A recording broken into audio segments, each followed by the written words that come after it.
What is a partnership firm? There will be multiple partners and they have an agreement between them. Okay. What's the shareholder partner mean? Like what do Each will have their share of equity. Each will have their share of equity. Okay. What about an LLP? Limited liability partnership firm. Have you heard of an LLP? Yeah. Why should I choose an LLP? Why not a partnership firm? If it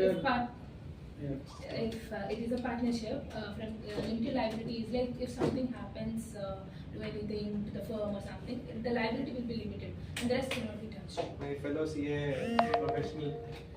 That's right. Yeah. And what's a company then? company itself is an entity. So LLP is not? Not an entity. So, company is a perpetual entity. Okay. Perpetual entity. Point taken, sir. Okay. I don't even know the difference between what an LLP is and I'll cover it. That's okay. That's the beauty of the room. There are people with diverse backgrounds. You have all kinds of experience, knowledge. There are people who don't know, and all of it not an issue. So another thing I wanted to know, what is one-man company? Is it OPC. It's a one-person company. Yes. I did not get it. What is exactly? So all what formation exactly is all difference about? between the proprietorship and the Yeah. One-man company, how one person can In build fact, this that's a complexity very in the good business? point, sir. I have not put an OPC in my presentation, but I'll still cover it. Yeah. Okay. Now let us start with the simplicity first. Proprietorship is the easiest. I'll tell you why.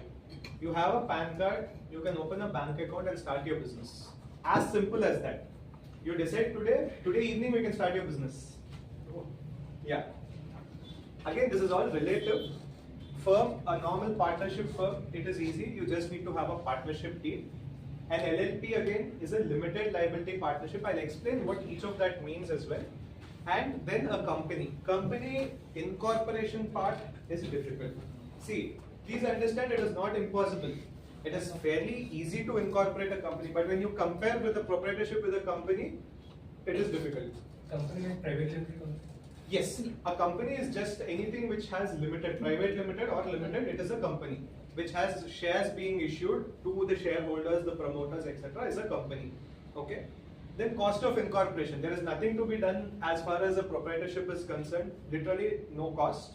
Literally, I don't mean to say there is zero. Firm is nominal. LLP again would take anywhere between 10 to 20,000. Okay. And a company would take anywhere between 20 to 30,000 approximately. Is that with or without the CA fee? That is with, I'm talking about the professional fees alone.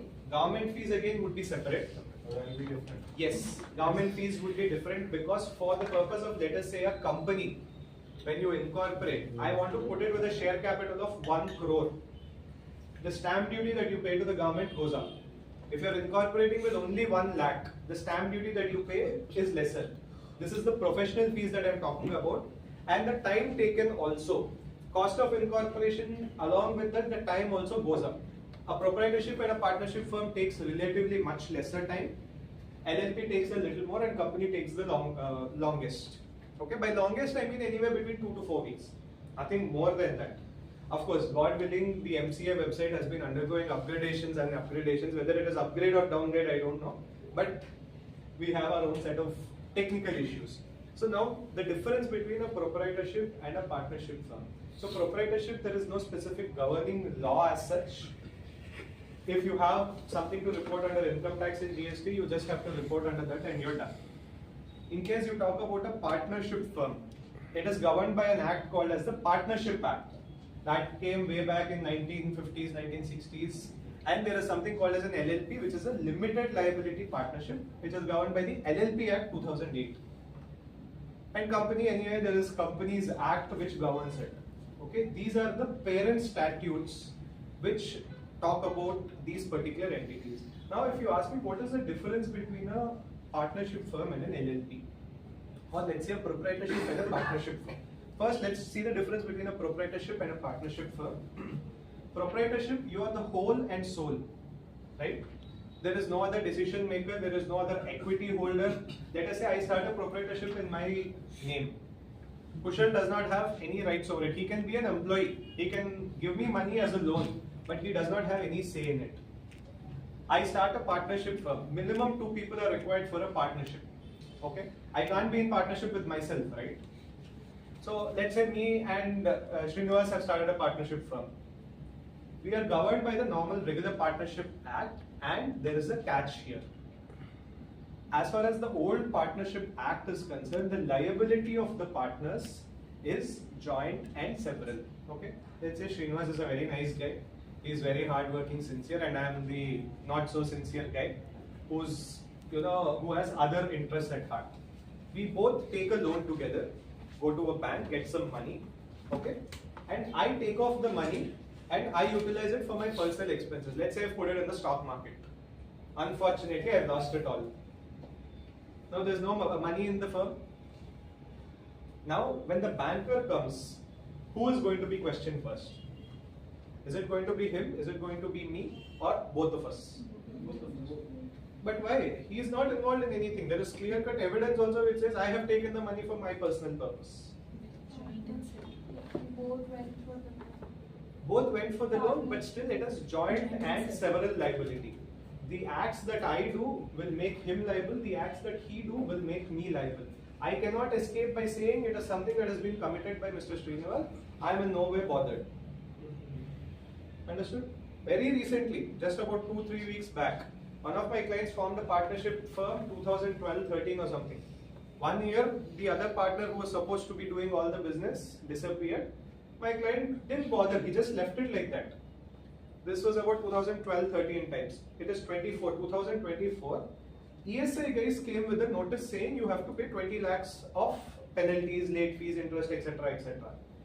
They tried sending notices to the managing partner, his home address, his office address, all of the notices returned. My client is a resident of Vizag from past 30 years, he's been running a good business and all of that. And he was forced to pay 20 lakhs only for the reason that he was a partner and the firm did not get dissolved. Immediately we had to take recourse again, at least we first had to pay. We had no options to speak out, even say a single word. All that we could do at that point of time, fortunately, client had the money to pay. He paid off the 20 lakhs and now we had to file a petition in the High Court to get the firm dissolved because the other partner is absconding. Let us say now we come to an LLP. Yes. Can I add something here? Please. So somebody over here, a friend of ours, went through a similar thing. He started a company with a partnership with somebody else. He started a company or he started a partnership? Right.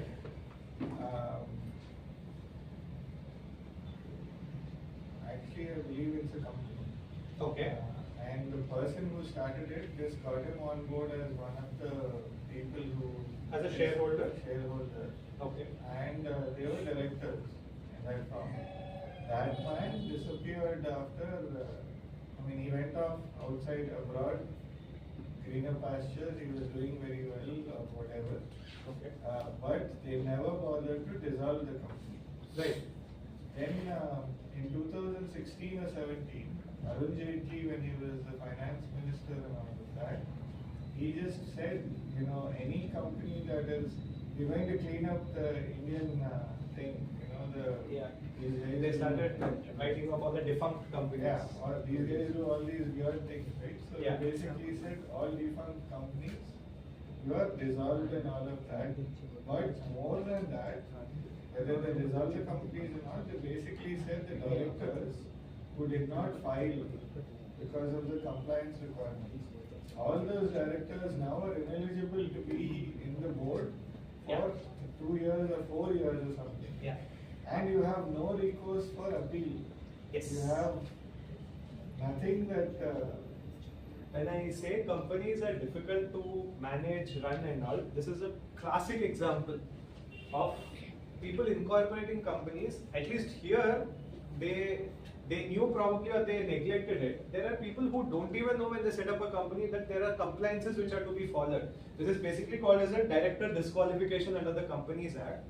If you as a director of the company do not file certain annual returns, annual forms, audited balance sheets, etc., for a period of so and so as prescribed in the Act, you will be ineligible to be a director in any other company. It is as simple as it gets and it has tremendous implications. Let's say I'm a serial entrepreneur who's incorporated 10, 15, 20 companies. After a point, I even lose track. out of the 20 ventures, one venture has failed. God forbid I ignore it. And let's say, since I'm managing so many companies, I would be relying on so many people to get all of those compliances in place. Whoever is the person who's supposed to do it has missed it. I will be disqualified to be on the board or a director of all the other 19 companies as well.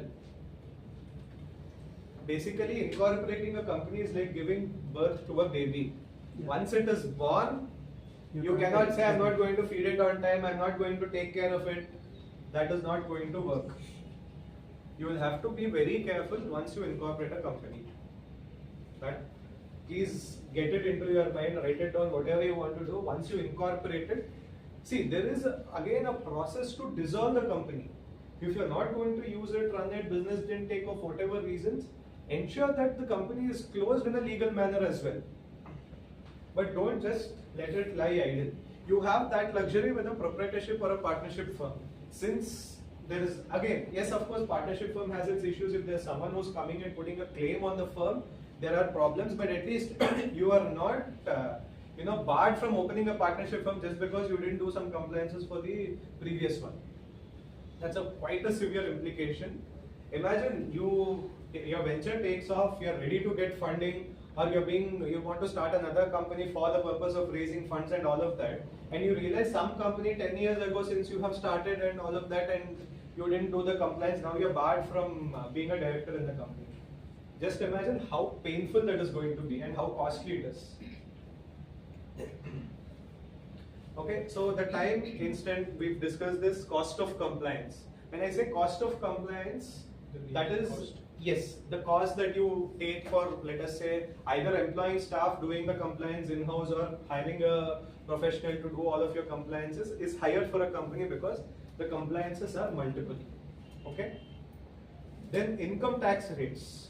This again, a lot of people think 25% income tax. What's the rate for companies' corporate tax rate? Any idea?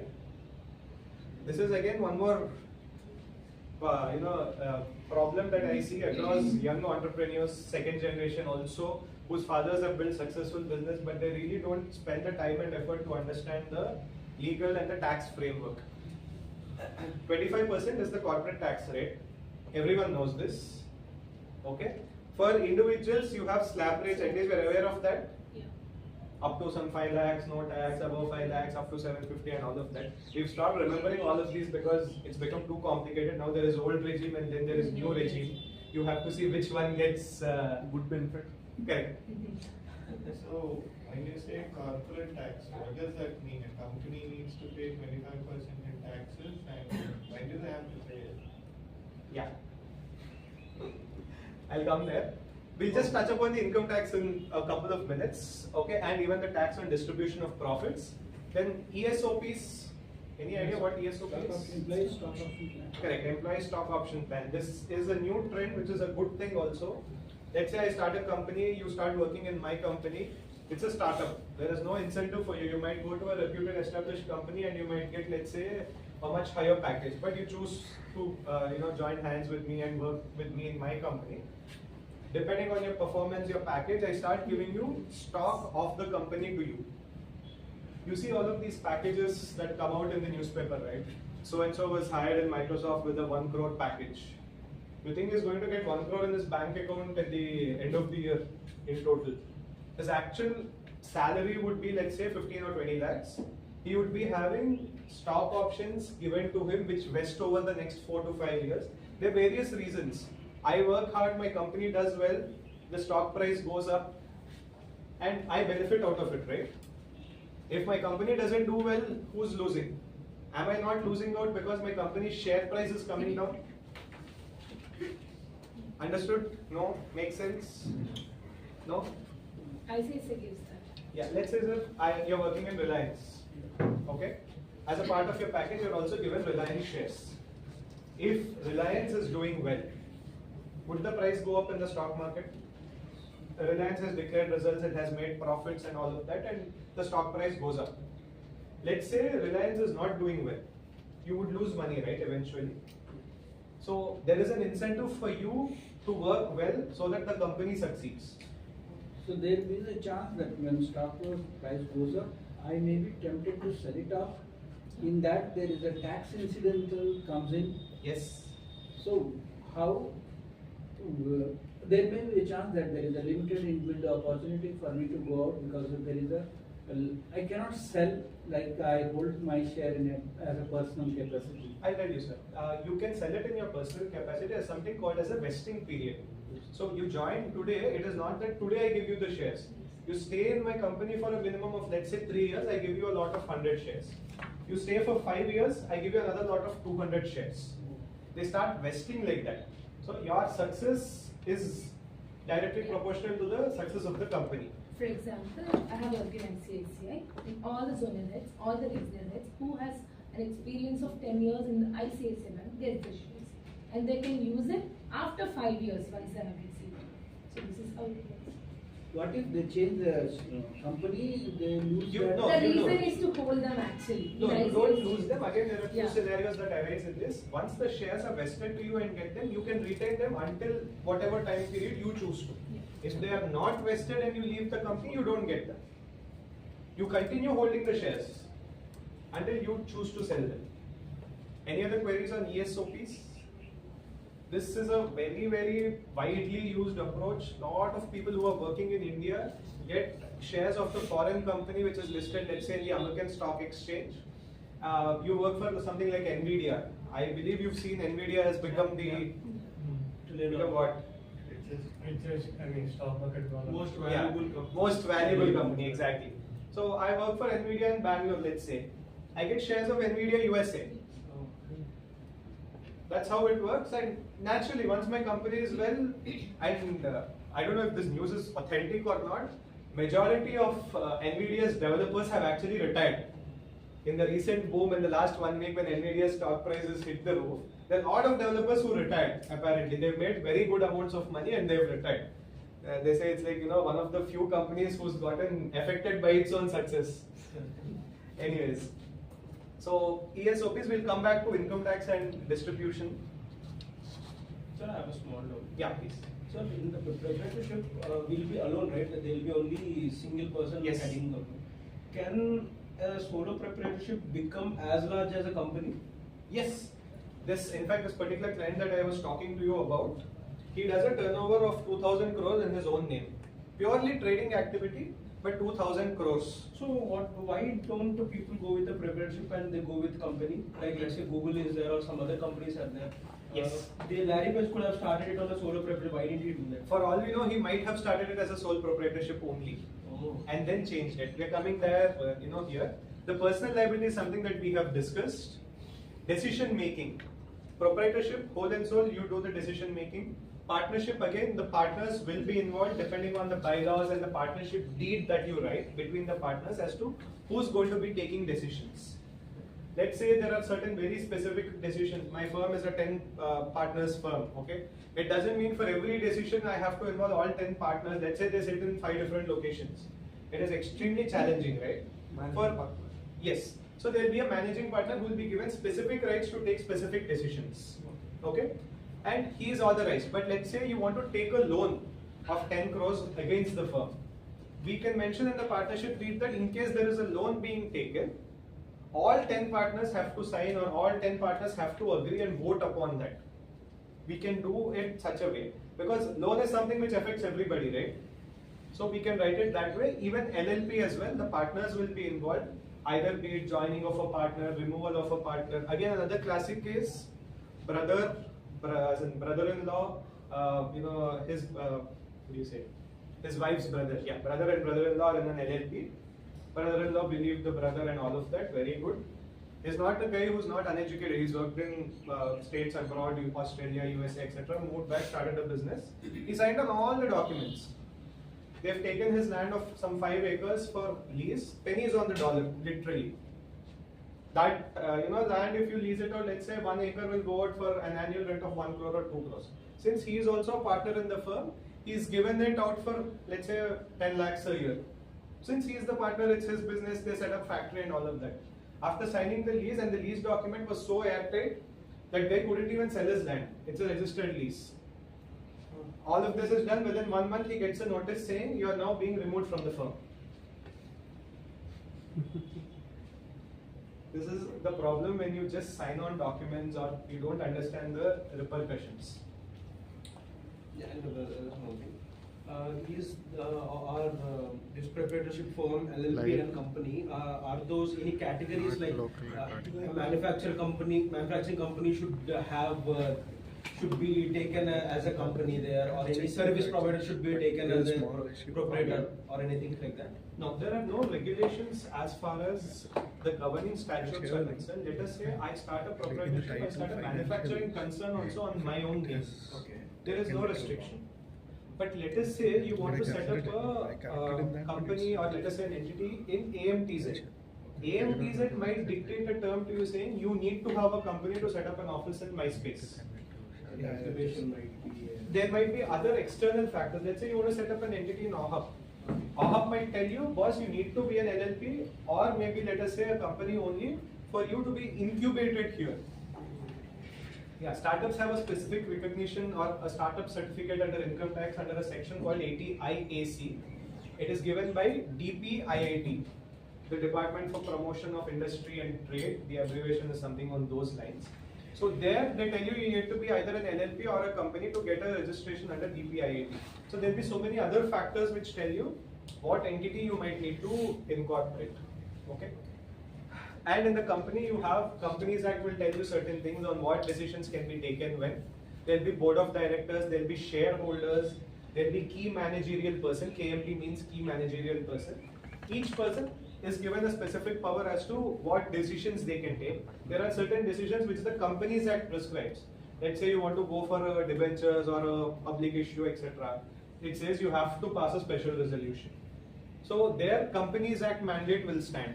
You cannot write and say the managing director can unilaterally take a decision. The Act also has a say. The Act, then your MOA, AOA, both your articles and your memorandum have to be in place. Okay. The regulator we've seen, and then what Kushal was asking, let's say you start with a proprietorship or a partnership firm, you can convert it into an LLP or a company. Okay. And vice versa, company can again be converted back into a firm as well. So there are opportunities for you also to convert it. Okay. Now coming to why would you set up a partnership firm or why would you set up a company? There will be lots of reasons. Tax is one of them. Let us say you are just testing out an idea. Would it make sense for you to actually set up a company and then start testing the idea, spending so much time and money on compliances? If you can, there is an opportunity, you might as well just start it as a proprietorship or a basic partnership firm and see how the idea works and then move to a different structure. But let's say your idea is already tested out, you are relatively at a mature stage wherein you can now enter into the market. Then you might as well start with a company. Why go through all the partnership firm, LLP and then convert and all of that? At that point in time, a company would make sense. Because immediately after that, if your plans are to raise funds, you might as well go for a company because you can't raise funds on an LLP. LLP is a partnership, right? There are no shares being issued. You join as a partner in the firm with a particular stake. Let's say I have 5 partners. Each partner will get a stake of, let's say, 20%. So all of us are together in the partnership. Now coming to a limited liability versus an LLP. A partnership firm which we were talking about, the partners are joint and severally liable, right? The example where, let's say, me and Mr. Srinivas are partners. We have started an LLP. There, as the name implies, limited liability. The reason why this has come is specifically for this, limited liability partnership. Our liabilities will be limited only to the extent of our contribution or capital in the partnership firm. But when it comes to your normal partnership firm, your personal assets also are liable. So that is one of the reasons why a lot of people set up LLPs. Again, there is an opposite to this. When you go for a loan, let's say like a bank, in terms of either say a company or an LLP or a partnership firm, Indian banking system has the practice of taking personal guarantees from the directors or the partners. This is why you see a lot of issues happening when a company goes bankrupt. They attach even the assets of the promoters or the directors. It can be a limited liability partnership or it can be a company Once you have given another document in writing by signing saying my personal assets are also liable, you cannot say at that point my firm is an LLP, you cannot come at my personal assets. Majority of the loans that are being sanctioned are only being given with personal guarantees. It is never without personal guarantees. So that is an issue as such in the system. There is nothing much that can be done about it. Again, the corporate, it's a body corporate, somebody said. So a partnership firm does not actually have a separate identity of its own, whereas an LLP has. That is why a partnership firm cannot hold assets in its own name. All the partners jointly will have title over, let's say, a land. I bought a land. Okay, all the partners together will have title on the land. But let us say it is an LLP. Then LLP itself is considered as an entity by virtue of the LLP Act. Same thing with a company. Okay, assets will come under the name of the company, like this. Correct. This land is owned by Reliance, Correct. not by Ambani. Exactly. Same way, you cannot say that for a normal partnership firm. It is owned by all the partners together. Okay. Makes sense? Any doubts? Do I need to elaborate anywhere? I have a question. In case a company's director or the CEO runs away, what about his personal liability? Who will be held responsible? Just like a Vijay Mallya case. He can say that my liability is company's liability is not my liability. His standing position will be there. So how liability rests on it? Who will be responsible for that? In case That will depend very specifically on the facts and the circumstances of the case. In, let's say, Vijay Mallya's case, there have been certain issues where there is a mismanagement kind of a scenario, misappropriation. Diwan Housing Finance Limited was in the news for all the wrong I reasons. lost 40,000. Yeah, so let us say the promoters have done certain unscrupulous things wherein they have siphoned off all the funds. Then the Companies Act, Enforcement Directorate, other acts give them the power to attach the personal assets of the directors or the promoters who've done these acts. Let us say there is genuinely a problem wherein the company has failed. It is not that every company which has taken a loan or has done business is supposed to succeed. Reliance Power, you've seen, right? Yeah. It's been in a lot of issues, then maybe it might be coming out, etc., but they've taken a loan. Assume there was no malfeasance or any other wrong acts being committed. The business failed. It happens. A related case. Yeah. Diwan Housing. Since I lost 40,000, so in there is no recourse, I can get my money back since it is. You lost it, how, another sir? company. Did you? All these buy a- shares are extinguished. So right? there now you have invested in the equity of the company. Yeah. So we'll come to equity, the definition, what happens on charge on assets and all of that. But you won't get your money back for the reason that you have invested in the stock market buying shares of Diwan Housing. Yeah. When you have bought shares of Diwan Housing and became an equity holder, you are taking a risk to earn a reward. Yeah. You might earn a reward or you might lose your money. You have signed up for it. So what if the company gets dissolved, the shareholders have a right to get their money back? Yes. Or Yes. not so preferential? We'll come there. In short, to answer your query, there is a sequence when a company is dissolved as to who will get what. First it is the vendors, then it is the, let's say, the debentures and the bonds holders, and then it's the preferred stock, and then it's whatever is left over, if you have any, is for the equity holders. Yeah. That is how the recent insolvency and bankruptcy code that has come into picture, right? It is now dictating how a company has to be dissolved, who, because if I am a vendor to your company, I have given you material on credit. It is only simply a matter of trust that we are business partners. You keep buying from me, I keep giving it to you on credit, and you keep paying money in, let's say, 30 days or 60 days. Do I have any underlying security? And do I actually get any share in the profits of the firm? Which means I am taking the maximum amount of risk, right? So, do you think the law should protect a guy like me? Instead of an equity holder who knows there is a risk, who is fighting for the profits in the company, as opposed to him, are we on the same playing field? He's at a higher plane, right? Because if the company succeeds, he gets some profits. What do I get? I might get another order. But let's say the company failed. Do I even get a single rupee of mine? Because company took my material, manufactured a product did not take off and it failed. Then what happens? So the insolvency bankruptcy code comes into picture. It tells you how money, operational creditors, financial creditors, who gets what. There is an apportionment ratio. Let us say 1 lakh is to be paid and you only have 30,000 in the company. How is that 30,000 to be distributed is what the IBC tells you. This is again applicable for corporates. Okay. Title on assets, company and LLPs get specific title, partnership firm don't. And proprietorship, anyway, it is in the name of the proprietor. For LLP, it is the LLP Act and the MCA, Ministry of Corporate Affairs, that governs the entity. And for company, it is the Companies Act and MCA. Any queries you have on this? Any doubts, thoughts, ideas? Please feel free. If you feel I'm going either fast or it is becoming complicated, please let me know. I'll try to elaborate more.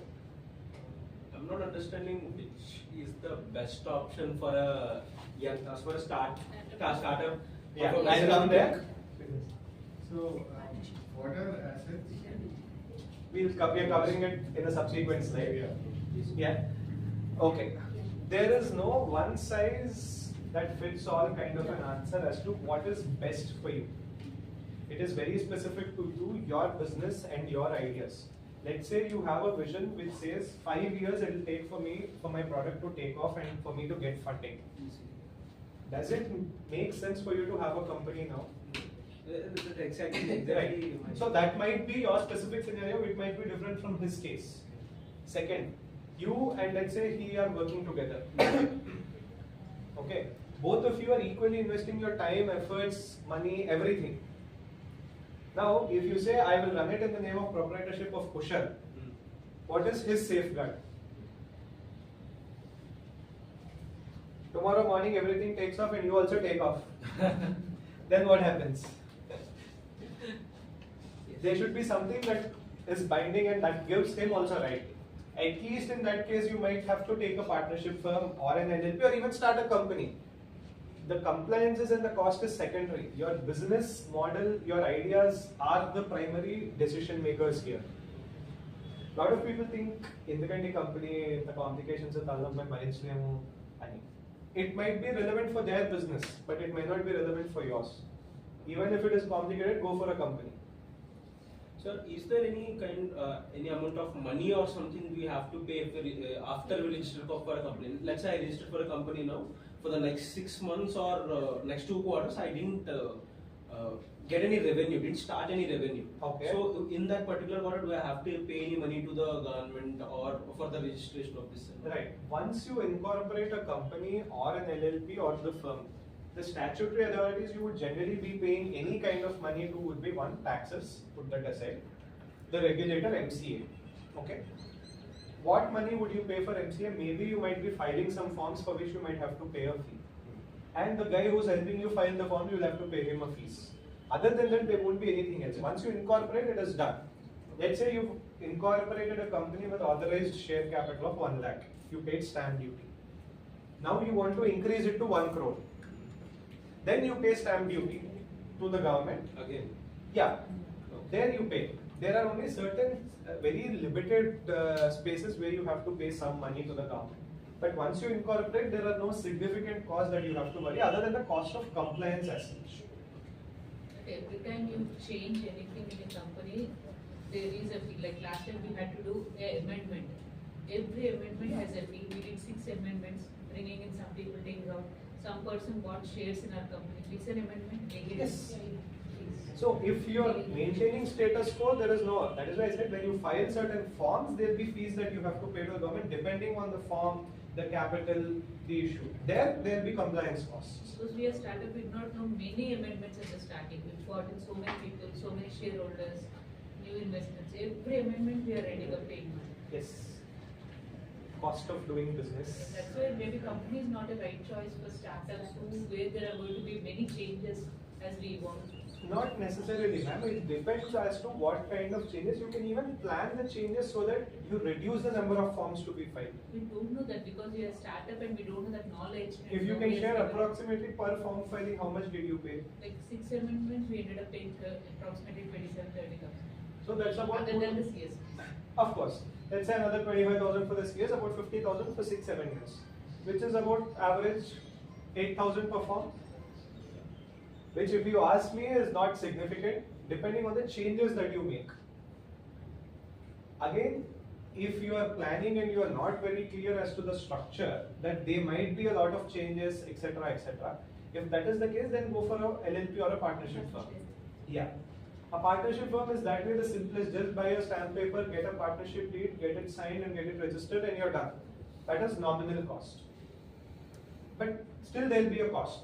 This is an option that we can start as a solo proprietor. After getting some form of revenue, then we can change over to the company. You can, definitely. But in the example that I've given you, that you and he are partners, a proprietorship wouldn't work.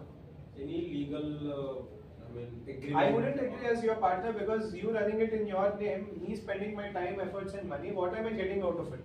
Legally, I don't have anything against you. Because So mostly solo proprietors will not be funded easily. they will not be funded at all, because There is no funding scope there. If somebody wants to invest in your company, because you should the be- maximum I can give you is a loan. See, why do actually people come and invest in your company? I have started, it is successful. You guys have come and given me money. Why would you give me money? Because I am a nice guy, I made a good product. That is the reason, out of the goodness of your heart, you give me money. That too, and also Huh?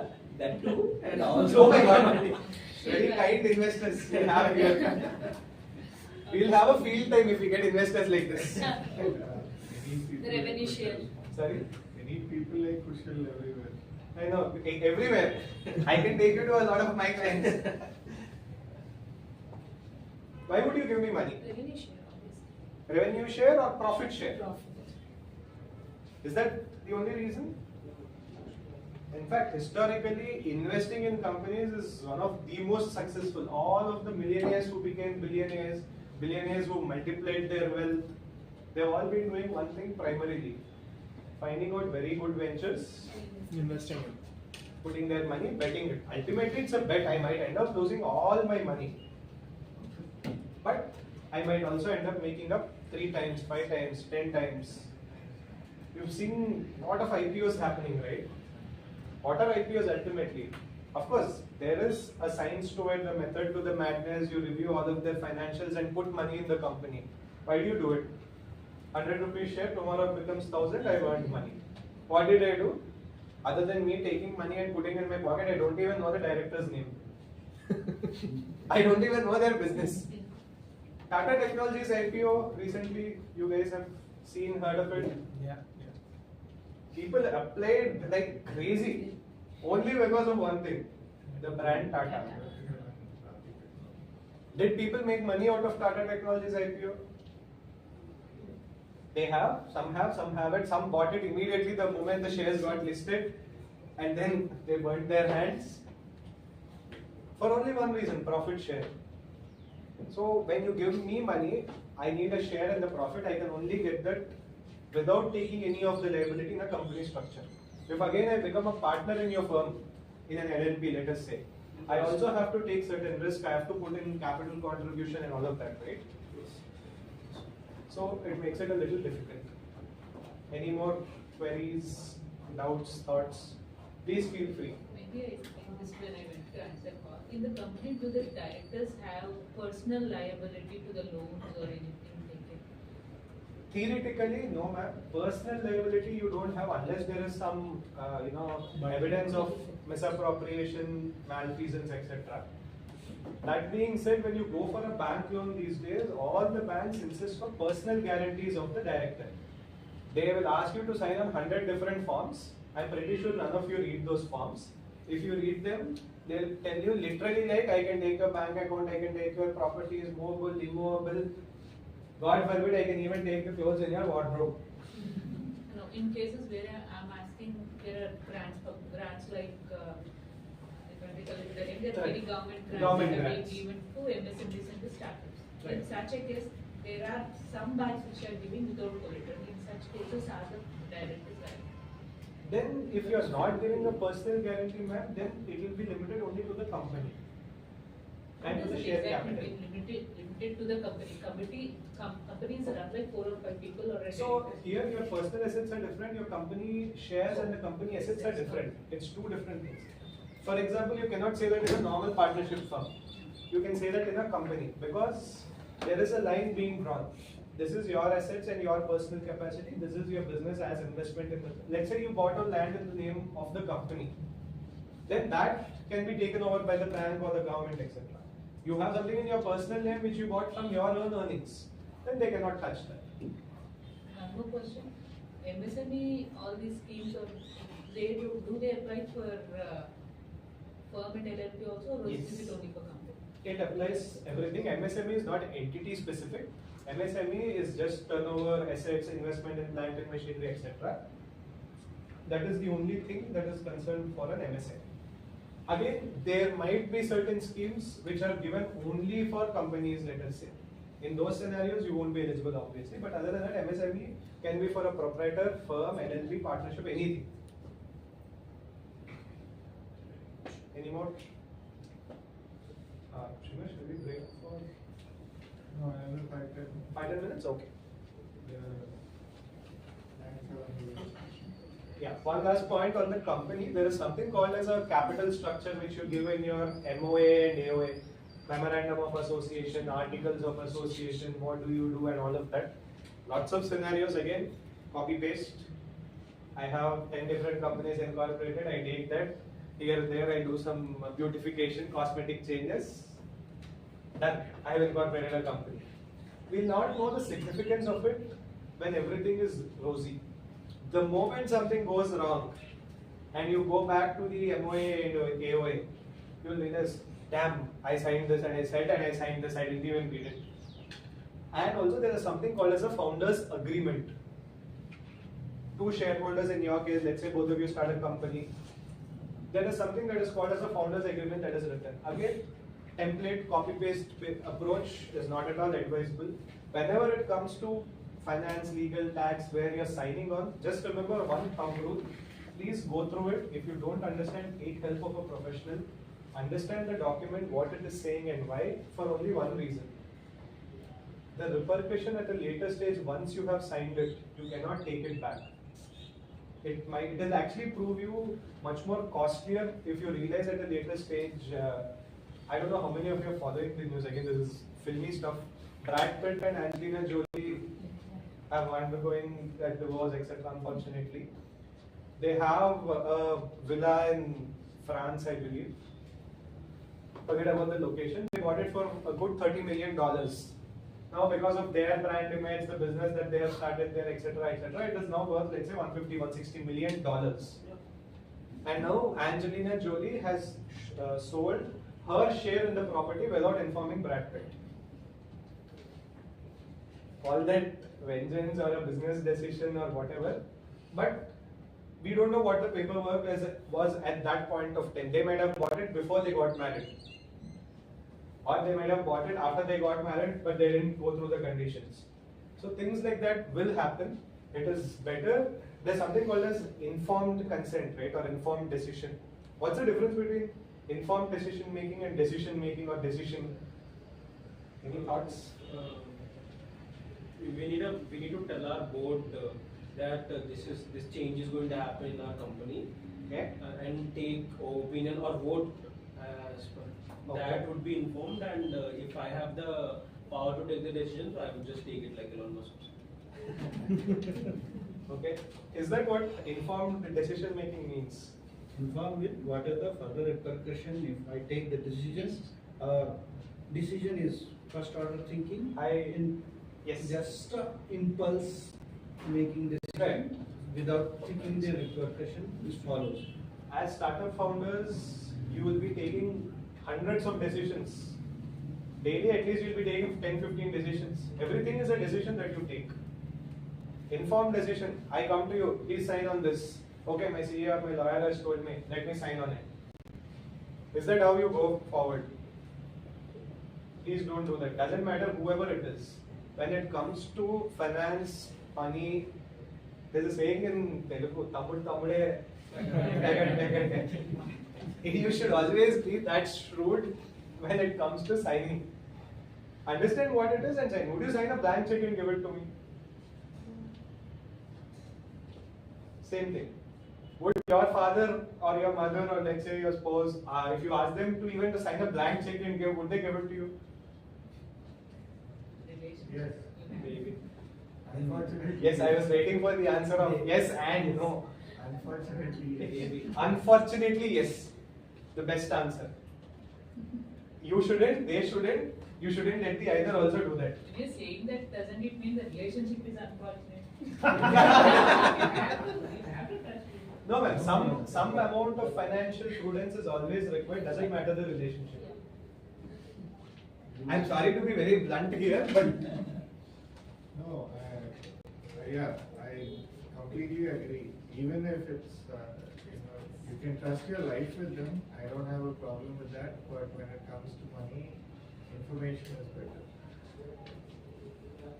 okay, I'll take a very, No, I understand, but yeah, for the benefit of everybody, since we have a legal background as well, my wife is a lawyer. I'll give you my own personal example. I keep telling her, she doesn't even know her net banking credentials. It goes as far as that. I keep track of it. I keep telling her, please take care of them. She doesn't. And that too, she's a lawyer. Day in, day out, we see unfortunate cases of separation happening. We have kinds of my own clients who one of the cases, a sister has come to our office and said, sir, did my brother come to your office and discuss anything? I'm like, no, we didn't. She pulls out papers and says, I signed this, my brother asked me to do it. His father had put 30-40 properties, out of which 38 properties were given to the son, 2 properties were given to the daughter. He didn't like it. Akka observa, either sign cheyali, some blah blah blah XYZ reason. She goes, brother, obviously born and brought up, my own sibling. She goes and she signs, and one fine day she realizes that she's transferred the entire, gifted her the entire title to her brother. Similar things happen with husband and wife as well. So some amount of financial prudence always exercise, because money is one thing which will bring out all the ugly sides of people you will never imagine. Okay, anyways, let us move forward. Sorry?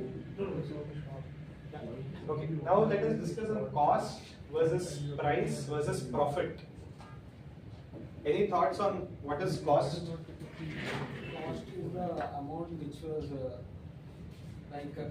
take an example for as a product. Okay. To manufacture a product, take 9 rupees, that's cost, and I want to sell it for 11 rupees. It's a price fixed by me. Okay. And 2 rupees is the profit. Valid. Thank you. Any other thoughts? Cost is from whose perspective? Price is from whose perspective? From cost perspective. From the manufacturing perspective. Okay. The price is from the distributor perspective, I guess. Only distributor, not consumer? Consumer. Okay, again, profit is from whose perspective? The company. Both. Okay. Because as a consumer, would the company's profit make any difference to me? Would I even know about it first of all? No. Cost means the expenditure incurred. Okay, what is expenditure will come? For a product or a service, it can be direct or indirect, it can be cash or non-cash. We'll take it one by one in detail. It is an expenditure incurred. Let us say you're manufacturing a mobile phone. You have 10 different items in the BOQ, bill of materials, let's say BOM. You need a screen, you need a processor, you need a RAM, chip. Yes, no? You need a battery, you need a charger. All of these go into manufacturing of the phone, right? Other than this, what expenses would be there?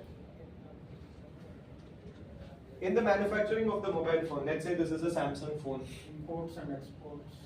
Import and export again is under procurement. You buy, let us say you import a chip. Okay, what other costs can there be? Service. Yes, salaries.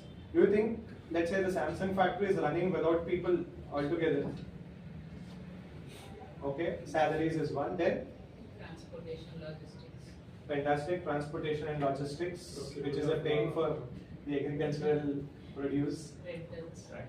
Rentals, taxes, my favorite answer. Wages include manufacturing costs. Electricity, rental. You are forgetting the biggest one. Banking and accounting. No, unfortunately, it is not the biggest. I wish it was. Manufacturing unit. Marketing, branding, advertisement. You open an app, you see advertisements. You switch on your TV, you see advertisements. Customer acquisition fees, like offers. Yes, customer acquisition costs, CAC. All of these discounts, offers. Again, that is a subset of your branding, marketing, advertisement. All of these costs go in, right? So, which is direct cost in this and which is indirect? Take a guess. The manufacturing will be the direct cost. Manufacturing will be a direct cost. Okay. Please, you can give me any kind of answer. I won't take any offense. It can be right, wrong, an out of the box answer also. I'll be more than happy. Electrical and rental will also be direct. I'll ask a question here. Rent of the corporate office. Let's say Samsung, for example, has a corporate office in Gurgaon. There's no factory. Is that direct or indirect? As opposed to rent of a factory. It's an indirect cost. It's an indirect cost. So rent of a factory then? It's a direct cost. It's a manufacturing It's a unit, it will be manufacturing. direct cost. It should be direct. Valid? Yes. Then what else? Electricity at the corporate office versus electricity at the Factory. Factory. Related to the warehouse, means anything related to the manufacturing unit, It will be will the be a direct direct cost cost. and now that it is tangible, we are finding it very easy. Let us move into services. Salaries and marketing will be direct cost. I am a software development company or a SaaS company, software as a service. What would be my direct cost? What would be my indirect cost? All the base salaries, that's the first thing for them. So direct will be the salary. Salaries So do you and mean to marketing. say the housekeeping and the administrative staff salaries are also direct? No, so the employees will be developing the softwares and all will come under direct. And Okay. the maintenance and all will come under indirect, I guess. The server and all will be direct, right? Server and all will be direct. Okay. One more question there. Will the server purchase be considered as an asset purchase or an expenditure? I know we've not covered that, but we'll just a It's an question. asset. It's an asset. Okay. Fine. But now if you take a AWS server, it's going to be a like everything. I was waiting for an answer like that.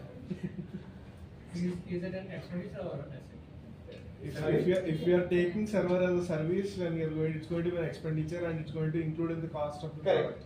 So if it is a scalable model like an AWS wherein you keep increasing on the basis of, I don't know the technical terms, but number of users or bandwidth or storage, whatever it is, Pay as you go. pay as you go, exactly. So then it will be a direct indirect cost. It will be a direct expenditure. So we are changing our answer. So there are a lot of factors, decisions which go into what is direct expenditure, what is indirect expenditure. I've asked you these questions so that you'll get a flavor of what each one means. What is the purpose of, first of all, distinguishing a direct and indirect? Beautiful question. Why you start bifurcating is because for a couple of reasons. There is something called as gross profit and net profit, right? Gross profit or gross margin is the amount that you make only with the direct costs. Okay, there are direct costs which are variable. There are fixed costs. Have you heard of fixed cost and variable cost? Yes. Okay, anyone, what is a fixed cost? See, the fixed cost is something like these, some things which we mandatorily need in the company for the company to function. Okay. Okay, I'll give an example of an variable cost like electricity. This month I might work or I work from home, no, everything, the electricity, our input would be low. So the bill would come low. That is a variable cost. Or like you said, the server cost is there. That is a fixed cost if we are doing it for a fixed amount of people. As we scale, that will also become a variable cost. So, thank you. Variable cost is something which goes up with the units that you have produced, or let us say in case of a service, number of licenses. Again, in services it is very difficult to identify what are fixed cost and what are variable costs. For understanding sake, let us talk about manufacturing concerns. I manufacture 10 units of this phone. Will I need 10 screens and 10 batteries? But how many factories do I need? Tomorrow in the same factory I produce 10,000 units. Still one factory. The rent that I am paying per unit, is it going up or going down? As the production increases, It will rent of what, sir? Sorry? the rent of the factory. It will be fixed. Okay, it will be fixed, going up, going down. Three answers. Fixed going down. You said per unit. Yeah. It come down, cost per Sorry, unit. per unit?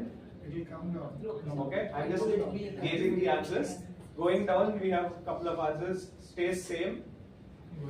Going up, Going down. right.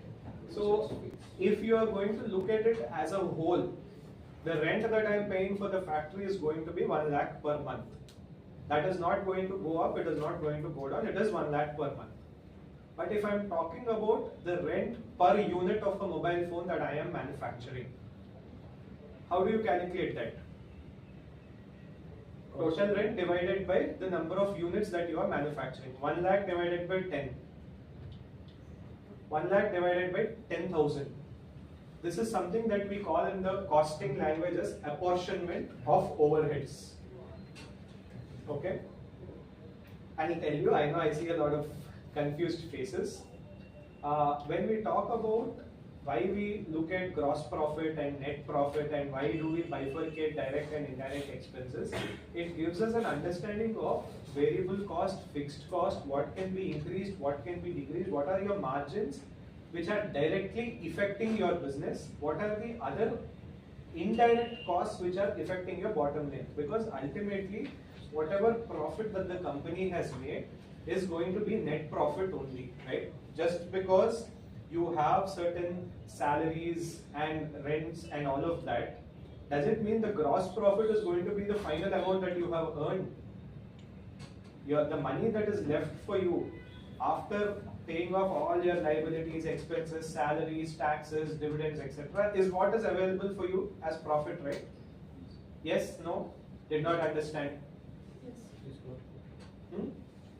Then, if you don't have a bifurcation and an understanding of what is directly hitting your P&L when it comes to manufacturing and what is indirectly hitting, because tomorrow if you realize that your capacities can be increased, and that means your indirect cost per unit is coming down. This is where, ma'am, we do all of these analysis for direct and indirect costs to arrive at where there are inefficiencies and where we can build in efficiencies. This is one of the reasons why we start bifurcating all of this. Okay, now coming to cash and non-cash. Have anyone heard of the name depreciation? Yeah. Okay, what is depreciation? Assets depreciate basically. Okay, assets depreciate. After wear and tear of a particular product. Can you depreciate a person also? Or can you depreciate livestock? So let's say I'm in the business of dairy dairy production, not manufacturing. I produce milk and I supply. What are my inventory or my raw materials required other than the feed for the cows and buffaloes? My assets, are my cows and buffaloes assets or inventory, or what do I call them? Do I depreciate my buffaloes and my cows? Yeah. Yeah. Because it's like milk capacity might decrease, produced capacity. Aging, yes. Again, when it comes to the world of accounting, finance and all, there are specific guidelines on how you have to account for livestock also. Yeah. Because, see, logically, just think of it. Why there is a reason for this madness. If I depreciate a cow just like I do a machine, my machine is going to work some so and so time for 5 years. So every year 20% depreciation rate is there. Cow chase there. My cow, how long does it live? How many liters does it give? There is no relation between both. So naturally, you need to have a separate metric as to how you identify and depreciate. Depreciation, any other answers? What can be called as depreciation? Wear and tear. Beautiful. Wear and tear. What is wear and tear? Usage. Equipment wear and tear. Okay. Equipment wear and tear. Do equipments have wear and tear? Physical products, yes. Okay. Software. Usage over the time. Okay, wonderful. So now we are talking about products depreciation. Tangible products. Tangible products. One more wonderful answer. This is the laptop that I am using. Can I use it for the next 25 years? No. How long will it last? Maybe 10 years. Okay. I am using a manufacturing machine. It is running 8 hours in a day. What is the life? It is running 8 into 3, 24 by 7, 365 days. What is the life? So at what time it would stop? Probably what time it would stop, how soon the machine wears out, okay, how soon the machine becomes obsolete. For people with a little bit of tech knowledge, if I use a desktop with Intel Pentium 2 processor now, with the 128 MB RAM, do you think it will run Google Chrome? No. If I use a 10-12-year-old phone, let's say a HTC M8, which was a rage around those days, with 4-inch or 4.5-inch screen, with difficulty 768 MB of RAM and 4 GB of storage, do you think it would work today? No. That is called obsolescence or becoming obsolete. Similar to people, if you don't update your knowledge after 2 years, 3 years, what would happen? You would also become obsolete, right? That is why all of us are here, to upskill ourselves. So obsolescence is the reason why we have something called as depreciation in case of intangible assets. All of us take medicines, right? How do they develop medicine? Paracetamol or the COVID vaccine for clinical trials. Before even doing clinical trials, how do they actually develop the drug? Correct, the formulation. So does the formulation cost money? No. I mean, for the people, it would cost. So the salaries, the infrastructure, the equipment, the material, all of this would cost them money, right? In fact, pharma industry spends billions and billions of dollars on R&D. R&D is good both for the industry, for the country, generates jobs, from there a lot of benefits. So all of this cost is now captured, and once you have a perfect formula, everything is ready, tests and trials are done, all okay, very good. Now you have a product ready. Using that product, now you start selling your drug. Or let's say your mobile phone, you have a new development in the mobile phone industry. All of that is R&D, right? So all of that R&D cost is going to be recognized as an asset, and that will something called as amortized. Because that particular asset which you have developed, you cannot see, feel, touch. It is called as an intangible asset. Okay? On that intangible asset, there is something called as amortization. Why even do we provide for depreciation? Any ideas? Why should we? Machine konna how does it matter? So maybe the efficiency can be calculated. The thing is, capital you have invested actually. It should be read. So the capital return of investment, it should be Balance calculated. sheet, Balance sheet? in the balance sheet, we have to give the value of the asset. Okay. Is it more than reporting, sir? Why would you even think about all of this?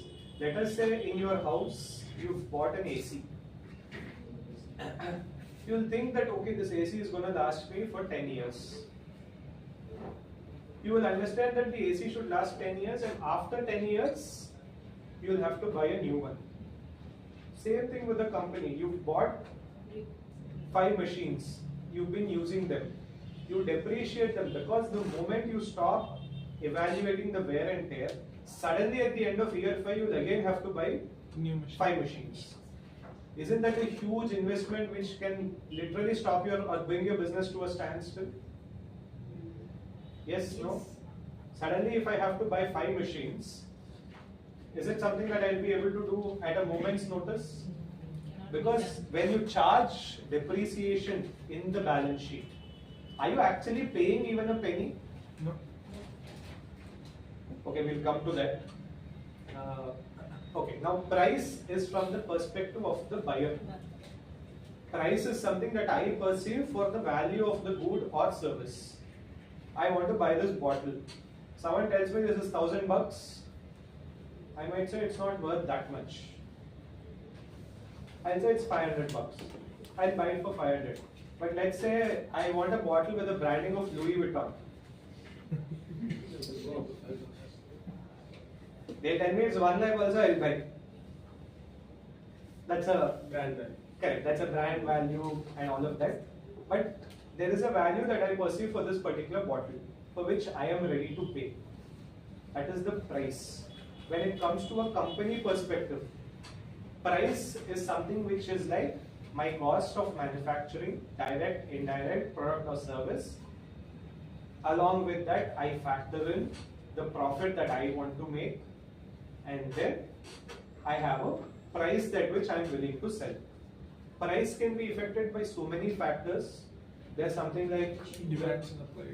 correct. Either be it my competitor's product similar price. If I'm going to put my product at 500 and a similar product almost identical is at $250, which one would people buy? 250. If it is at 249 or 252, maybe people might also consider my product. So either be it external factors, internal factors, demand, supply, price can fluctuate on the basis. All of you remember the COVID time when we had to buy N95 masks and sanitizers. How much did we spend on? And now, everywhere you get sanitizers, right? Why was it so expensive at that time? Supply There was is less. huge demand, there is no supply. There was a oxygen manufacturing company by the name Lind India. Do you know how skyrocketed, how much the share price skyrocketed? In fact, today also I believe it has touched 8,000 rupees, I guess, from a low of 800,000 if I remember correctly. Same holds good for Zoom. All of us use Zoom, right? We had Zoom fatigue at one point of time. Zoom share price skyrocketed the moment COVID started. So demand and supply will also define price. It depends on perspective that you are talking about. Inflation, we'll touch upon inflation as well. What is inflation? Sudden rise in price. Sudden rise in price, okay. So gradual rise in price is not inflation, any views? Or what is inflation as per you? The purchasing power ability to one particular time and Okay. over the period of time may not be a purchasing power of 100 rupees. Okay. Purchasing power parity. Okay. Any other thoughts? It's simple definition. I don't want a hi-fi complex finance term of what is inflation, consumer General price index. increase in price. Etc. I don't need all of that. Increase in the price. Increase in price. Inflate. As simple as that. So we'll talk about inflation. Inflation also affects the price. Profit ultimately is your price minus your cost and what you arrive at. Gross and net profit we've discussed, and there's something called as cash profit as well. Okay. We'll break here. Yeah. We'll take a quick 10-minute break. Hope you are following. Yes. Am I making it too complex? No. Everybody, please let me know, because this has to be a very hands-on interactive session. That was my idea, because if I keep talking about all the sections and acts that I know, it is not going to add any value to you.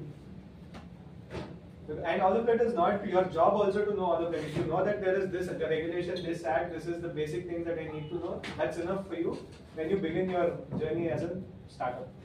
Sounds good? 10 minutes? Thank you.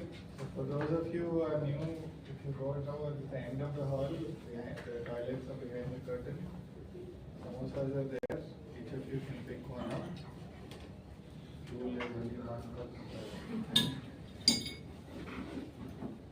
Start? Yes. We start. Okay. So where did we end? Cash profit. No, inflation is. Inflation. Okay.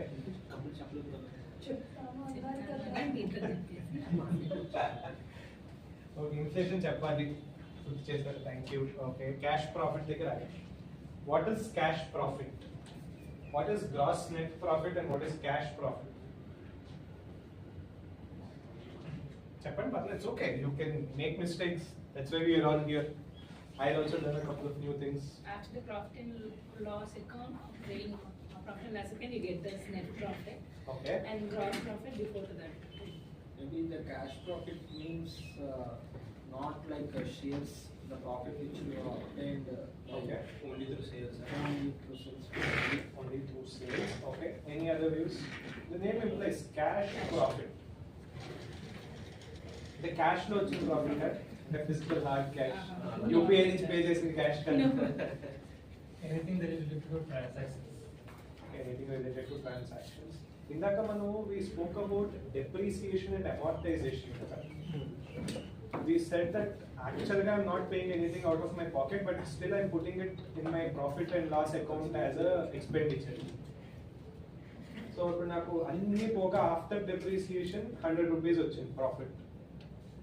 Now actually does it mean I have only 100 rupees cash in my bank account? My depreciation was 20 rupees. నా bank account లో ఉన్న cash ఇప్పుడు 100 120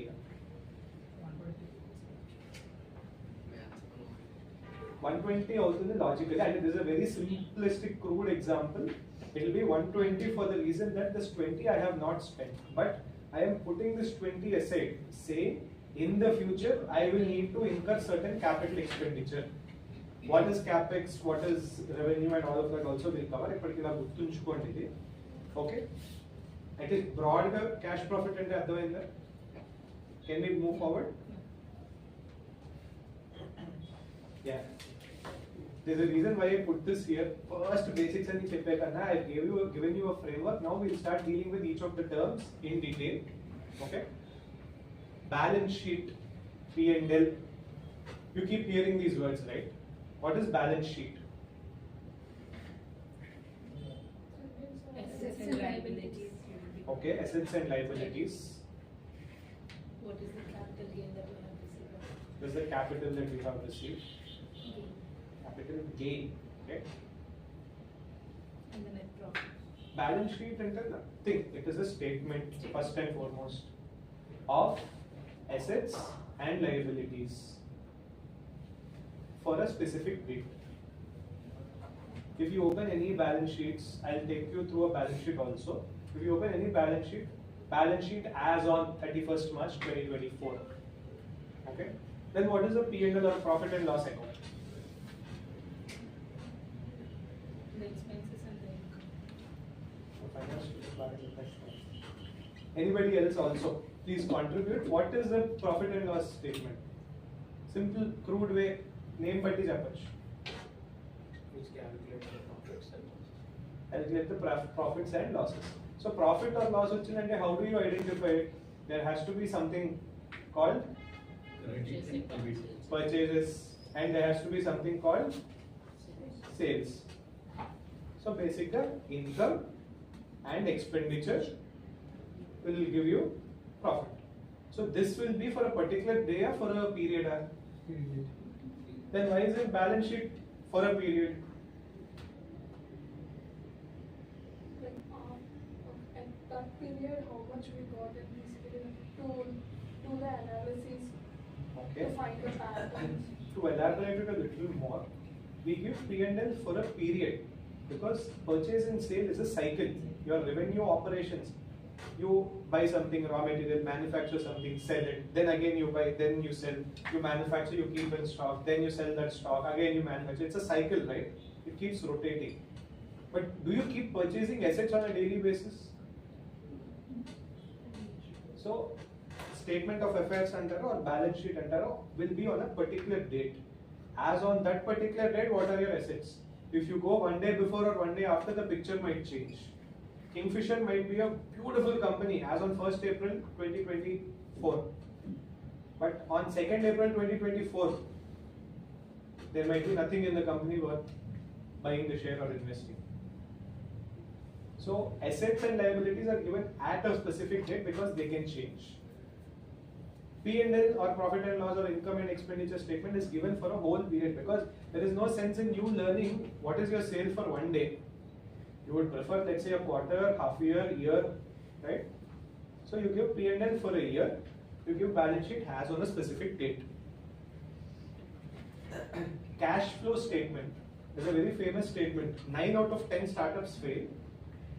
In that 9, 80% or 82% fail for the reason of cash flow mismanagement and budget mismatches.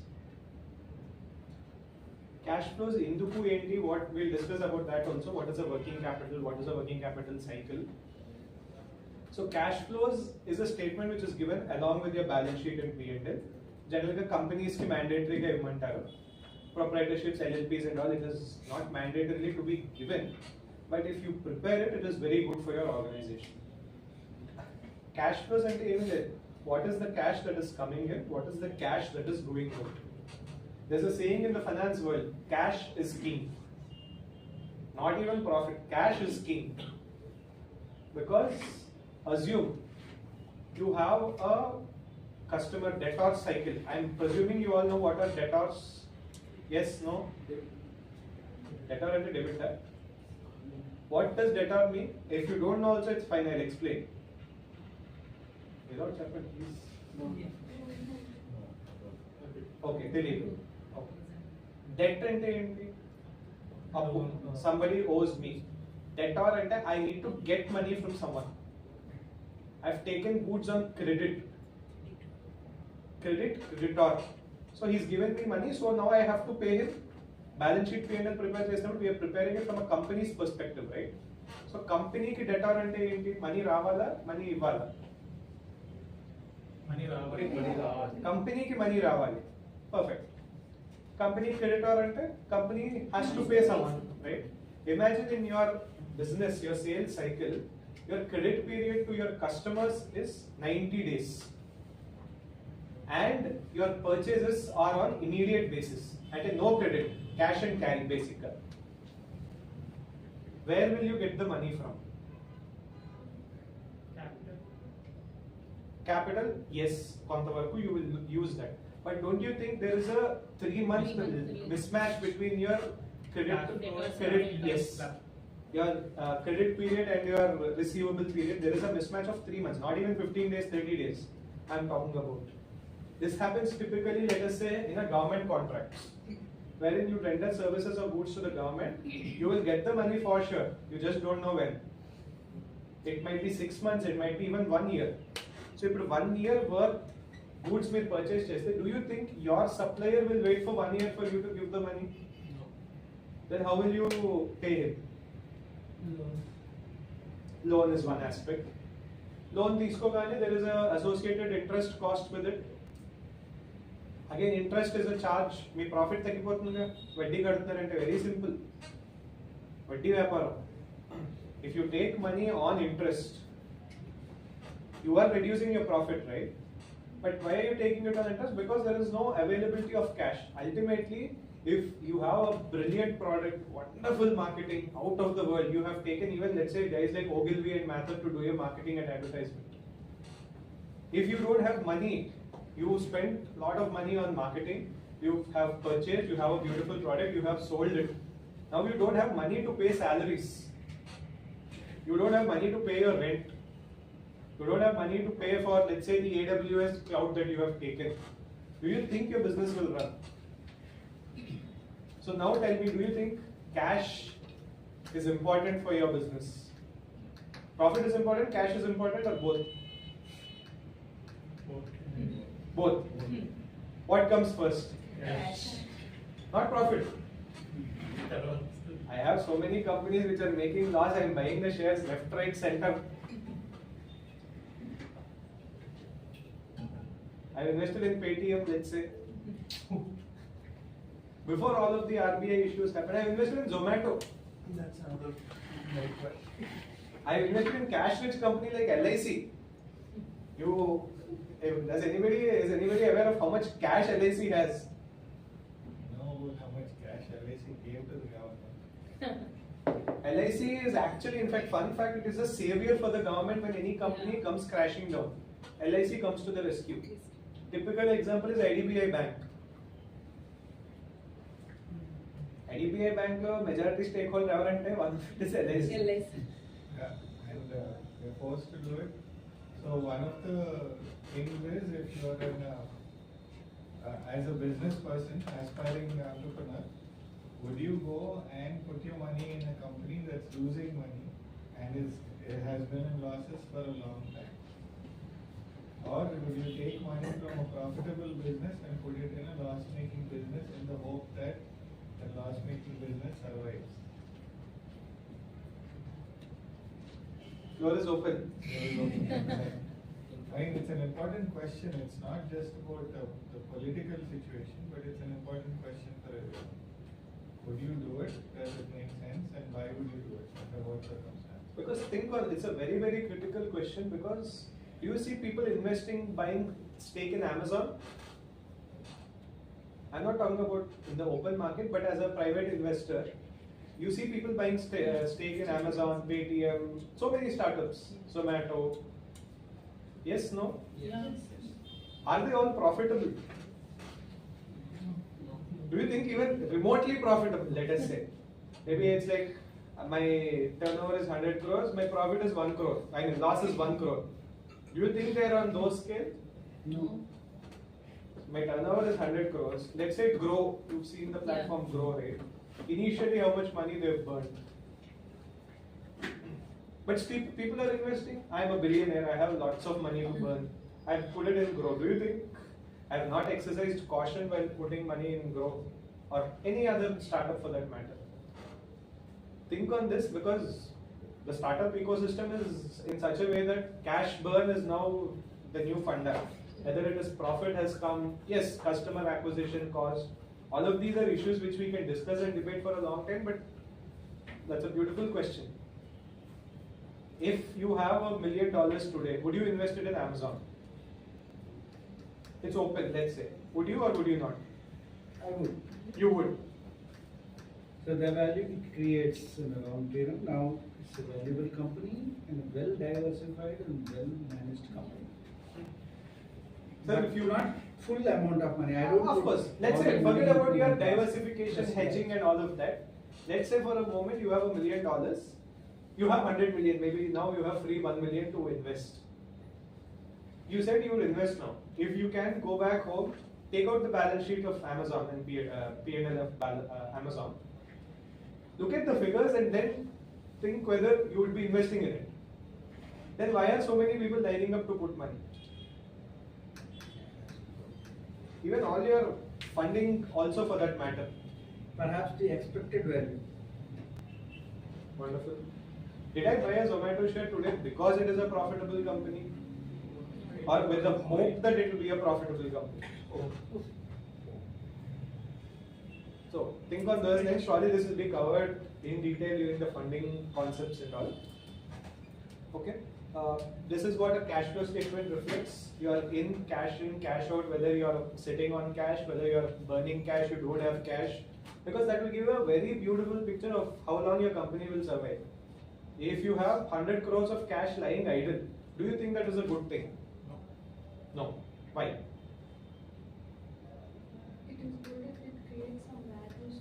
It means it increases its value. Keeping it low. Very good.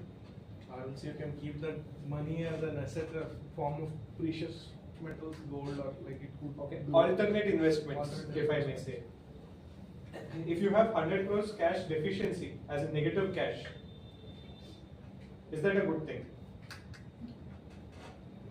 Neither should you have too much cash, nor should there be too much shortage. This is where your cash flow statement will give you an actual picture. I would suggest if you are already running a business, go back to the drawing board, try figuring out your cash flow statement and understand what is the cycle.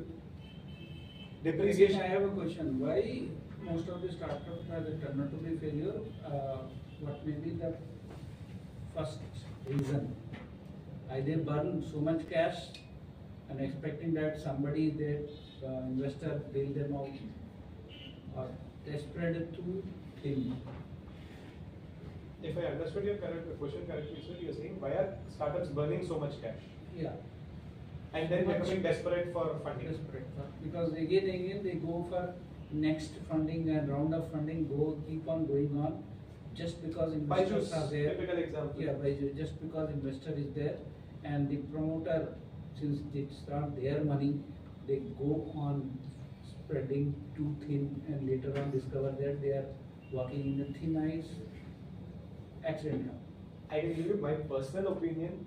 In all fairness, probably as a promoter, I would have started with stars in my eyes, wonderful concept. But when it physically goes into the market, when you actually see people, no matter of how much prototyping, testing, research, target audience you do, there is a portion of uncertainty and unpredictability which comes.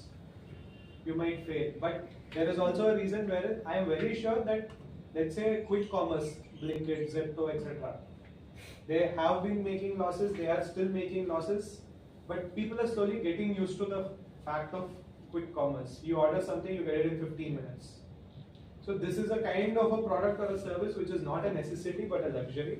But once people get used to it, Zomato again, a very good example. You only had one option. If you want to go to the restaurant, either go eat there, go pick it up and come to your house and eat. There were only these two options for a long time. There's been no disruption in that particular industry. Zomato came in and said, look, we'll deliver food for you, piping hot at your home within 30 minutes. Pizzas were already there. This was a concept which pizza delivery systems were already using. Pizza Hut had their own delivery boys and staff, so did Domino's. But what made Zomato click? They made the time, within time frame. Within time frame, not just that. If I remember maybe 10 years ago, Domino's had the 30 minutes of free concept. Even till date, I believe they have. Why? People got used to the fact that I can sit here, every day I can eat at one restaurant. Morning, afternoon, night, I don't even have to step out of my house.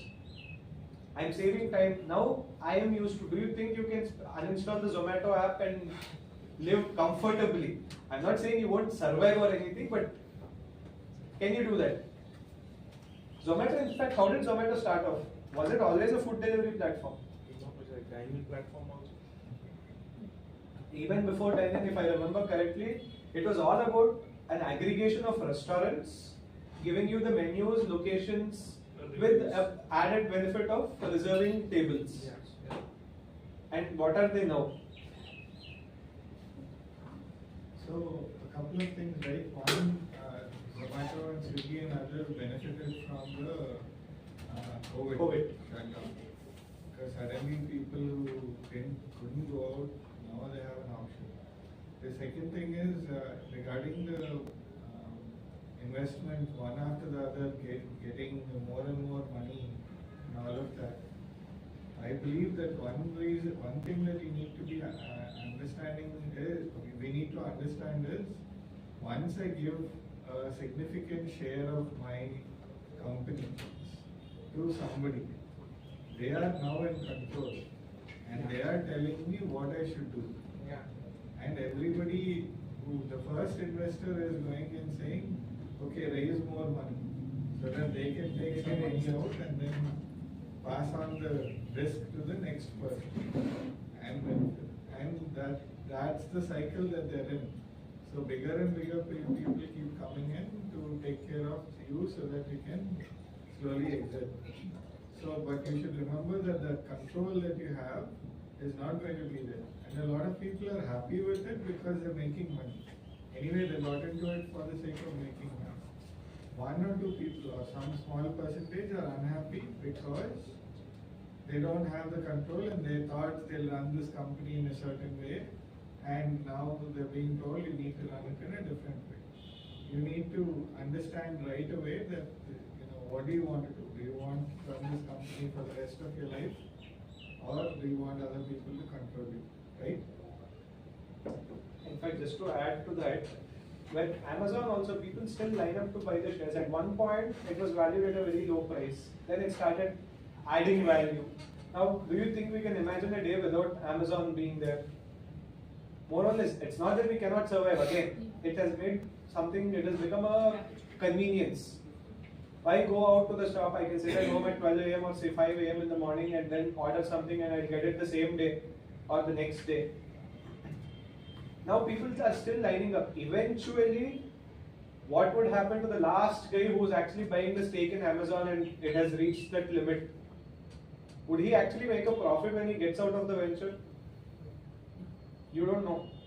But that is the risk that they are signing up for eventually, because once I have money, I know that the venture can flop miserably. I can take that risk. But the flip side is I might get a 10x return when I exit. That is why people keep lining up with the hope and potential that it will shine. It's also generally said if you invest in 10 ventures and 8 flop, the remaining 2 ventures will recover all those 8 investments money and some more also if they're really successful. Or you might be in for a really bad show and lose money in all 10 as well. It's a bet with hope of the future potential that it will go up. Okay, depreciation, amortization. Yeah, EBITDA, EV, ITVA. This is the buzzword. EBITDA, adjusted EBITDA. Yes, ma'am. Why do startups really go thin? See, in our case especially, the lots going into capital assets actually. Price per unit, what we told. Price per unit now, right now, I'm doing it only in a tonnage. But maybe down the line, the same capital assets, the same machinery would be used for 100 tons.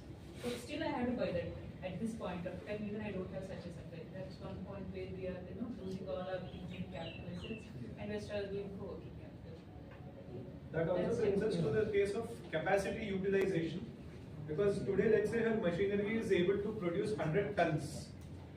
She might not have the money and the working capital to actually manufacture 100 tons.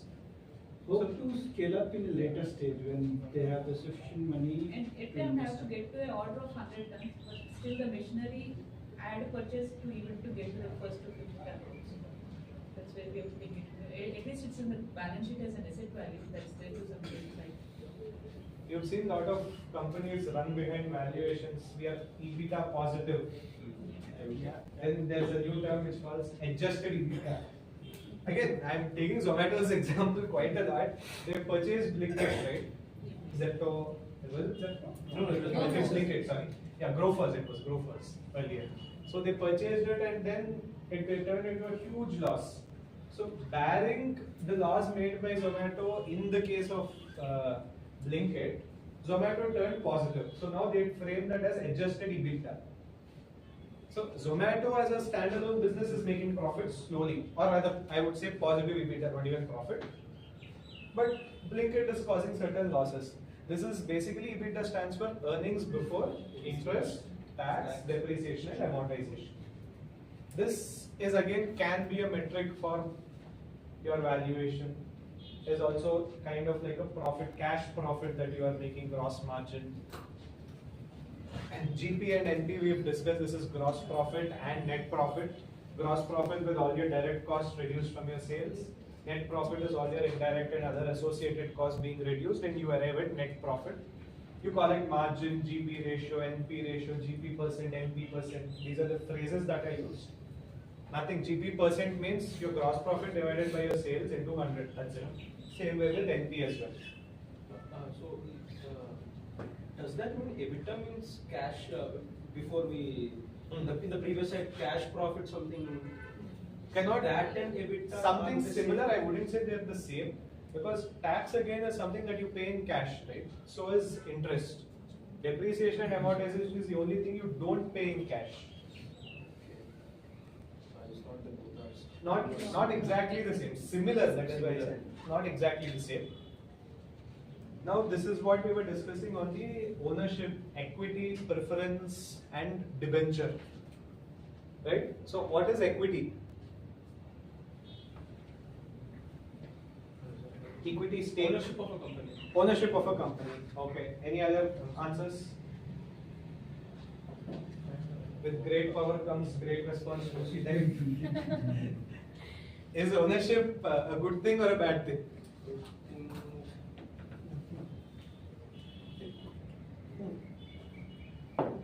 Ownership is good, but running a business, taking decisions, Responsible thing. Or else all of us would have been successful businessmen or investors. So, what differentiates equity holder from a preference shareholder or a debenture bondholder? Any thoughts? Decision making. Decision making. Okay. Point one, decisions. Anything else? Guys, all of you want funding, right? Investments. All of you want funding for your startups and ventures? Yes, no? Yes. Or you want to be like Zerodha, where completely bootstrapped? Not possible. Not possible. We need funding. I have a personally different opinion on that, but anyway.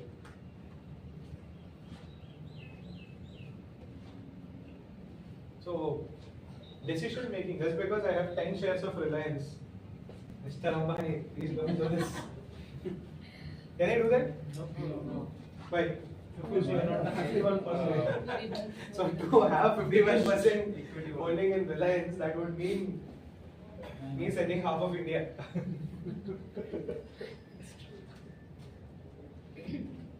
So decision making you may or may not have, but primarily meaning a equity holder is having ownership stake in the company, which means you have a stake both in risks, rewards. Loss is also yours. That is what Srinivas Garu was asking, what is the difference? So as an equity holder, if the company is liquidated, it goes into a loss, I will be the last guy to get anything left over. I'll be very happy if they don't ask me for more money. I make my loss peace. Exactly. Rest in peace, loss in peace, at least let me lose in peace. So that way, equity stakeholder. Again, there are equity shares with voting rights, without voting rights, classes of equity, class A, class B, class C, etc., etc. Just know that there are classes of equity shares and all of that. You have ownership, risk, you get profits, you get dividends, you get capital appreciation. I buy a share of Reliance, today 100 rupees, tomorrow 120, 10 years down the line 1000 rupees, I have an appreciation. There might be a loss as well. I cannot complain saying that I bought Reliance with the expectation that it will go up, it fell down, so please give me back my money. It doesn't work like that. Reliance, if it's profitable, it will give me dividend. That is also an earning that I am making out of holding a share of an equity share of a company. Then what is preference shares? Sorry? What's a dividend, sir? What is a dividend? Okay, we'll get there. First, preference shares. Preferred stock it is also called. What is a preference share and what is a debt? I guess debt everyone knows. Debenture, bond, debt. What is it? Debentures is the Simple, plain old story. Vaddi, vyaparo. Appu ivvadam, vaddi teesukodam. That is all debenture is, or that is all a bond is. There are finer points to it. What is the rate? When do you get your interest? There are something called as convertible debentures, compulsorily convertible, optionally convertible. Probably you'll get all of this covered in the funding and the structuring part. Debenture is nothing but having a debt and you get a fixed interest earning from it. I buy a 10% debenture, let us say, I get 10% interest on the face value of the debenture. So every month or every quarter, half year, annually, whatever is the time frame, company has to pay me interest. This interest doesn't matter whether the company is making a profit or a loss. If the company is making super profits, I cannot ask for more. If the company is losing and bleeding out money, company cannot say I won't pay you. That's what we do when we give somebody money for interest, right? Yes, no? I think all of you seem to be very nice people who won't even ask interest. Can I borrow from you guys? I'd like to give you, sir, if we have some. So, I don't have anything to do with the profit or loss of the company. I need my pound of flesh. So, I need that interest. That's all. That is a debenture. Then what is a preference share or a preferred stock? It is a hybrid between a equity share and a debenture. You have a percentage, let's say a 10% preferred and preference share. you get a dividend called preferred dividend again.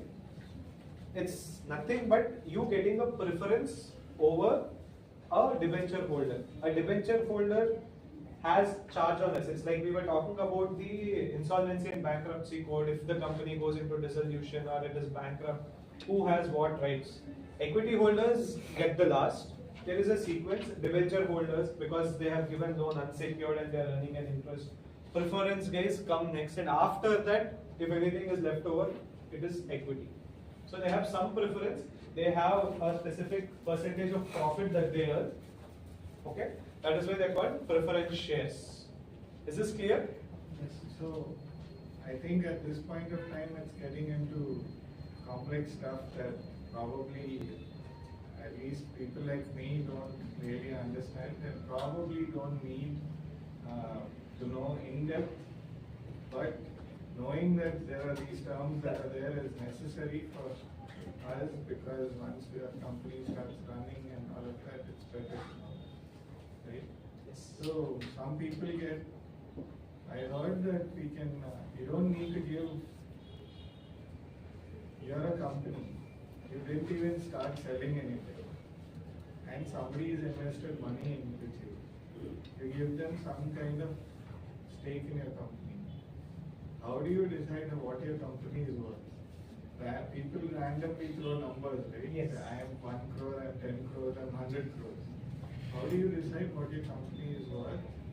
And so, when you don't know what the worth is, what do people do?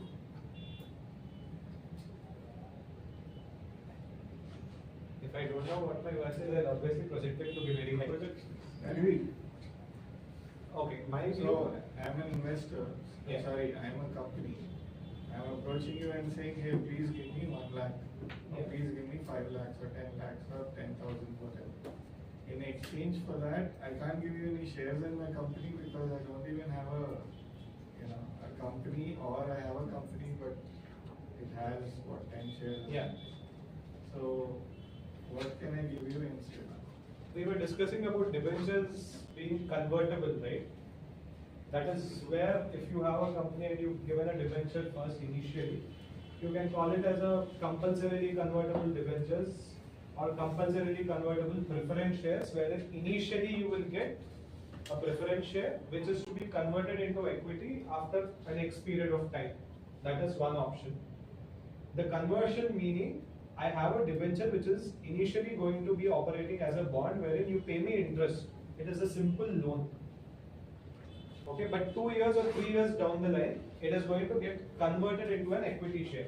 How it gets converted, again, we are not getting into it. The same thing with the preference share as well.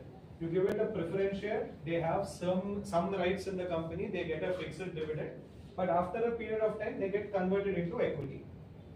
Based on the value at that time. Correct, based on the value at that time. Now coming to the valuation part specifically. Valuation, we talk in financial terms, is more of an art rather than a science. Or you can say it is a mix of both.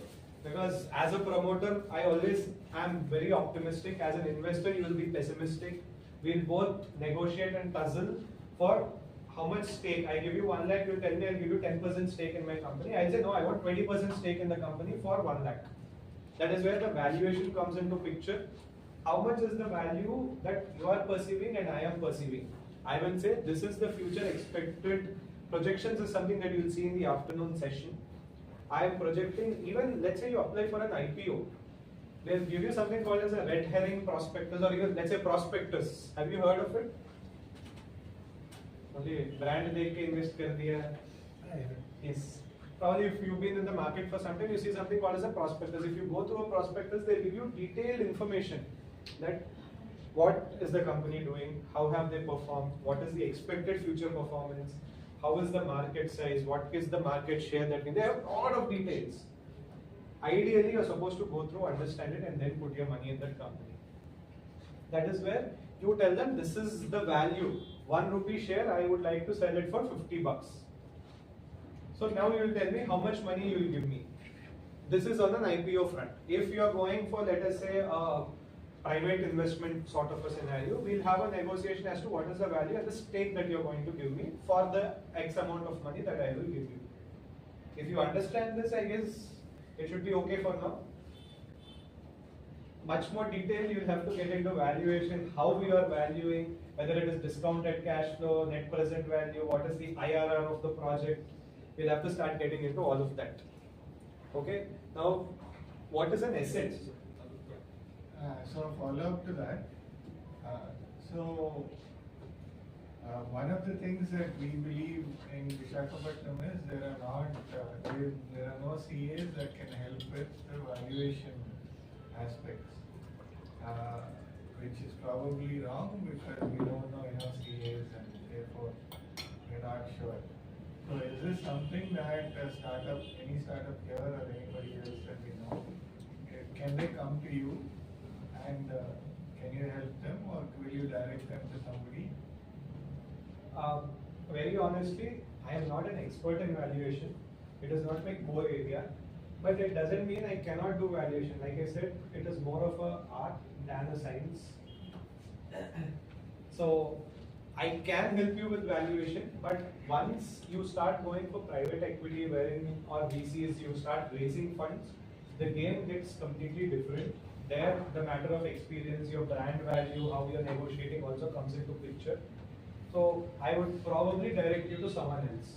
Okay. I just wanted people to know so that they can come to you and then they can. Yeah, there is another practice also which we do some of the back end work. We finish, give up a model and all of that, and then we send you to someone who can front end it also. They will probably refine it further and take it upfront with future investors, prospective investors. Thank you. But where we can probably help you out is initially how you would want to set the capital structure. What is the share? How much can you dilute? How much you should, you shouldn't? We can help you there to that extent. Yeah, what is an asset?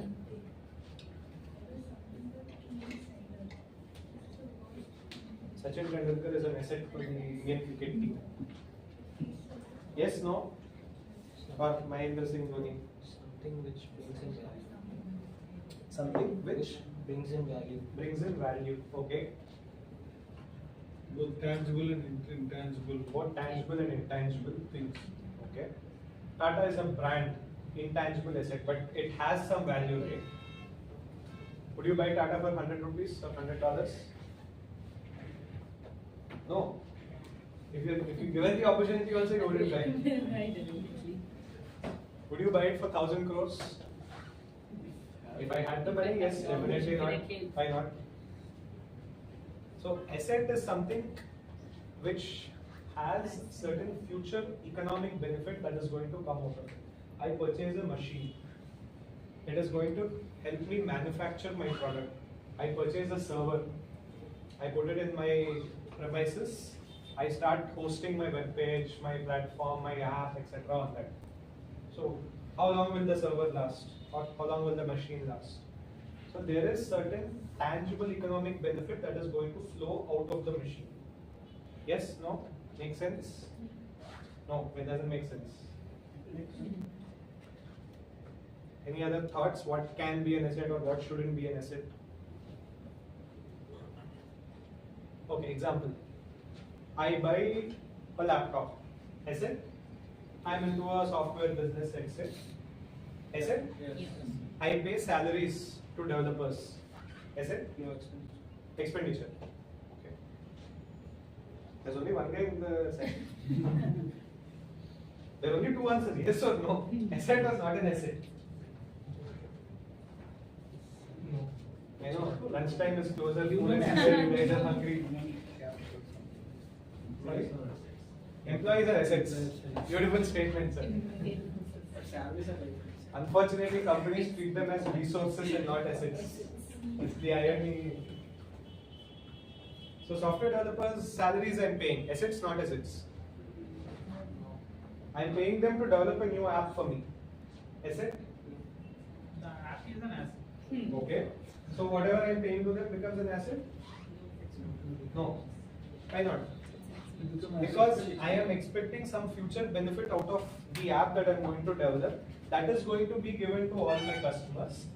That app is going to give me certain future economic benefit.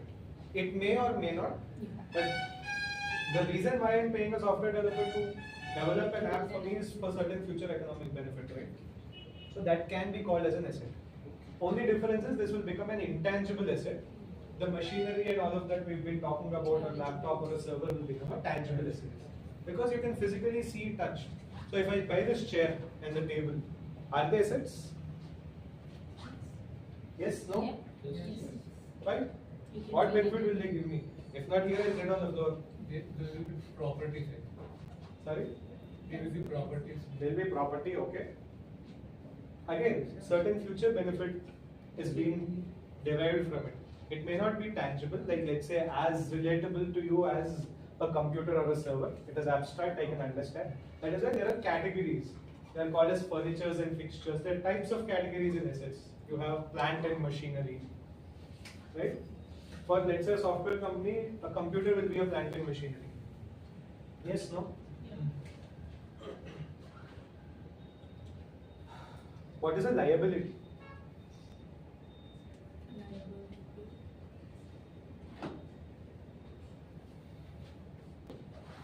We are owed to pay, liable to pay. Nobody knows liabilities. I don't want to know liability also. Nobody wants a liability. Company is expected to pay the money. Exactly. You are supposed to or expected, you owe money to someone and you're supposed to pay. That becomes the liability. Tax we have to pay, that is like. Correct. A very, just a fun fact, let's say the corporate tax rate is 25%. Which means of your profit of 1 crore, you pay 25 lakhs tax. Convert it into terms of time. Out of 1 year that you have worked and earned 1 crore, how many months have you worked for the government? 4 months. 12 divided by 4 is, so 1 whole quarter you are working for Government. return on time invested, much more valuable concept. Yeah, of course. In fact, we had this table, right? I missed this point.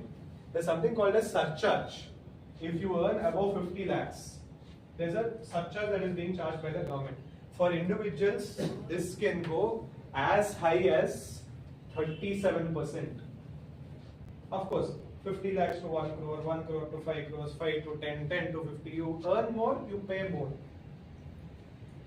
Net, in effect, your effective tax rate as an individual can go quite high. 25, 30, 35%. Effective tax rate I'm talking about.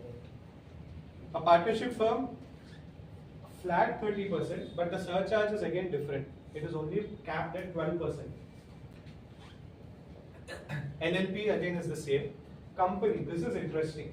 Just try to follow here. Company, we are all saying 25% is the tax rate. Seems like 5% better than a firm or an LLP, right? Yes, no? First, simple maths, 25, 30. How much would you want to pay? 20. Not 30, I thought you were all kind guys. There's a surcharge also, 7 to 12% if income crosses 1 crore and up. Fine. Forget about the amount of income. See the percentage. There is a catch here.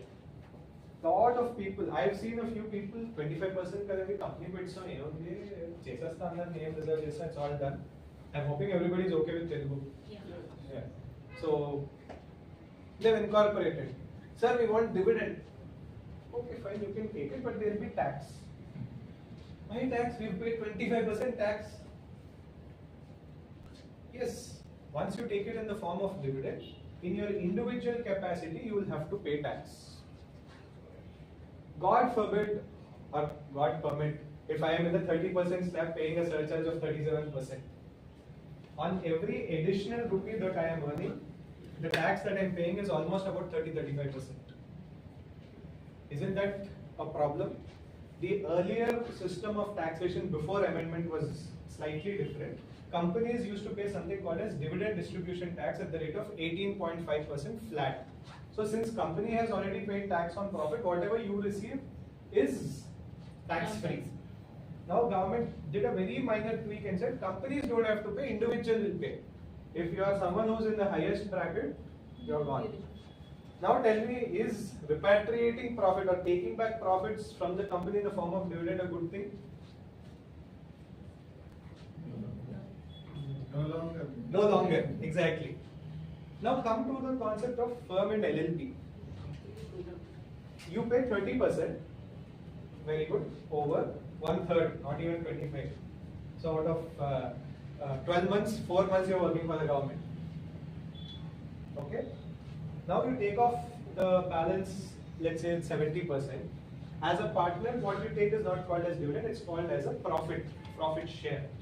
That profit share is not subject to tax. So now, what is better, company or LLP? Company if you want to pay more tax, but yeah. Or company if you are not going to take out the profits from the company in the form of dividend. You understand the five difference now, right? But individual has to pay the dividend tax on his hand. Correct. That's why I said if the company is better if you are not going to take out money in the form of dividends.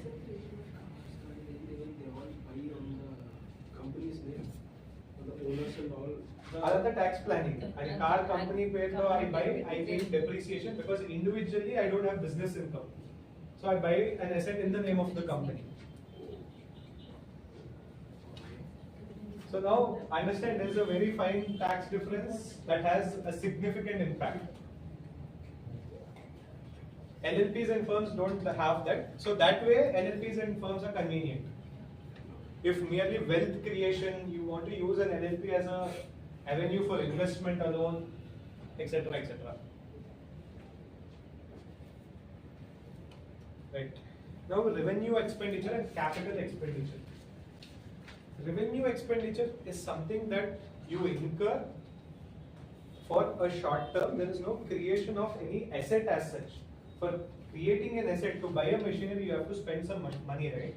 You spend that money and that asset is going to be there for next 5 years and 10 years. It is going to do some particular activity or job for you. That way, that is why we said salaries will not create an asset. You cannot make it into a, capitalize it into an asset. But capital expenditure means you spend that money for the purpose of developing or procuring an asset. That is the difference. And understanding this difference is very important because there is something called as a asset liability mismatch or short-term funds being used for long-term purpose and a long-term fund being used for a short-term purpose. This is a mistake which a few businesses do. I'll explain that when it comes to the loans part. In case I miss it out, please remind me.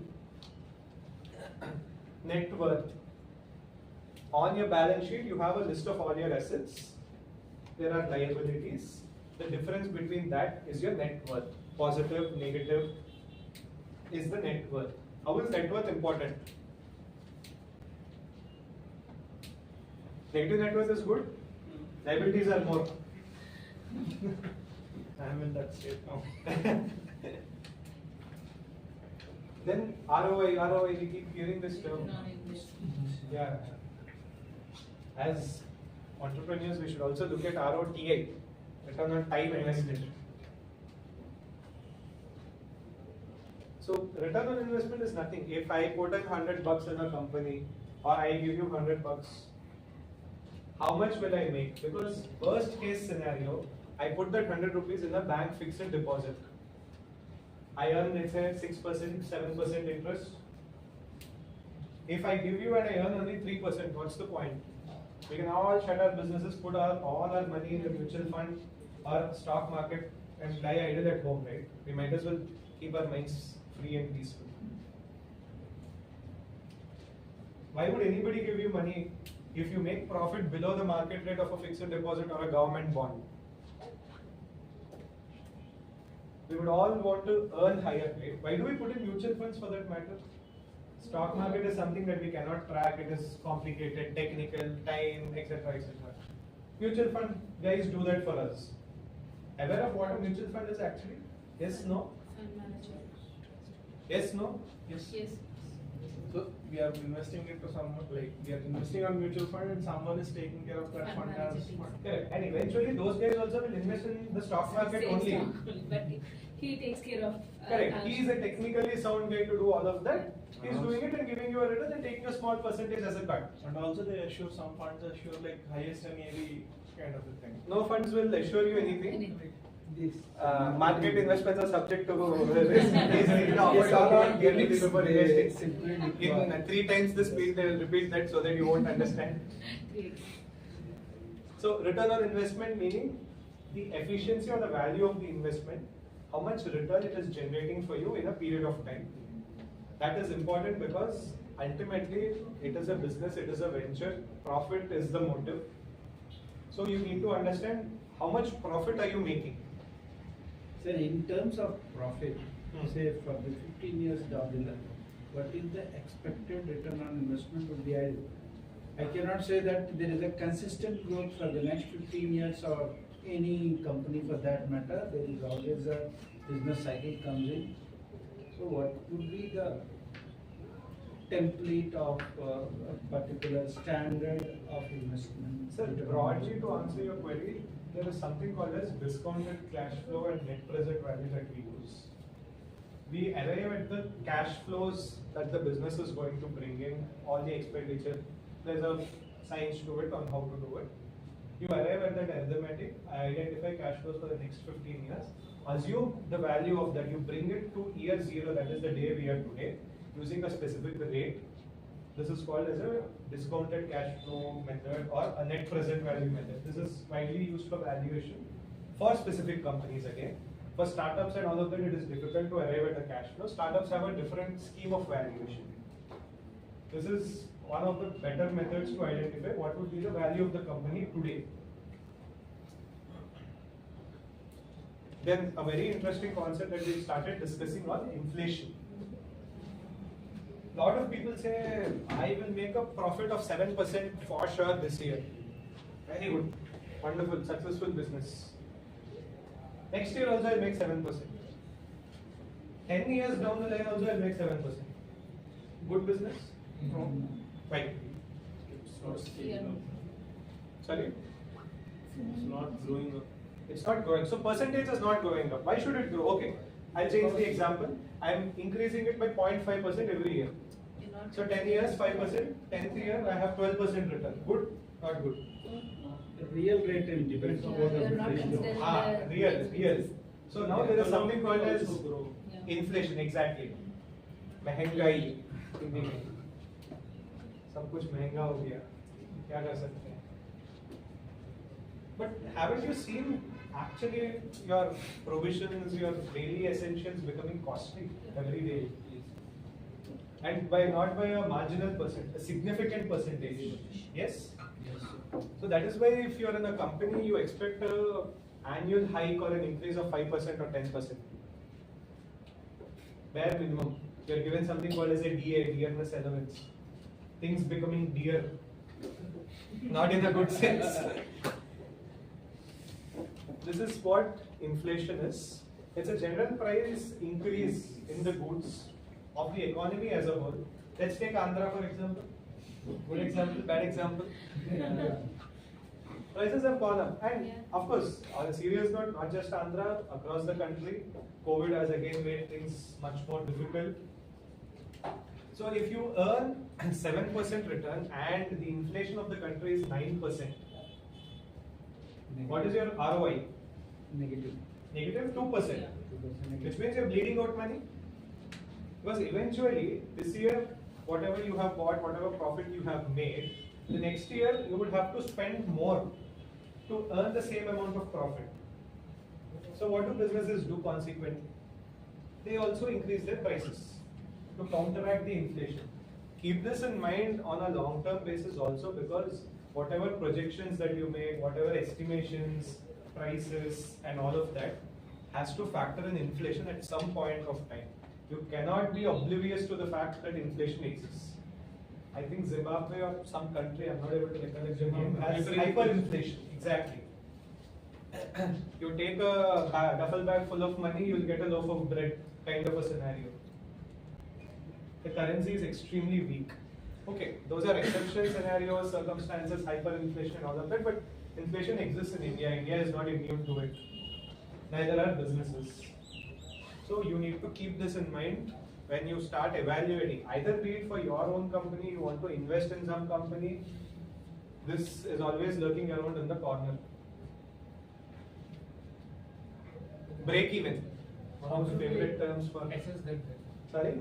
How should we assess that inflation? Like at what period of time, like or what period in the future? That will become an economics class. Which, how do you assess? There is something called as consumer price index, which will tell you. I think if you see, there is a statistic also that comes a plate of thali, vegetarian thali has costed this much rupees on this particular month. Now it has costed this much. Let's say veg thali has gone down because monsoon was good, but non-veg thali has gone up because, let's say, animal produce and etc. is not good. Consumer price index is the general metric for assessing inflation. It's actually a basket of how much goods. Correct. Basket. Yes. A basket of your regular provisions that you need to survive. There are lots of metrics. CPI, consumer price index, is the metric that is generated. Break even, anyone?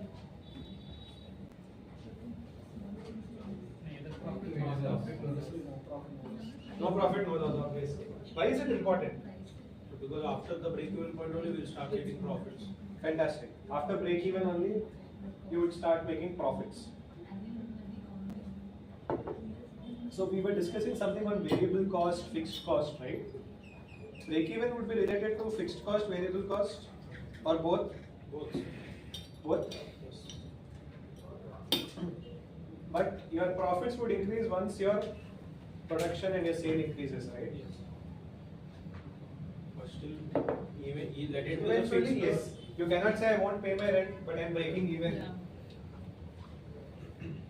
So no profit, no loss. If you're at least breaking even, see, these are the times when you take a decision. I'm breaking even, at least I'm running my business without no profit, no loss, let me continue it. If I'm not even breaking even, which means I am losing out money. Again, this has become a little redundant in the startup scenario right now. But good financial metric to ensure that your business is breaking even. You need to assess it beforehand. When you start your business, you slowly start progressing as what is my break-even point? How many units or how many users, how many customers will I ensure that I break even? Working capital. We were discussing about a cycle of sale, purchase, right? When you have payables and receivables, the difference between that, or the difference between your current assets and your current liabilities, what does the word current imply? At that moment, immediately, in short spans, these are all current. Let us say your debenture holders, they are current assets, non-current assets. Non-current liabilities. Debenture is a loan that is given, okay? Or let's call it a loan. I have given you a loan for 10 years.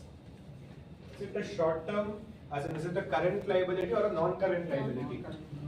Why? Future one that can be. Correct. You have 10 years to repay that loan. But let us say it is an EMI. Every month I have to pay 50,000 rupees for, let's say, a 10 lakh loan. So this first 1 year that I am paying 6 lakhs, will it be a non-current or a current liability? Because it is due in the next 1 year, right? Current, non-current, 1 year is the general cycle that is considered. It can change on the basis of business also. Why do we assess working capital is because in the cycle of purchase and sale, at some point either your sale or your purchase gets disrupted, there are issues, you are not able to recover your money. You will still have to pay your vendors, your salaries, your establishments such as rent, electricity, etc. Right? If you don't have the cash, how would you survive? Yes, no? Makes sense? That's why startups have something called as the phrase runway. Have you heard of it? Yeah. Runway. Just like a flight takes off, runway. Cost of capital, yeah. We were talking about valuation, NPV, discounted cash flow. I'm not going deep into this, is complicated. Net present value and internal rate of return. Internal rate of return, very simply, you have a costing for a project, you do all the net present value discounting and all of that, and then you arrive at something called as an IRR for the project. That is the rate minimum at which you have to earn so that the project becomes viable. Just understand that, that is sufficient for now. Can I go forward? Cost of capital. You keep raising debt or equity or preference share. Is there an associated cost to it? Yes, no? Because all the money carry the interest burden. Correct. That sometimes very costly. Exactly. So I am an equity holder in your company. I am giving you equity with some kind of expectation that you give me a return rate. At least forget equity for a moment. Take preference shares or debentures. 10% preference share, 12% preference shares. Which means you need to give me 12% dividend. Yes? Which means in the profit that I have earned, 12% needs to be given to you on the value of investment that you have made. So that is a cost to the company. So which means there is a cost to the capital that you are raising. You take a bank loan at 10%. 10% is the interest that you are paying to the bank. Isn't that a cost to you? So the capital that you raise will have a cost. That is called as a cost of capital. The price a company incurs to borrow money or raise capital from investors, or it can be from a financial institution as well. Okay, one of my two favorite terms, accrual, double entry bookkeeping system. Have you heard of anything of that sort? Yeah. Okay. There's something called as accrual basis and there's something called as double entry system of accounting. Double entry system we'll cover in the subsequent slide. Accrual is basically meaning you are accumulating or accruing it for the future, which means I have a liability in your books of accounts. I have a liability to pay 10 crores. Some legal issue, let us say. My company's turnover is 1 crore. Okay? Do you think putting that in the financial statement is important, not important? Yes. The case is not yet decided, it is not finalized, but there is a liability. Or I have to pay my vendors 10 crores in the next 5 months. Do I have to put that in the balance sheet as of 31st March or should I not? You have to. You have to. Why? What if I don't put it? Income tax. Forget tax. No, in Forget future you tax. have to bear the expense, right? You have to. Yes, show that. as a reader of the financial statements or as an investor of the company, you need to know what are the future liabilities of the company. Because you are betting on the future performance of the company. You are not betting on what the company is today, right? If there are issues, disputes, huge payments that are accruing and I don't have the money and I don't even record them in the books of accounts, how would you know as an investor? As an investor, are you looking at my books of accounts every day? Are you seeing my balance sheet? Who are my vendors? Are you verifying the bills? You are not. So that is why it is universally accepted that you do something called as accrual basis of accounting. So you keep estimating and providing for all the future liabilities as well. Valuation is a textbook definition is analytical process of determining current or projected worth of an asset or a company. Okay. Audit, one of my favorite phrases. What is audit? Just check your financial statements. Check your financial statements. Okay. I have checked Reliance financial statements. Fantastic. And authorize it as well. Authorize it. I have signed it. My sign has superb value. Then what? Which means. More valuable than the finance. Yeah. With great power comes great responsibility. Who is the first person who's made a scapegoat or who's penalized if there's something wrong in the company? Auditor. Yeah. Yes, thank you for that. We are the first case you can blame. We audit the company for 3 months and the promoter runs it for 12 months, but still I am the guy who's responsible for mismanagement in the company. I haven't even gotten that money. That's the best part. It is just like punishing the doctor for the sick patient. Yeah, or it's more like Operation Successful Patient Death. The reason why I put the phrase audit is because a lot of people think if an auditor has signed off on a balance sheet, everything is good. Audit is merely a test check. It is a sample basis check of your company financials. your books of accounts and expressing an opinion. I am not an investigator. First and foremost, get it in your mind. Sir, my auditor knows everything. He's like a god to us. He's sitting around and cleaning. That's it.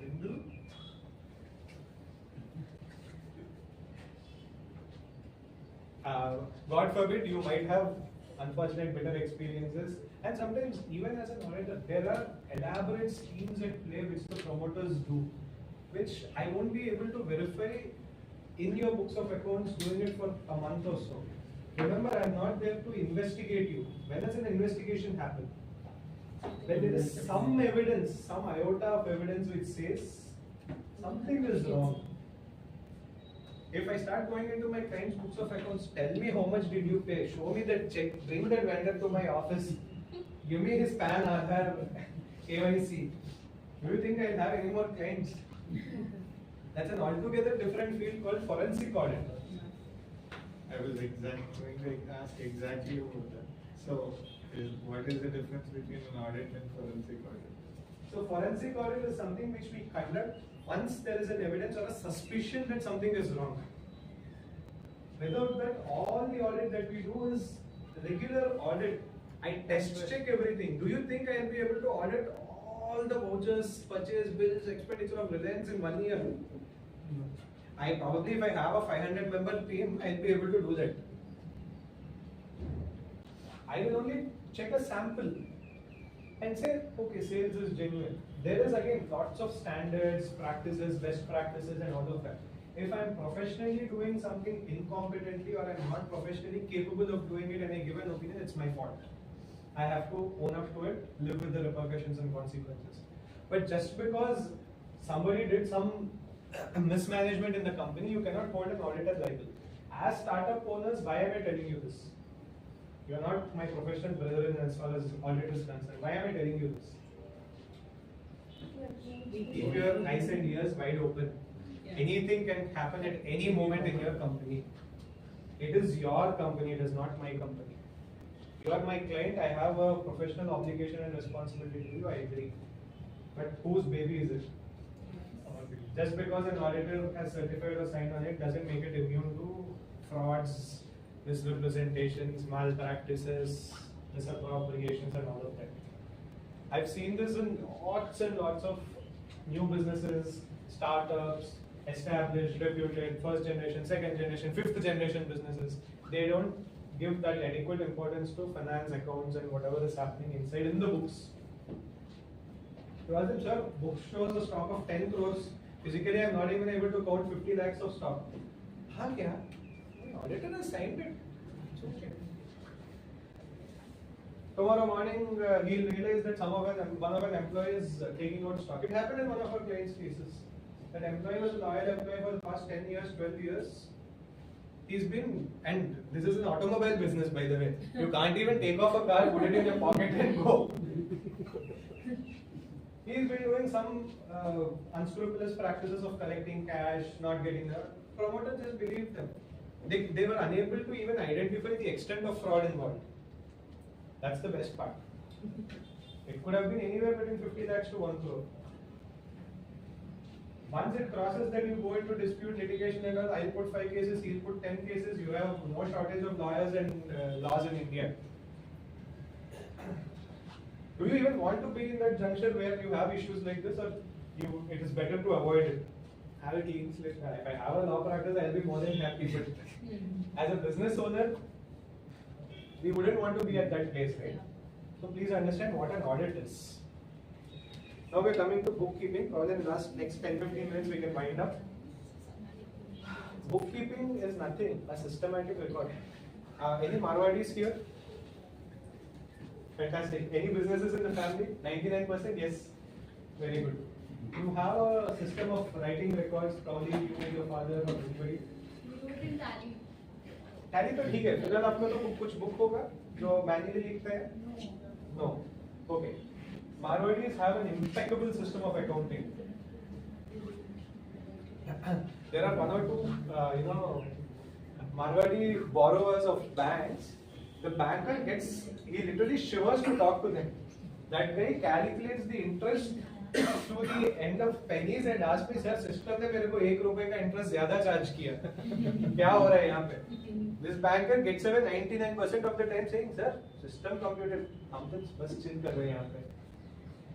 हमको कुछ पता नहीं है system में. That day will make his life miserable and screw his happiness because of that ₹1. They are known for their meticulousness that way. Ultimately, accounting and bookkeeping is nothing. You have a systematic track and record of all your expenses, income, assets, liabilities. That's all. There are additional disclosures which can be taken care of, but it is nothing but a systematic record. You can use all of your accounts for your audit, your budget, your forecast, as long as your books are accurate. And your data should be in such a way that you should be able to generate some reports and make some conclusions out of that information. If I keep writing in one chart paper A3 sheet all the expenses wherein to total it will take me 20 minutes, and God forbid I make a mistake, what purpose does it serve? It has to be easily accessible. Let us use computer. Why reinvent the wheel? And to do all of this, there is something called as double entry accounting. For every debit, there is a credit and vice versa. Just understand that. You don't have to get into principles of accounting and all. You use softwares. There's so many things like TiE, Zoho, QuickBooks, Vyapar, etc., etc.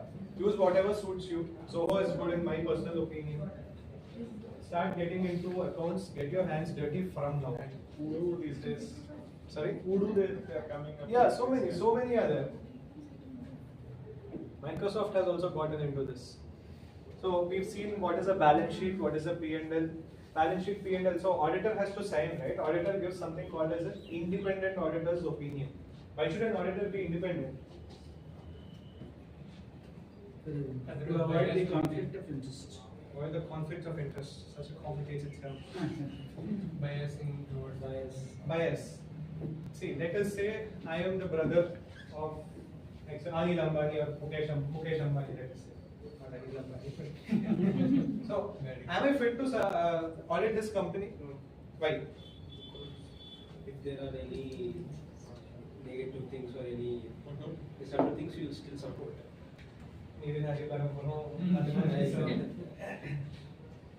There is no independence, right? It's a blood relation. There is some kind of relationship existing between us.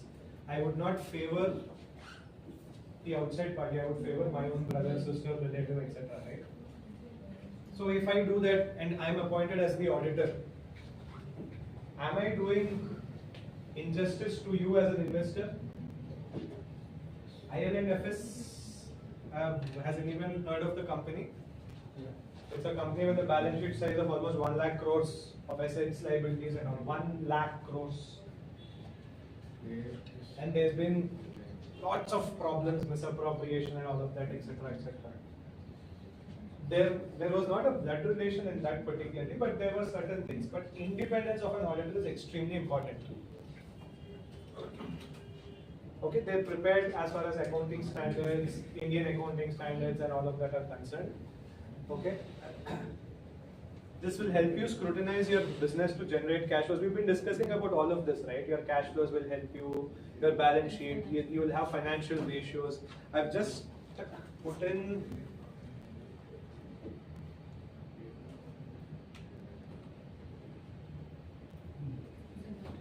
if you really want to, develop your skill set, you can start going through listed entities, balance sheet and P&L.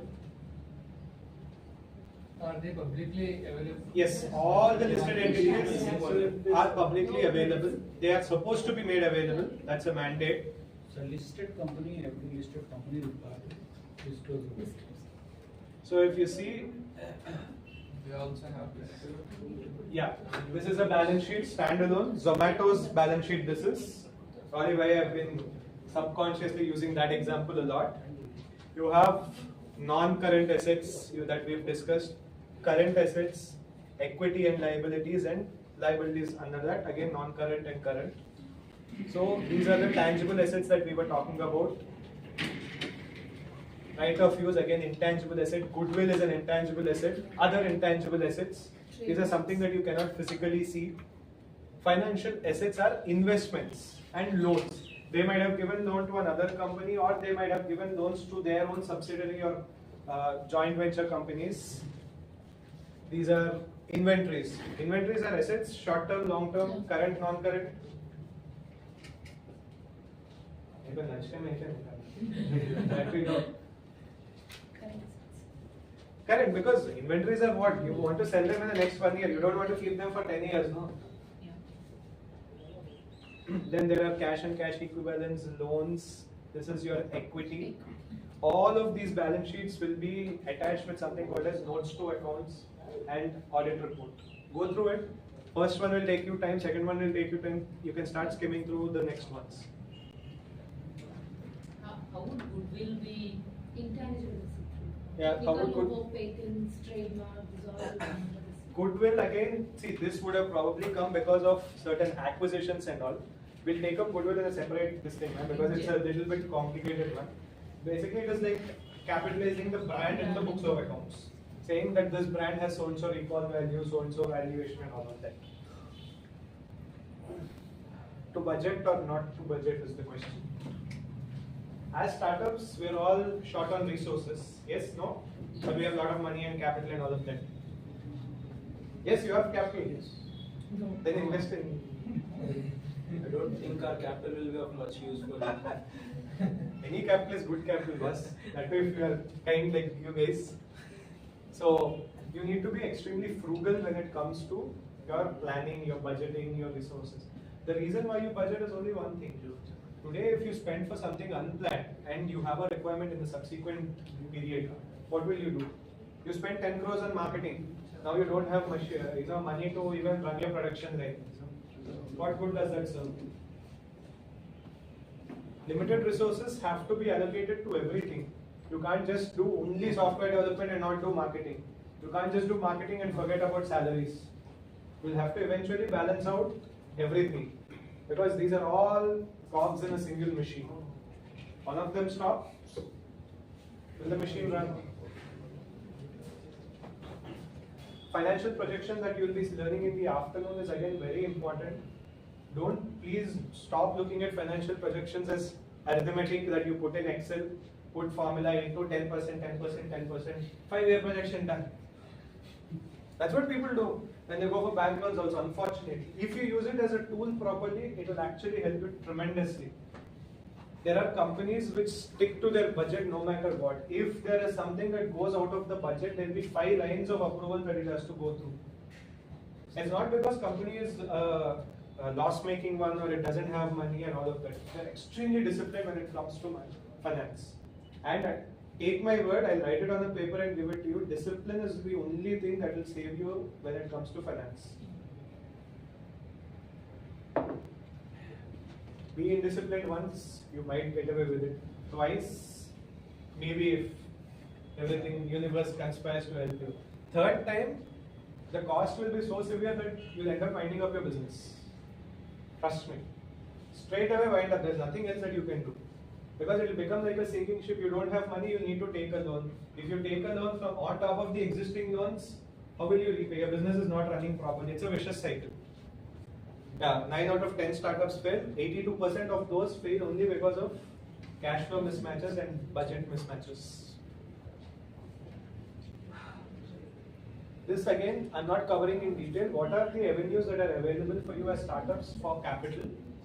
Government grants, you're again having a session tomorrow. Bootstrapping, like Zerodha, using your own funds, slowly scaling it up without taking external funding. May not work in all scenarios.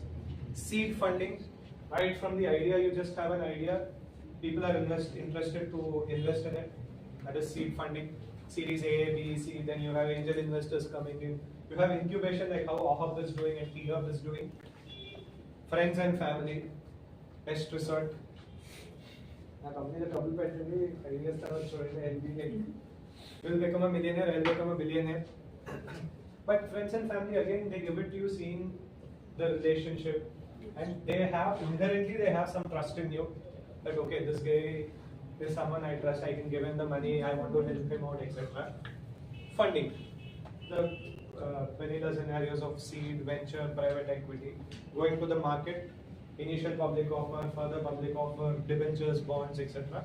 and bank loans. We'll be covering only about bank loans now and a little bit on taxation and we'll wind up. There are two types of loans broadly, term loans, working capital loans.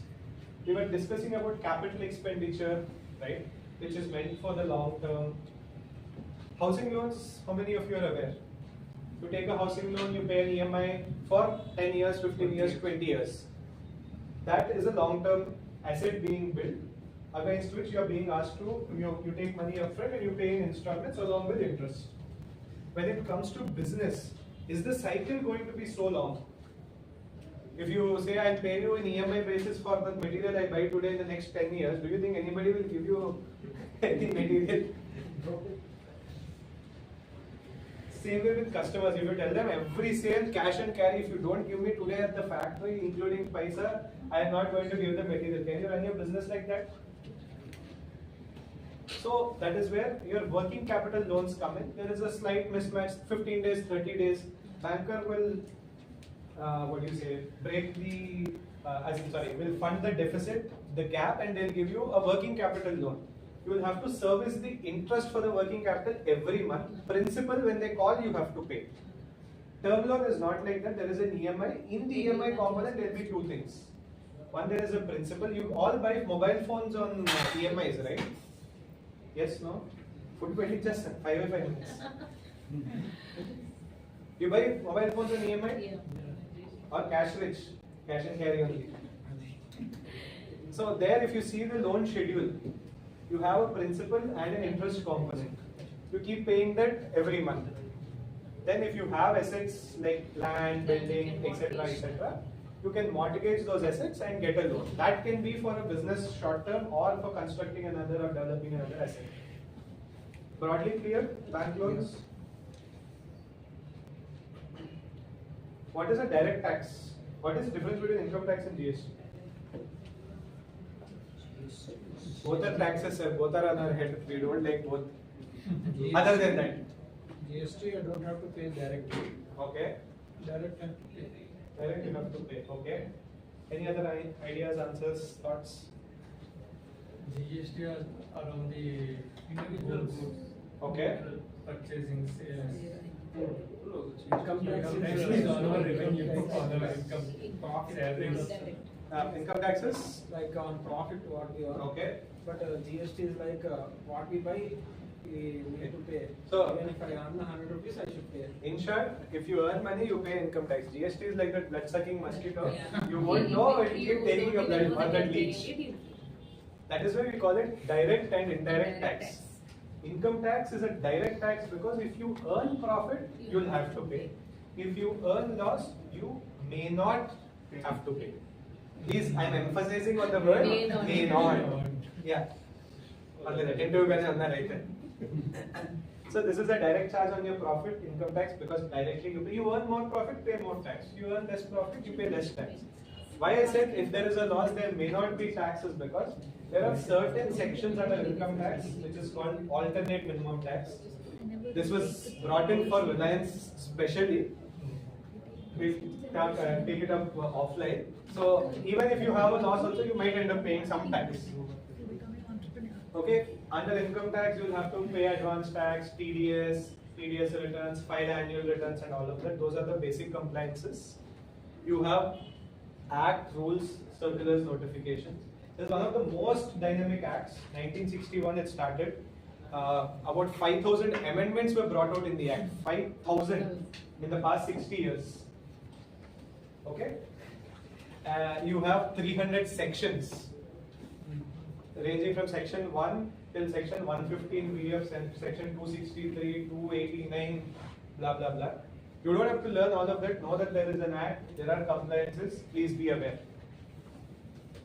So every company needs to pay income tax at some point. Yeah, you have to. Startups. Yeah, startups have 80 IAC. It's a specific recognition given. You have certain tax exemptions given for a startup registered under section 80 IAC. TiE, sorry. How long? It is for a block of 3 years in an assessment span of 10 years, sir. Just remember that there is an exemption. The moment I start getting into it, it will become hyper technical. I am happy to discuss, but it will become extremely boring. We will discuss after we get to a level where we can. Yeah, sure. See, just be aware that there is a tax exemption for a startup. Then you have Google. All the definitions that I've put in are also from Google only. I have not taken a single definition, created my own, or from any finance book. I put in only Google definitions because tomorrow when you Google, you'll understand it and remember. Okay? Good and simple tax. Modi साहब ने बोला है एक good and simple tax लेके आएंगे करके. Is it good and simple? No, so complicated. Still figure out what is that. So this is an indirect tax. I buy a mobile phone, I pay GST. I buy an AC, I pay GST. I buy shoes, clothes, soap, provisions, every damn thing I pay GST more or less. I buy fuel, I pay almost 45-50% tax. I buy alcohol, I pay tax. Most sincere taxpayers. I guess there's a movie, right? Other taxpayers in So GST has, see, look at the notifications. In the past 7 years, with 1st July, it will become 7 years of GST. We've had nothing short of 1400 notifications, 500 circulars, 53 GST council meetings, most recent one being about 2 days ago. This is not my record, this is all-time industry record. GST achieved this in 7 years. So imagine 40-50 years down the line, around until the lastly, returns వేయాలి monthly, కొన్ని forms filing ఇలాంటివన్నీ ఉంటాయి. అవన్నీ tax statutes లో ఉండే compliances. There's something called as input tax credit when it comes to business. I just touch upon this in 2 lines. If I want to sell this mobile phone, I'm a trader. I buy this for 50,000 rupees. దాని మీద GST ఉంటుంది కదా. Let's say 18% GST. Okay? I've got it for 59,000 rupees. Now I'm selling it to Junaid, let's say, for 1 lakh rupees. And then when I'm selling it also, there will be GST. So now I have to take 1 lakh plus 18%, 1 lakh 18,000 from him. Government says, and buying you have paid so and so GST, 9,000. On selling, we will give you credit of that 9,000. And net when you pay to the government, you only pay 9,000 rupees. This system is called input tax credit. So purchase law, you take input tax credit. Sorry? It is not that you are paying from your pocket. Junaid is buying the phone. Junaid is giving me 18,000. So I am not paying a single penny. Indirect tax as a business, I am only a collecting mechanism. ఏడాదిలో 3 నెలలు పనిచేసిందే కాకుండా ఇప్పుడు government కూడా పనిచేస్తున్నాం ఫ్రీగా. Same thing with TDS. I have to pay you 1,000 rupees. Government says deduct 10% TDS when you pay to Kushal. So I'll pay you 900. Your tax I'll pay to the government. If I don't pay it on time, I am penalized. Same way in our example. And that way they are keeping record how much you are earning basically. Correct. Yeah. Because I don't know if Kushal is going to pay money or not. How much is Kushal earning and all of that. So you are forced to file a return. So you will file a return, you will collect those 1,000 rupees back. This session is making me want to leave the country more. Ease of doing business, bro. It's available everywhere. You have to do this. So You have these to do are this everywhere. taxation statutes are similar across the world. India has agreed a bit more complex, but it is not like if you go to US you don't have all of this. You have all of that there also. Yeah. But you have Here we can escape. Then why don't they actually apply GST for the petrol? Okay, that's a different discussion. We'll take it offline because that will go on for another half an hour. Yes, we're done. Okay, so registrations, when you have to take, every state you have to take a registration. Monthly you have to file 2 returns. All of these are compliances. You just need to know that you have to be very strict. Last point is, in the same example when I am selling a phone to Junaid, if let's say Junaid is also a businessman, if he's an individual, he'll give me that money and he's done. If Junaid is also a businessman and he wants to take that input we were talking about, but Vinay is a guy who doesn't like filing his returns. Nenu return time file cheyapona, if I make a mistake in the return, Junaid will pay the consequence. He will lose that input. The startup required to follow all the compliances also. Once you register, there is no exception, sir. You have to follow everything. Even from the start of the business. Yes. Commencement of The thing is, if your turnover is not more than 20 lakhs, so complicated. sir, if your turnover is not more than 20 lakhs, you are anticipating that you don't do turnover more than 20 lakhs in a year, then there are some exemptions out there. But you don't have to take a registration. Kani, So there is that's- something called as, in our example, when I said Junaid will pay the consequence, that 18,000 GST which he has paid will become a cost on his P&L account. Yeah. That is straightforward a loss. Loss. So 18% margins any business will not take. Imagine if compliance is not taken seriously, 18% margins you don't get in a lot of businesses. So he's straight away losing that. Same way if he doesn't take a registration also. నేను charge చేసే GST అంతా అతనికి input రాదు, నాకు input రాదు, because he is not having a registration. That is, he can save that and take input kada. So what if I start the business, I won't get registered, then I am so safer place. You are safe, but like you are losing 18% directly, right? That You input will can't become a take cost input. to you. Instead, if you take credit, మీకు P&L the expenditure కింద రాదు. So I'll explain that ఇప్పుడు after. ఆ 18% నేను నా దాంట్లో పెట్టుకున్నాను అనుకుంటా. If I am selling some other service to someone, then I can claim that as input for me. So these are the laws that broadly you need to remember will be applicable. Income tax, GST, ఇవన్నీ మనం చూసాము. IPR is intellectual property for trademarks. Arbitration, if listing and all go for SEBI, banking regulations and contract, sale of good, rent, factory, shop, FEMA, food safety, FSSA and ESAPF gratuity for employees related. ఇవన్నీ laws ఉన్నాయి. Just know that they are there. అవసరమైనప్పుడు comply అవ్వాలి. ఎప్పుడు అవసరం ఏంటన్నది you'll have to take it up as it comes. So we wanted to do this activity, but for shortage of time, even do it post lunch if you are able to finish it quickly. Choose a name for your startup. Decide what entity type that you want to do. Decide on a ratio, partnership అయితే partnership, share అయితే share, equity ఇస్తారా, preference ఇస్తారా ఏంటని. Then మీరు ఒక projections తయారు చేసుకోండి, sale and budget వేసుకుని projections తయారు చేసుకోండి. And on that basis, explain the backing, ఎలా వచ్చారు ఏంటి అని. Do this activity, it will give you some more insight practically. Okay. With this, I will wrap it up. You've been a wonderful audience. Thank you so much. Thank you for TiE, Srinivas and Aham for the opportunity. And if you think compliance is costly, think about non-compliance. Thank you so much. Non-compliance can land you up in jail. Okay, so thank you for your patient listening. I know that you're hungry, the food is there, we can pick up one. Try to move towards this area, we can see if we can leave some space for the other people to eat in that corner.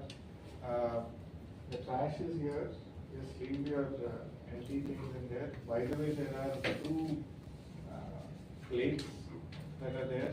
In case you think you cannot finish the entire food packet, leave some of the food on the plate so that we can give it to somebody else who will probably have that rather than waste it. Okay? Thank you, Vinay. Maybe you can, you are going home, it's late for you. So I'll ask him to ask any questions and. No, it's okay for me. You can start your lunch and probably ask questions also. Also works for me. Might be hungry. No, that's okay. No problem. So you can ask him questions while having lunch, and we'll have a very short lunch, 20 minutes, so that we can get started by 2:10. Apologize for that. No. Because actually, I'm sure everyone agrees that it was very educational and informative. Thank you So, so much. yeah, thank you for taking the time. Wireless Srinivas was just watching for you. Oh, he's good. So, chartered accountant, Wireless Srinivas, and he graciously agreed to take the session as soon as a mutual friend, my partner Kiran Koravi, that some of you had met earlier. He had reached out and he immediately agreed and said we'll take this session. So this afternoon is all about things that he's going to take care of. Balance sheets, you took a look, right? When I barely touched upon it. So the importance of financial statements, the risks that are involved in that, and many other aspects. I think maybe 1 or 2 more lines about you should help them understand. So, I am Srinivas Vaitla. I qualified CA in 1996. I started practice in 96, almost 28 years. completed. Okay. So, apart from CA, I completed ICW also. I got 32nd rank in ICW. 97 starting, I started my career. In 2005, I joined in Manohar Chaudhary Associates. It was in Chennai based firm. So TiE Manoharan is head of our organization. You heard about TiE Manoharan? No? Only she studied CA, Oh, so she is the one who You know, knows ma'am? others. Chennai, Chennai. for application. okay. Mr. TiE Manoharan, you know Sachem scam, everybody knows. No? So after Sachem scam, central government appointed 6 directors. Out of one of the directors, TiE Manoharan. He is my founder partner and my senior partner. So I started career from Vizag, but I started branch in Delhi also. So I'm in charge partner of Delhi and Vizag. We are 25 partners. So I'm looking Delhi and Vizag branch. This is my brief of myself. My office is in MEP College. Presentation.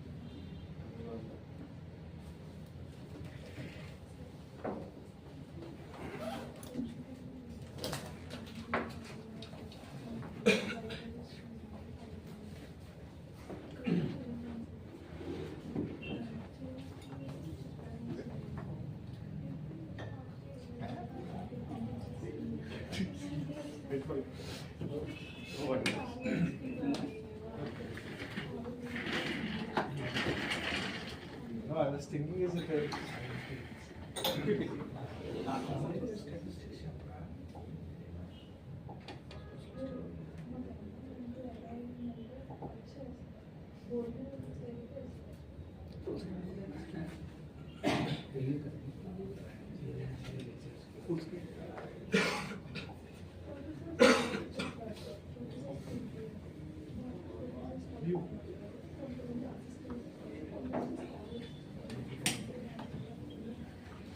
Just check over there, right? just Okay. Didn't trust him. Other than. Sorry. No, issue. Just making sure that we don't have a problem on it.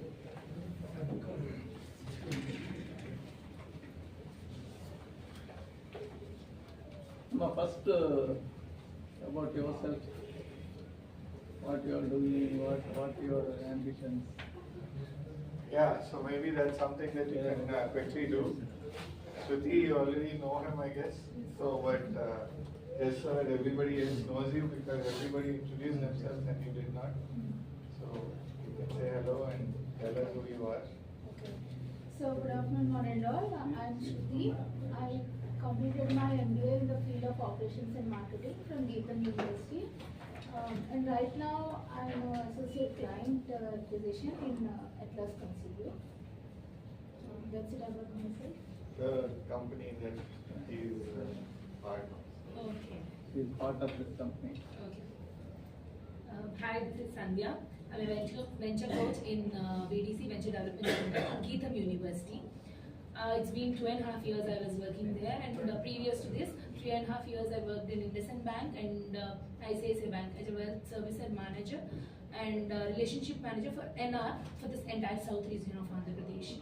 And I worked for a year in EdTech as well. So I'm teaching and coaching the teams, venture teams, for the startup teams. I'm not a teacher. No, even I'm not a teacher. I coach. Proper teaching. No, I'm not a teacher. We coach. That's why I want to more interactive session only. My name is Srinivas. Besides, I worked in financial services company, and for the last 5 to 6 years, I'm teaching in financial, say, Sangeetika in college and finance. I'm a finance faculty. So you know everything. Not necessarily. If possible, please help me out. Not so much. Just learning more and more. If there is a learning shortfall, always be there. To shortfall with gap and My name is Thiru. Our startup does software services. Here. They are here. Oh, how many? When you started? Some 6 years ago. How many employees? 8 employees. What is your structure? Python. No, structure of the organization. A partnership. Partnership. But My name is Vardhan. We are building a product, automatic cooking range. We are incubated in Lahore. We are 5 directors. We started a company. Myself, Ravi Tarak is also a part of that. okay. Ravi Ishwarapu. So I'm Giridhar, is another founder. 2 other founders, one is in US and one is a lecturer in Gayatri College. I'm here to learn the financial management. I'm new Your to this. basic qualifications? Engineering and computer science. Engineering. Hi, my name is Bhavna. I'm the Incubation Associate at TiE. I manage the grant and funding programs for TiE. So, yeah, I just wanted to know more about this session. So you are helping the incubation architect. Hi, my name is Uday. I passed out of Geetham in 2018, BTech, Tripoli. So I am a UX designer and also a co-founder of Awesome and early stage startup. My name is Mahesh and I'm an alum of VIT University, and I have been working on health tech for the past 4 years. We too have been working on it. We are in the early prototype stage. For now, we want to complete the prototype and we reach out to investors. You both working or you along with any staff? No, there are other There staff, are we are the interns, founders. we are founders. Hi sir, my name is Pavitra. I'm currently studying CSC final year in Andhra University. So our startup is based on banana waste. We will be taking banana waste and transforming it into fiber. So our phase, our project contains, startup contains 3 phases. In first phase, we will be generating fiber. In second phase, we will be making products with the help of the women and male employees from village people, rural people. So after that, when we get sustained amount of profit, we will start. We make them self-sustain by giving them the fiber for less price, and still we will be the intermediary people who will be selling the products. 3 products we will be making is first from the waste we will be making fiber. After making the fiber, we will be getting 2 waste products. One is pulp and other one is sap. The pulp we will be using for food packaging, and the sap is a good fertilizer for the baby plants of banana. This is a byproduct of fiber. Yes, sir. So we are thinking of making it as a fertilizer. So this fiber thread you are making or? So we have a prototype which is made not like a prototype, I can say. It's like the fiber we extracted with a hand, not by machine. We handmade extracted it. We have that. We have trying for the machinery, but the machinery cost we need funds. Till now we had funds of not funds. We went to 3 competitions and won. We got 70,000. But to start the startup, we need initially 9,70,000. Hello sir, I'm Kushal. I'm pursuing my BTech 3rd year in Geetham sir, CSC. So my startup idea is renewable electricity generation through wind. But I want to, the placement of my wind turbine would be on a railway, on a train, so that the compartment which is there, that would be self-sustained. So the electricity usage from the lines would reduce and self-sustainability would increase. The compartment itself is Self-sustainable. It's solar? No sir, wind turbine. Wind energy. Hello sir, my name is Omsi and I'm studying MBA in Geetham University. And coming to my idea is, it is related to the film industry, where it connects the aspiring filmmakers by providing the necessary resources at one place. Good afternoon, sir. Sorry for the delay call. So, my name is Rutvik. I'm a CS graduate from Gayatri College. I briefly served as a programmer and as a publisher. After that, I decided to do NLP. So, I'm preparing for that now. Yeah, I'm preparing for my MBA examinations and research. So one side you are studying, one side you are painting inside. My name is Syed Junaid. I work as prototype and product development manager at Ahab. So I help startups to build products. So somebody comes with an idea, I could be able to translate that to a tangible product. You have 3D printer? Yeah, we have 3D printers. We have multiple gadgets with us. That startup can avail the services. So first session, I think you understand the balance sheet, accounting balance sheet. We all understand balance sheet. Why you need balance sheet? To understand. Why we need financial statements first, not before balance sheet. Why you need like financial statements? This is an interactive session, not to one-to-one, but interactive. My experience I will share. So not to like a teaching and not like that. I'll interact whatever my experience in the business and this accounting, financial statements. I will explain. Why financial statements is required? To show it to investors. Okay. To understand the position of the business. Yes. Right. Something. So it's Transparency should be there. useful a lot. If the legal complaints is there, you should be transparent enough to show it. Exactly. Right? Sir, you come in the middle.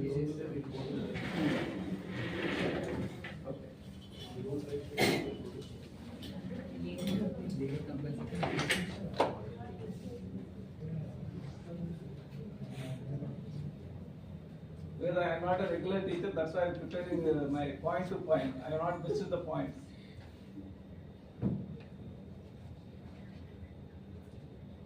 Something. You tried.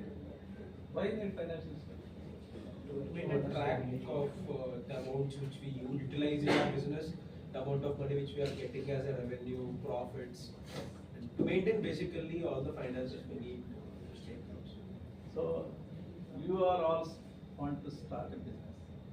So you need some finance and the finance how to use it. So where we can use it.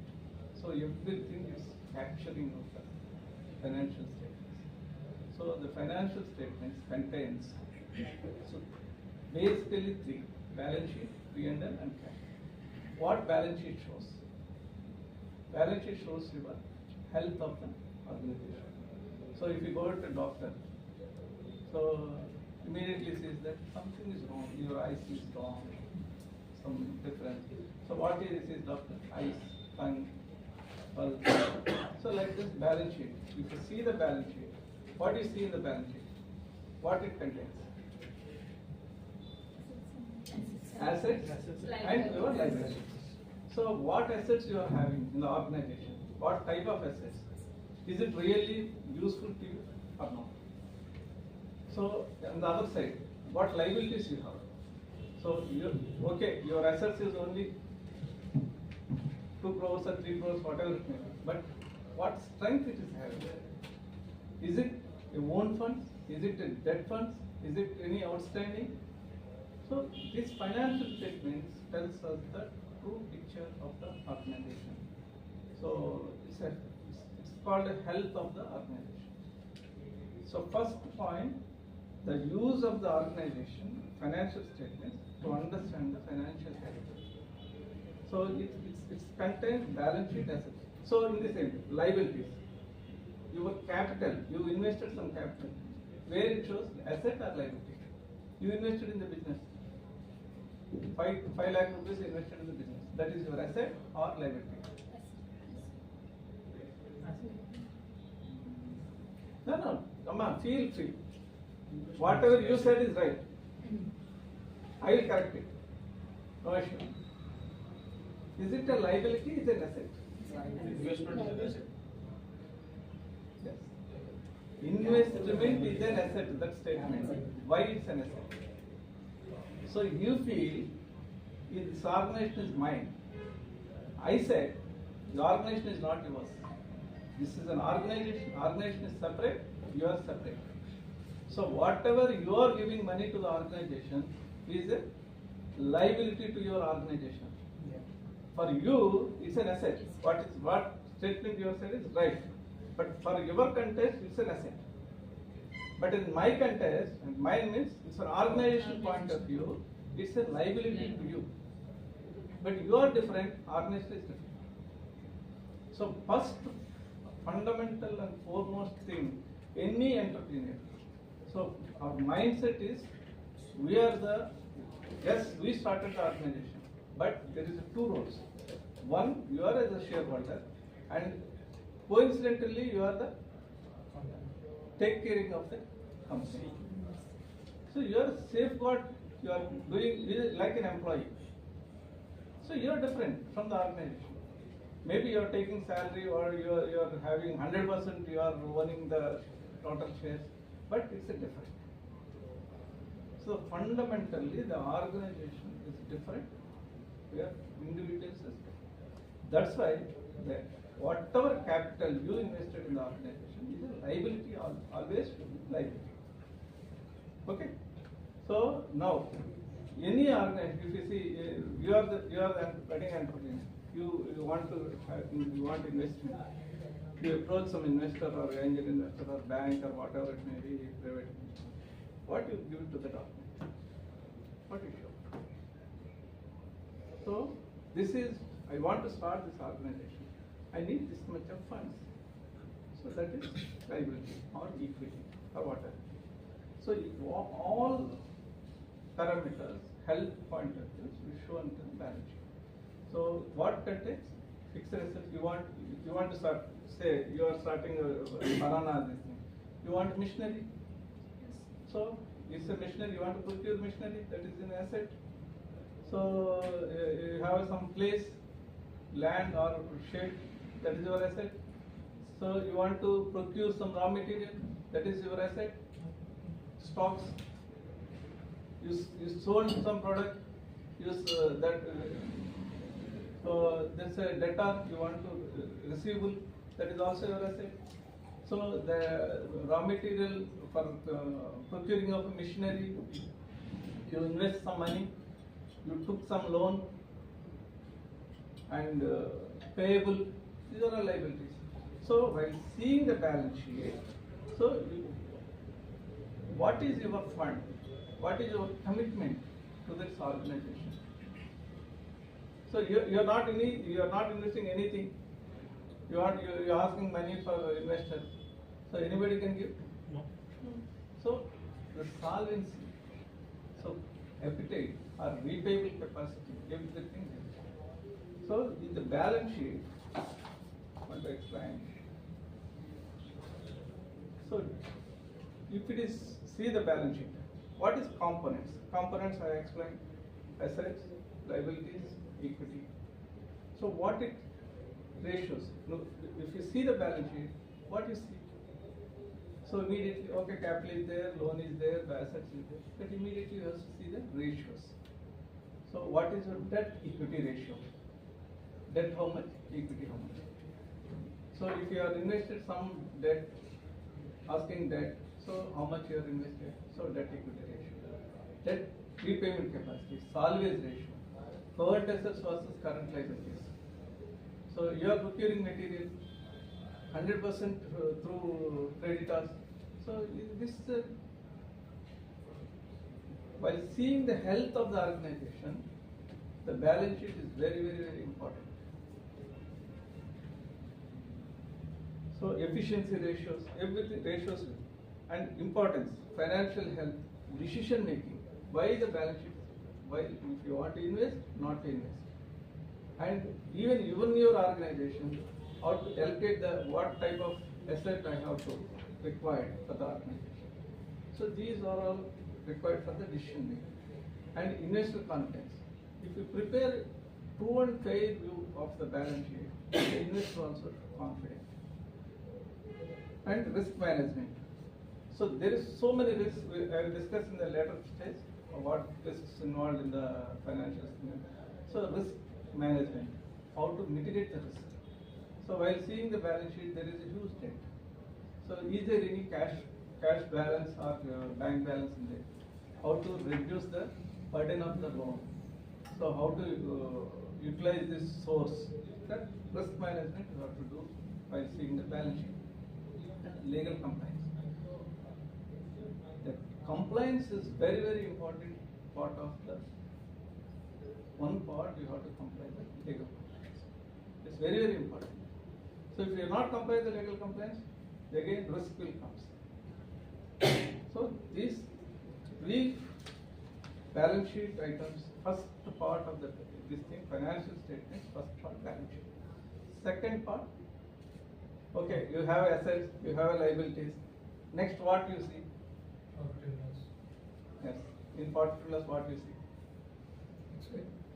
Revenues, expenditure. How much revenue generating for the organization, and how much expenses is there. And in expenses also, why we are seeing the balance sheet. What is the fixed expenses? What is the variable expenses? Because huge fixed expenses in that organization is always risk. If it is a revenue moderate, it is huge risk. So while seeing the P&L account, it is the risk appetite. Risk is how much is the risk involved in the revenue. Even revenues comes, but fixed expenses is more. Like rent. You have a huge rent in your premises or machinery or plant, whatever it is. So if anything goes wrong, the plant shut down. Is there any immune for the rent? No, you have to pay.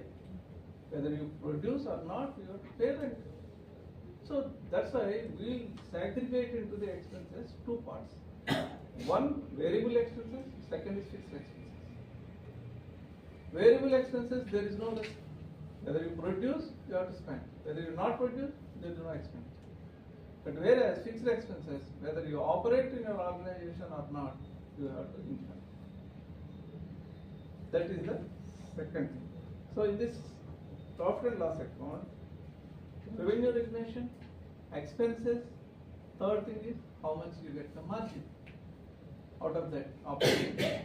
These three we are arriving from the profit and loss. So in this,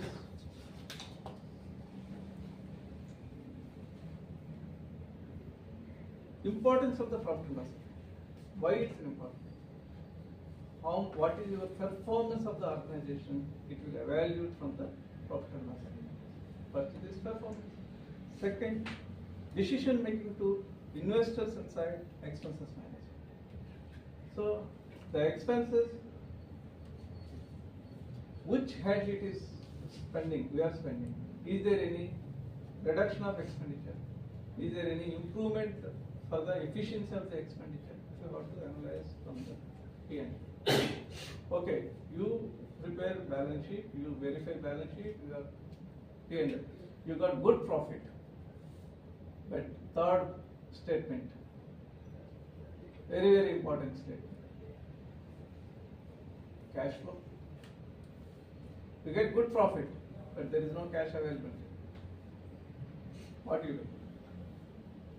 So, in any business, it's very, very important for cash flows, preparation of cash flows and analyzing of the cash flows. So, it's very important. What will learn from the cash flows? Cash inflows, cash outflows. Okay, you produced it, good products, you banana this thing, but drastic market is there, huge demand is there, but they are not paying the money within time. What you do? So sale every month your sale is 2 lakh, 3 lakhs, 4 lakhs, but market they not mature the amounts. You struck it. Then ultimately you are in financial crunch.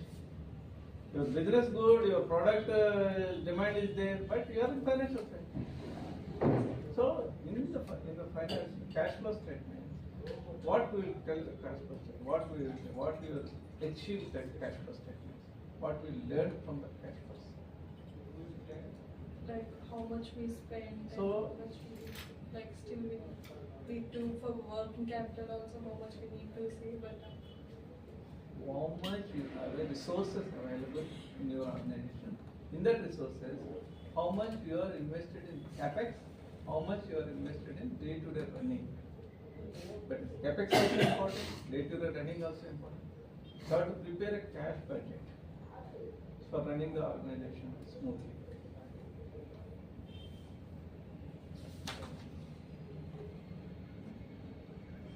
So in this cash flows overview, if you see the overview of this thing, operational efficiency, you have to activities, investment activity, finance. What is operational activity? Operational activity means P&L activity. So how much you are spending, how much you are earning out of that. These are all operational activity. What is investing activity? Revenues. Yes. Investment activity. Investment activity means if you want to start a business, Loans. how much you require, what type of establishment you require, what type of machinery you require. Yes, I'm providing service. You can take a software service. Without laptop, how can you do it? How can you develop the product? So you need some type of software, some type of equipment, some type of facilities you require. That is all investment activity. Investment activity. You invest now, you are on that amount in the future. That is called an investment activity. So third is financing activity. So you have taken some loan, your debt, and commitment is there. You plan for the repayments, financing it properly. You discharge your liabilities. Otherwise, your now is all banks is now very stringent. If you are not paying 3 months continuously for interest or principal, it's going to be NPA. NPA means non-performing assets. If it is non-performing assets, banker will take over. So you have to plan your discharge your liabilities. How much is your loan burden? How much your interest burden? You have to prepare. So, and cash flow is very, very important for your future earnings and future cash inflows or outflows. You have to plan for that. Otherwise, you can't do anything. You spend now, you can't see in the sky, when the money comes, you can't see. So you have to plan. We are selling this product, it's a 1 month credit. If 1 month the amount is not realized, you have to follow up and take the money and utilize for the next operations.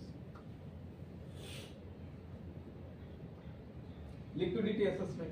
The cash flow you use it for liquidity assessment, cash management, investment decisions, whether you have to invest now or invest in next period when the cash realizes. That investment decisions you have to take. Financial health indicator and forecast the budget. You have to forecast the budget. This year this much of turnover we have, and what is our future? What is our turnovers in the next future? How much is the realization? So you use it for all these things for cash budget.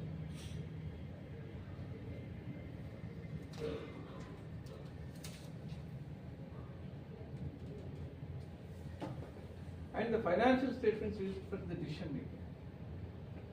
If you want to take a decision, you need financial statements.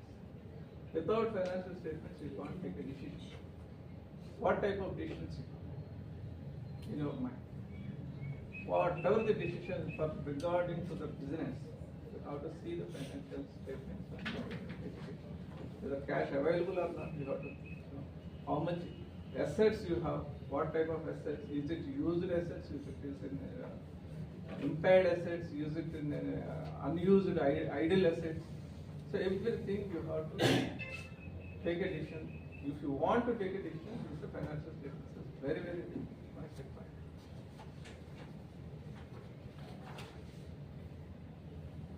And billing credibility. If you have a perfect and captured all the information to your financial statements, you build a credibility for that. If you have full-fledged financial statements, investors' confidence, demonstrate transparency. Whatever your liability, whatever your assets, and whatever earnings, everything captured in the financial statements is indirectly it's building the confidence to your investors, confidence to your stakeholders, confidence to your customers. So, next financial statement required for strategic plan. You are now doing business. What type of revenues you are generating? So, is there any change in the market? Is there any upcoming technologies? Now AI coming. Now businesses is slowly evolving and directions also changing. So this strategic decisions, what type of steps next we have to do? For that, how much is fund required? As we know, our technology is outdated. So strategically we have to move from one type to another type. So for moving one type to another type, it's indeed required some funds. Whether that move is right or wrong, whether it is how it will mature. So these are all required for the financial data and financial statements, or to take the decisions. And improvement of the operational efficiency. So financial statements is used for efficiency, you improve your efficiency. So you know this product, this division, this employee's efficiency is like this. Where it is, which division is high profitable, which division is not profitable. So loss making, you have to correct it, that loss making organization, loss making division, or you have to shut down. So how to improve your efficiency? So for this your financial statements is very required. So any startup path to grow, selecting opportunities, scaling opportunities, adaptability, these are. So financial statements, importance and function. Now functions of the financial statements. You people take. What is the functions of the financial statement? You know now what is financial statements, what it contains, what. Now what functions it has. Just casual discussion. Don't hesitate. Measures the status of our company, our startup. It gives us a status of a measure of where we are in terms of our startup. So it gives the runway about how much money we have, so that we can plan on to how long we will be able to sustain. Next. Something.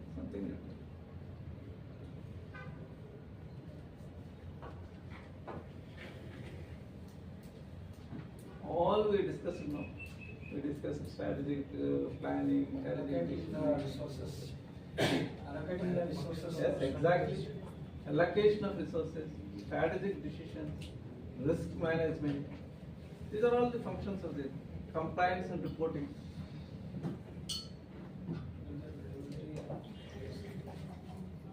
How you will see the resource allocation? By calculating the funds, means working capital. First we see the funds available with us, and by that we will plan which is the basic necessary. Like if I am manufacturing a pen company, I will allocate more funds for manufacturing it and allocate less function to market it. So if I market it more with more funds, for manufacturing the quality may reduce. If I reduce the funds, so I will allocate based on the requirement, which is more priority. What is required? What is not. And how efficiently is and more return comes in. That resources you are investing. Yes. So resource allocation, strategic decisions. You have to analyze what is the weaknesses in an organization. If I invest in this, what is the strength on that? What is the weakness? So SWOT analysis also is required for this. So to understand the financial performance, critical and strategic decision making by analyzing the financial matters such as revenue growth, profitable ratios. So revenue growth, if you know the revenue growth, you can take a decision. If you know that you have 3 divisions or 1 division. So what is your economics on that division? So what is the growth rate? Is it a decreasing growth? It is increasing growth? If it is decreasing growth, what is the reasons? Is it an economic conditions or even inside our any problem is there or any market problem? So this all required profitability ratios and cash flow trends. Can the assess the company current health and future? This is the strategic decision. This first function is a decision making. It's used for decision making. Second thing is risk management. Risks we will cover in this thing, but what type of risks you have in that organization? Any organization, what type of risks? Attrition. Compliance risk. Compliance risk. Correct, sir.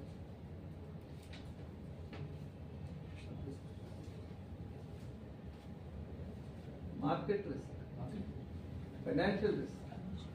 Government. Compliance risk. Legal policies. Legal and compliance risk. So, operational risk. Operational risk is a major risk. So, strategic risk, human resource risk, environmental risk. So, these are all will covered in next. And resource allocation. So, how best we can utilize the funds, that resources we can allocate. And compliance and reporting.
Budgeting and cash flows.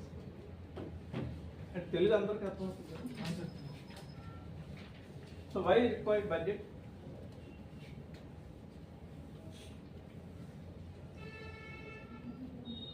Resource allocation. Okay. But anything, any type of business or any type of even studies also, 3 P's are important. No? What 3 P's? Planning, preparation, and performance. These 3 are most important in our lives, right? Planning. So any business is required planning. That plan you have to convert it into your budget. So what is your expectations towards this business, towards this organization? So you have to prepare a budget before you start. That is your plan. What is your, how prepare plan and all will, it's a roadmap to your aspirations. And it's a guide in future. Plan, roadmap, and guide.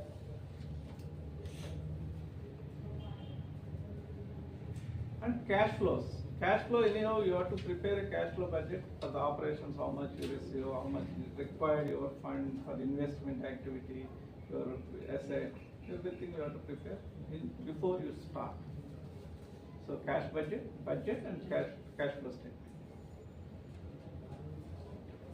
What is the process of preparation?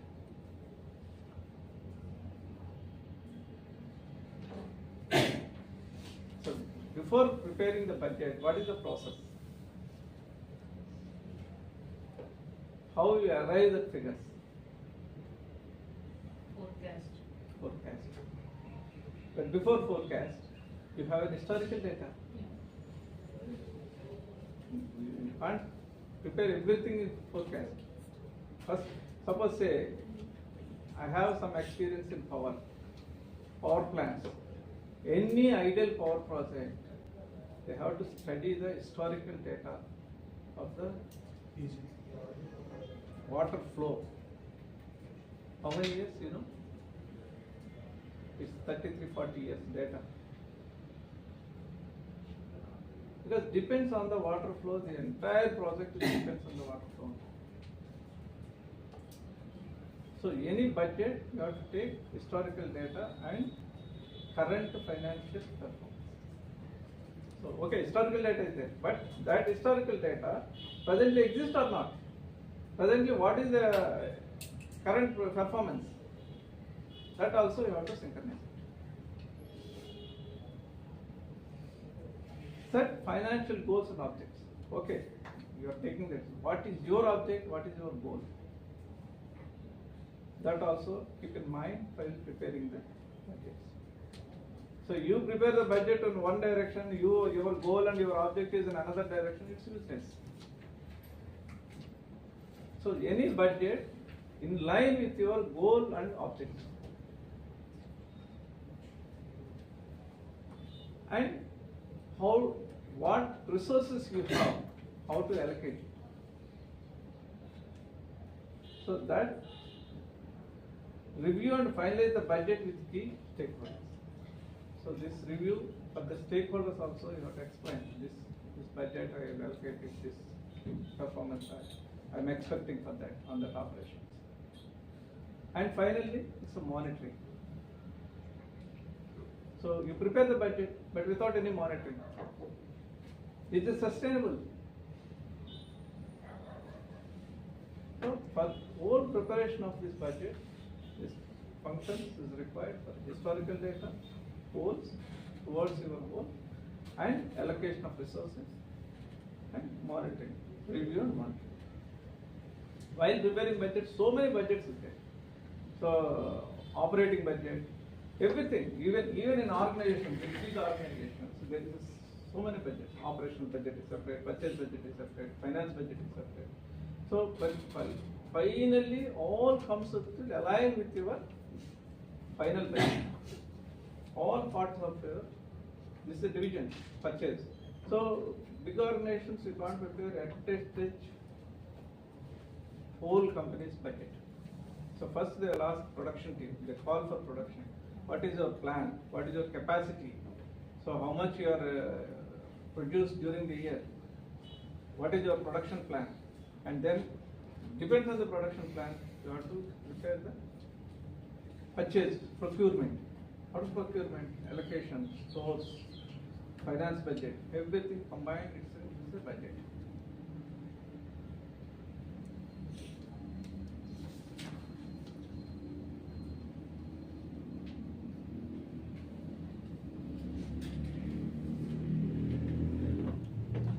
What is the functions of budget? So preparation, we know what is the functions. First is planning. First foremost function planning. Second control. So if you have a budget, you have to put a controls. If you don't have a budget, how you control your next operations? So control. Coordination. So all the budgets you have to coordinate it. Why it's not achieved it. Third is evaluation. So evaluate,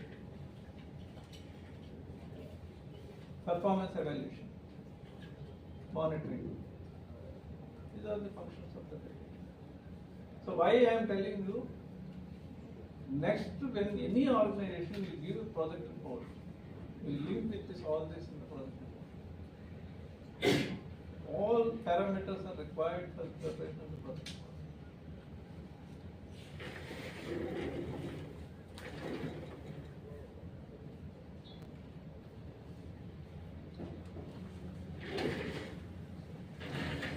Budget is required functions: planning, control, qualitative evaluation.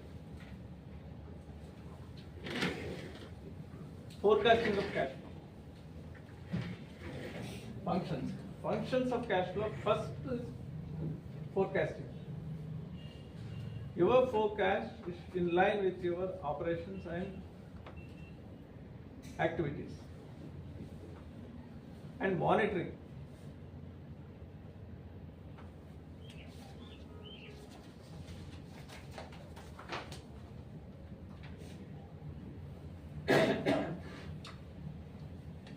So what monitoring? Is it trends? You have to take the trends. The trends you are in line with the trends or not. So you have to monitor it. Allocation. Allocate cash at different areas based on the priorities and needs. You have to prioritize your requirements and accordingly you have to. Optimization. So you have a source, a limited source. How you will optimally utilize it for that business. So that is used for the cash flow is one of the function, allocation or optimization. Why it's important?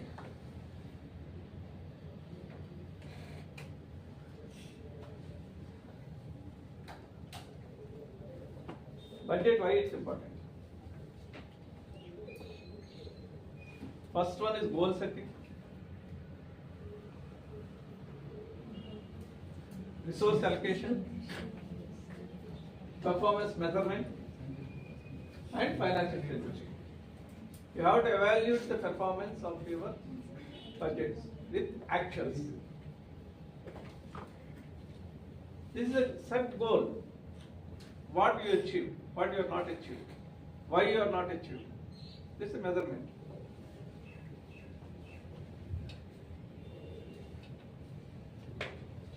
And at the same time, cash flow management.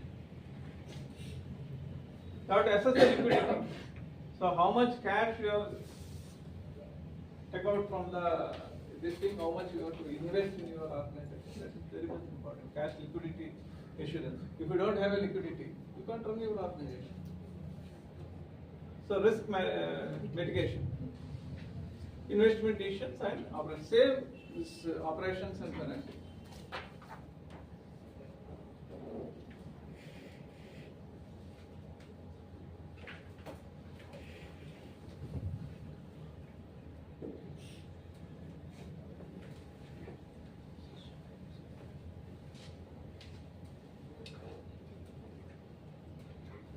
I'll do presentation.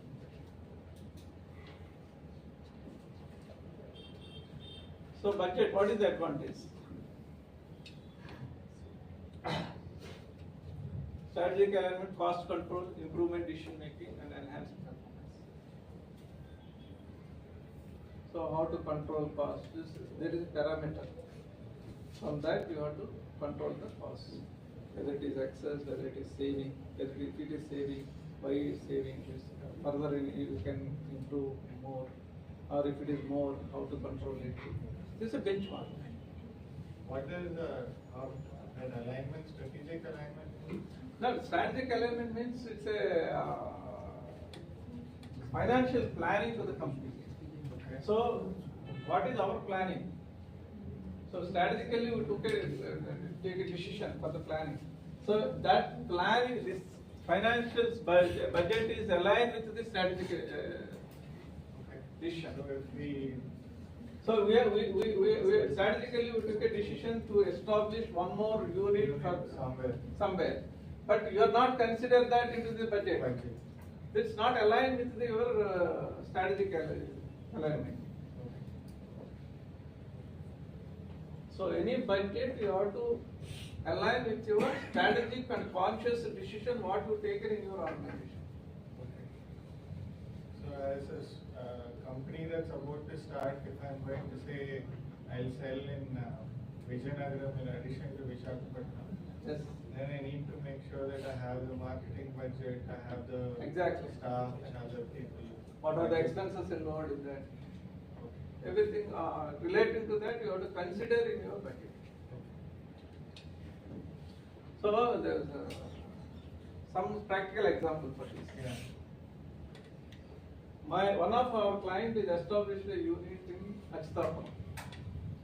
So while preparing the budget, he is not considered one of the important expenditure. He told all the expenditure, everything, he gave everything. But I said, while discussion, I asked, where is that site? So in Achitapuram. So let's go, we'll visit. When I went to that place, I surprised that it's almost 5.5 6 feet depth from the road. He is not considered for that. But strategically, he is taking a decision, he wants to set up a unit in Achitapuram. He is not considered that expenditure. So how much it's filling for 5 acres? 6 feet of depth? Huge expenditure. So we'll add that expenditure into the project report.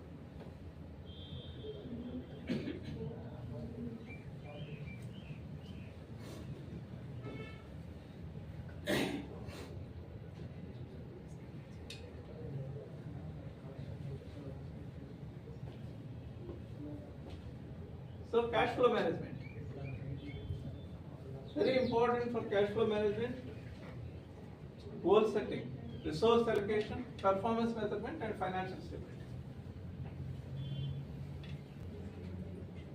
So you have to set goals, but the goals, how much is cash required? And resource allocation. Okay, performance measurement and financial stability. So cash flow, if it is smooth cash flow, your financial stability, that means today you are not paid some important taxes, you are not paid. Is it right? So your regular operational expenses invested into your capex expenditure. Is it sustainable to the organization?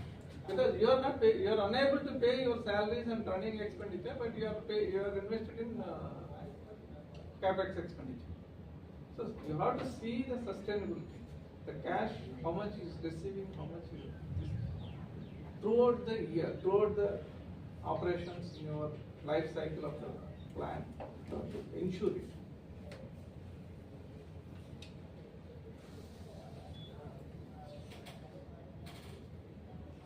Any doubts and interactions in this?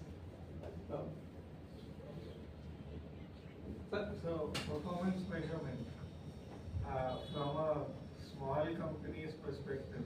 Yes, sir. What performance am I measuring through the budget and cash flow? No, this is cash flow, sir.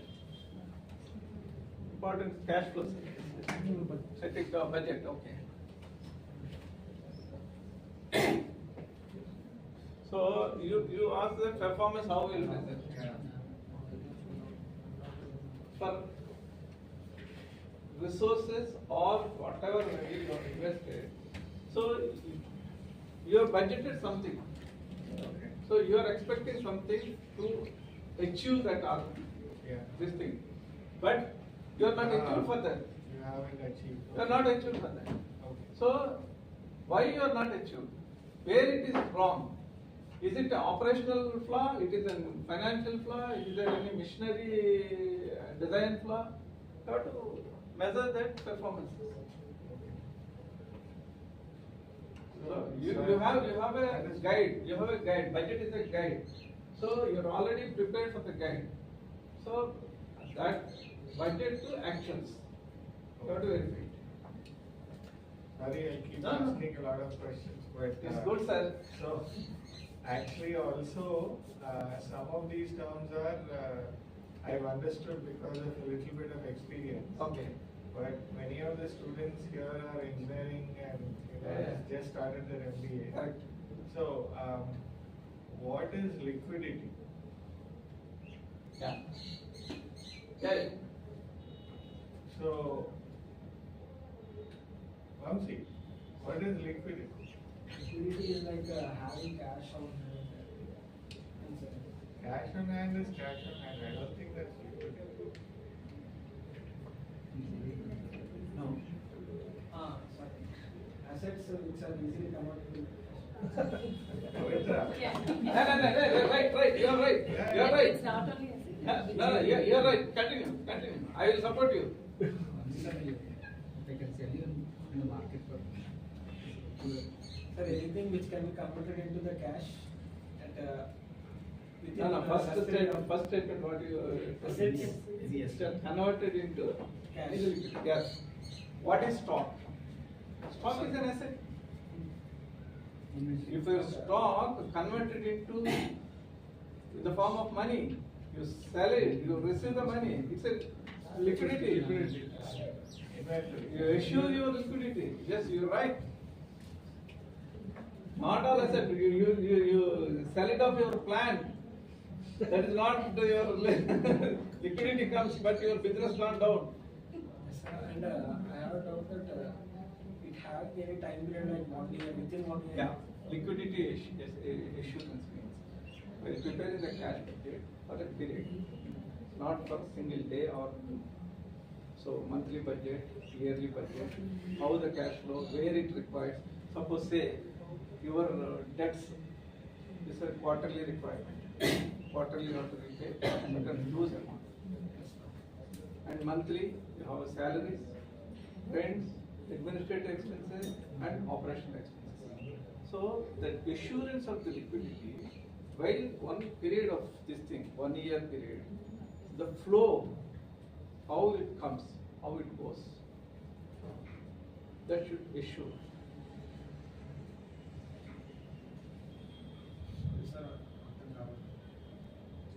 Monthly, what is your expenditure? Salary, rent, and production expenditure, monthly expenditure, okay, and commitments. So, bank loans, financial leasing, interest, principals, everything, and certain capex expenditure is required, maintenance expenditure is required. Okay, so that all you have to assure it. So today you have a cash, but next month there is a requirement of use requirement for 3 lakhs or 4 lakhs or 5 lakhs. Okay. This you have to plan for this obligation also. Like so assure to liquidity, and that is one. Second thing is your sales in the market. You gave one month credit. You have to take for 1 month. So major startups problem, they can't realize the debts, book debts, not within the on time. Because startups means it's a Sami chapter. Major problem. And when there is a demand, okay. When there is no demand or upcoming or initial, they will take an advantage. Startups generally don't even get credits at the first 6 months, 1 year.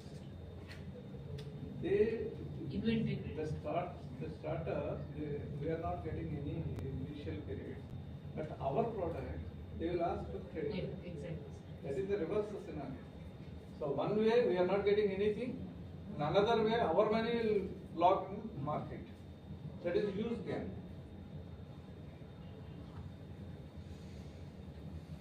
So risk mitigation. If you have proper cash flow management, certain risks you have to. You can't control all the risks. Certain risks you have to mitigate it. Investment decisions. If you have a cash available, if you have a cash flow, you can expand your organization in the next level. For that, we can take an investment decision, whether you have to invest or not. What kind of the risk associated with this startup? Sir, risks is so many risks. Something you cannot control based on the market factors, demands, technological change. But what kind of the risk within this organization with a startup entrepreneur can control it? So not only startups, every organization having a risk. Every organization. So we'll see the next slides. I think the second biggest one is where what she said a few minutes ago. You are new, so you want to go and sell in the market. Somebody says, okay, I'll take your product, but I'll give you money afterwards. And they won't pay you within the due date of your invoice. And you're waiting for 1 month, 2 months, 3 months, and they're saying, we'll pay you, we'll pay you. And you need to be able to control that. That's one that definitely hurts in terms of a small organization, whether it's a startup or a early Sir, stage. again, it's a demand and supply. Agree.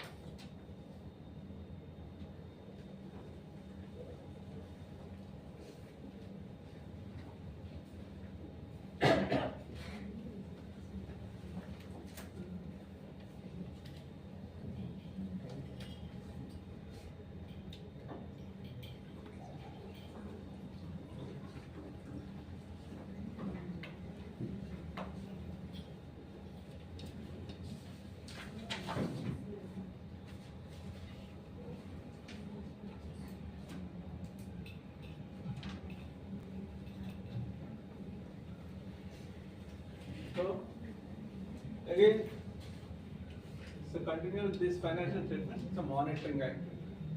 Monitoring the financial performances. Key performance in one of the performance monitoring is key performance indicators. So, how will you monitor your financial statements? By seeing the parameters only. That parameters is the key performance indicator. So, debt equity ratio, that's the balance sheet, current asset, current liabilities ratio, total asset versus total outside liability, net worth versus outside liability. So are all the key performance indicators. What is our profitability ratio, operating ratio, net profit ratio. So these are all the indicators, key performance indicators. These performance indicators we have to monitor it. So this month, what is the performance indicator? Next month, how profit will change? This month profit, net profit, this month it's 12%, next month it's 15%. How it comes like this? So these are all monitoring performance indicators. The debt to equity ratio, generally they say it should be maintained at 2:1. Any bank, when we go there, they are saying 2:1. But I'm also said that as a startup company, don't put much money into equity. Maintain very less equity as share capital because you can't pull it out.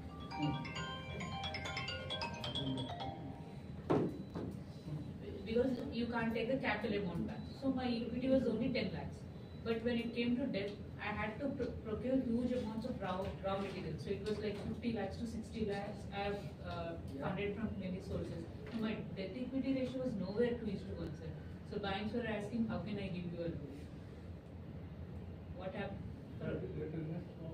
I can't put in so much. If I put in so much of capital, it would get locked and never I could take it out. No. Why your debt increasing? I had to buy too much startup company, I had to buy machinery, I had to buy so much of raw materials for processing. This is the two items. One is the capex expenditure, second thing is revenue expenditure. So machinery and all capex expenditure. In that you have to invest 25% minimum requirement. Okay. Second thing is raw materials. Raw materials you procure 2 lakh rupees and on credit 2 lakh rupees you have to procure. So your asset current ratio, current assets minus current liabilities, it's like 0. Your debt not increase. So only long-term debts, loans, is only considered for the 2:1. Only long-term loans. So while calculating 2:1, if your asset is there, your liability is there. This is a current asset minus current liability. Net current assets only. If net current assets negative, then consider 2:1.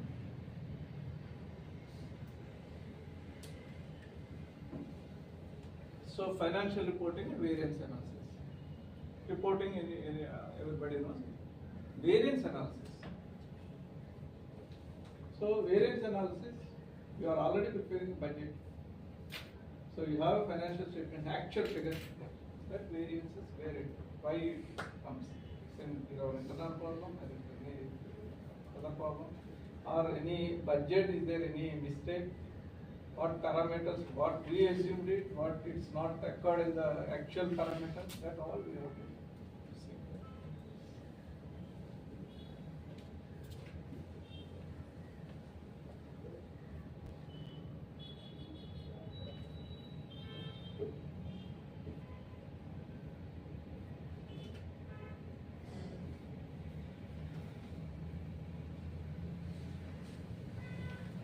So we discussed in the key financial parameters, revenue growth, profitable margin, profit margin, return on investment. You have a margin of profit margin 15% or 20%. It's a huge margin. But your investment return is only 5%. How you see? So if you see only your profit margin, okay, it's good. But when you compare with your return versus your investment, that also a key parameter. Any investor, any entrepreneur, see the how much I am investing. Out of that, how much I am earning. I got return. That also is a key parameter. And current ratio, what you are asking, madam, that's current assets minus current liabilities. So how much stock you are procuring, that is your current asset. How much against that, how much you are payable, that is your current liability. Net of it, there is a current ratio. What is current asset and current ratio? Usually banker will see 1.33 ratio. Current ratio. Because that whatever the stock you are procuring in the organization, your contribution will be 25%. That's a 1:1.2. Earning before interest and taxes. This ratio. So these parameters, when preparation of financial statement, importance of the financial statement and monitoring these type of activities. Plus financial reporting. Key components include income statement, balance sheet, cash flow statement. These are all we are filing to the authorities. And ROCs. If you are a company, you have to file your balance sheet, P&L, cash flow, and statement of shareholders' equity. Compulsory, it's a mandatory documents to file to the ROC. And is income tax department. You have to file to the GST department. Whatever the tax department, you have to file these documents. Register of companies. What? ROC register of ROC means register of companies. Any company and LLP is a mandatory to register the ROC. Otherwise, you can't create the company or can't create the LLP. It's a monitoring authority. So variance analysis. This helps in identifying causes. Why it's happened. So the causes you have to identify it. Evaluating performance, improving accuracy, corrective actions and cost control. Cost control, there is so many cost identification methods, even material variances, labor efficiency, production efficiency. So these all we have to do. So variance ante మనం budget చేసుకున్నది Yes sir. Budget చేసుకున్నది అది కూడా ఎలా చూస్తా ఉంటే while preparing the budget you have an assumptions. That assumptions and actual assumptions. Reality. You have to implement actual reality. Suppose say some design change is there. Because of that production increases, that material increases. So we are back calculation. For this design, old design is suppose say increase to 20%. We will increase to 20%. This old design. Even then is there any variance? Because of the design variance, revenue also increases. Okay. You can't say directly this design old budget is only 100 rupees. This now it's 100 rupees. Because of 20% increase, revenue also increase, design, because of design, expense also increase. So that implement to this thing, variance analysis, actual variance how much? Okay. That the same will labor materials. Can we, do you mind sharing this presentation? Yeah. No issue. There are people who are taking photographs. No issue. I'll share it. Yeah, so we can. I'll give it to you. You send Ask on. them. No issues. Allowed to share, sir. No, I agree. No issue. I just wanted to take the permission before. No issue. Yeah. Now comes to the risks. Risk is a reward. Any entrepreneur, why he takes risk instead of going employment? So you have to take some risk, but that you expect some reward. But at the same time, you have to mitigate that risk. If you are not mitigate that risk, you are into loss. So what type of risks? See, market risk, financial risk, operational risk, legal and regulatory risk, strategic risk, human resource risk, environmental expense risk. So these risks, even it's a startup, even it's a big company, even it's a small company, all risks is like this. But in the see, if it is an established company, maybe muscle power and strength may be more, they can reputate more. But in the startup companies, even small problems also, they will impact more. But these risks in every organization, these risks impact. Even if you see the examples of these risks, even big companies also facing these risks. I will explain, sir. One by one. Example. Yes, sir. Every risk I will give an example.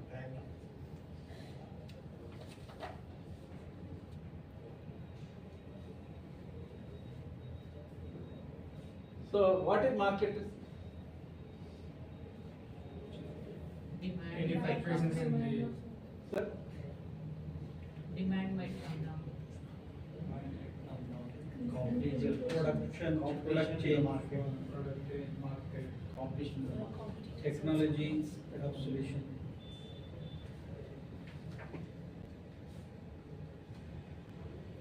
Change of the preference of customer. Risk related to the market condition, demand for production, products or services, and competitive landscape. That is the market risk. So, how to mitigate it? So, why research? One of the way to mitigate it, you have to research it.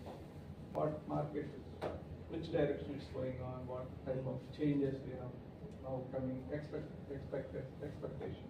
So these are all, you have to research, market research. One, mitigation, you have to do market research. Second thing, diversification and diversification. So these techniques we have to use it to mitigate the risks. And some of the examples of this risk, rapid change in customer performance, reduction demand for the startup products.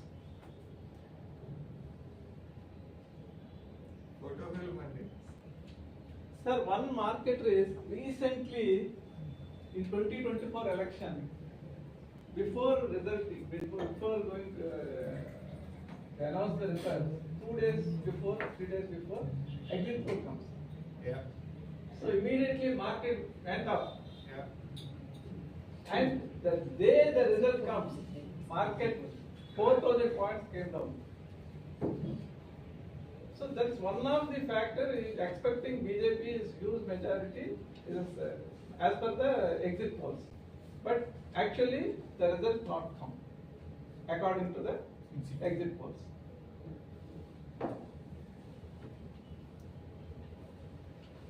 And recent COVID. The COVID also sudden change. Some of the organizations collapse, some of the organizations shoot up. And restriction on China, restriction that war, Ukraine war, stock market vulnerability, supply chain disruption. These are all market conditions.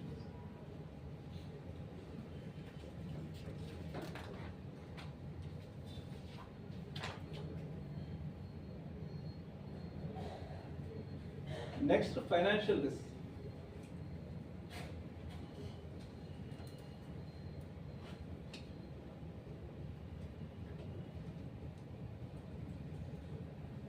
Funding problem, cash crunch problem, profitability down. These are all financial risks. Budget and financial planning. How to mitigate it? To budget it, to proper financial planning, you can mitigate some financial risk. And cash flow management, effective cash flow management, you can reduce the financial risk. Alternative funding source. If any difficulty situation, you have an alternative source. So you can mitigate the financial risk. Best example, recent financial crisis. Collapse of Silicon Valley Bank, March 2023. Sudden collapse, Silicon Valley Bank. So Silicon Valley Bank gave for funding for startups. So many startups. Suddenly the bank collapsed. So on process or in between the funding just sanctioned and not released. It is all sudden financial risk. Huge financial risk.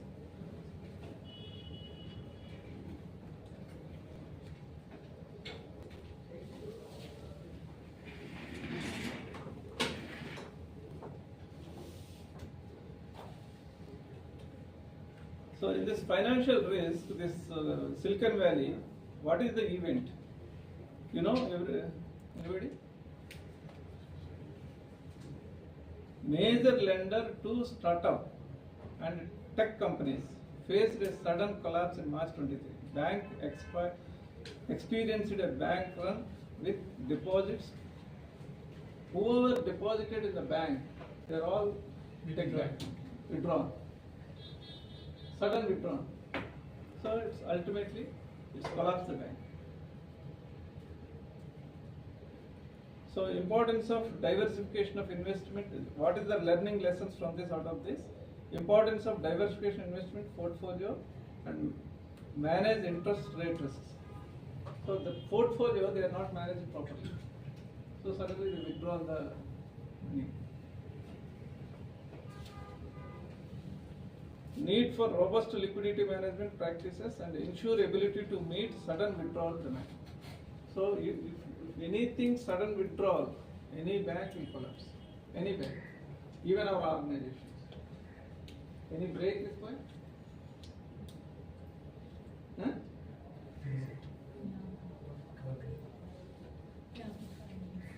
Okay.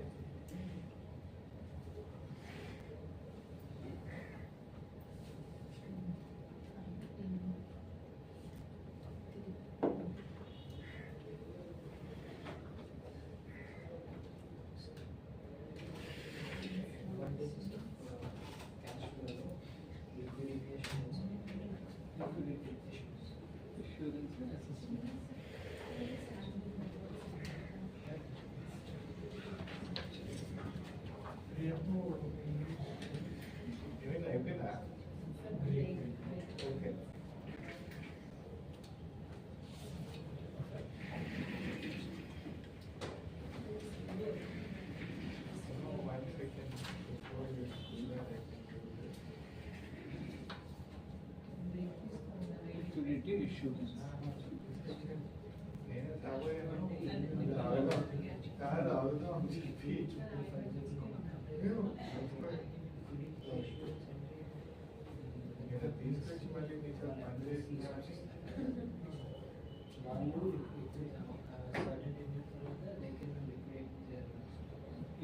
దాని గురించి ఆపోజిట్లో company కొన్ని assets అవసరమైనప్పుడు company investments అవసరమైనప్పుడు చేయగలరు.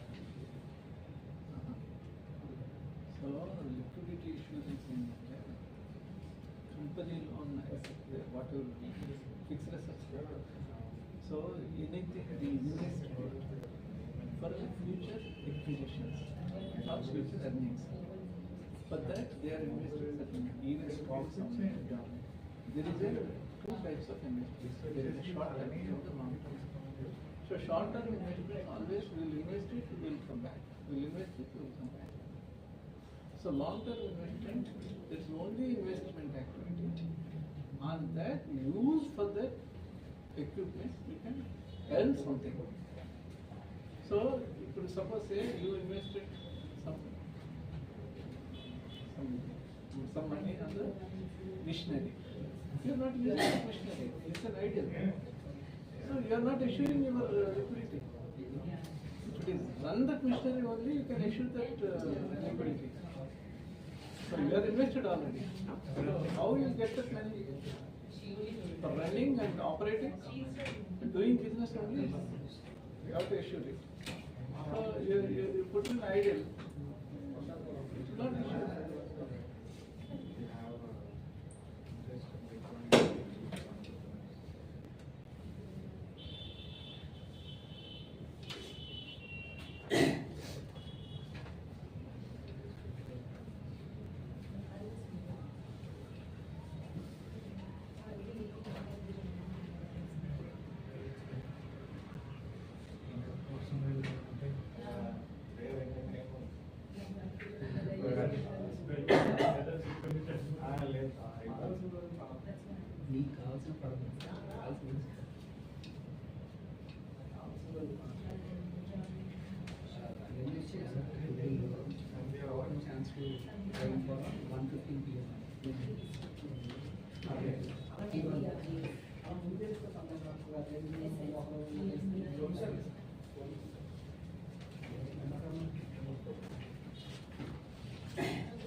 Tech company, మీరు అంతా revenue base valuation revenue base link చేసి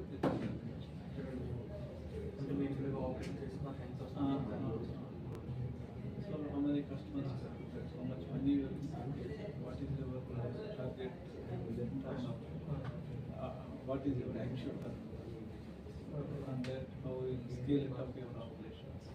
Actually, అది కూడా patients No, they already started.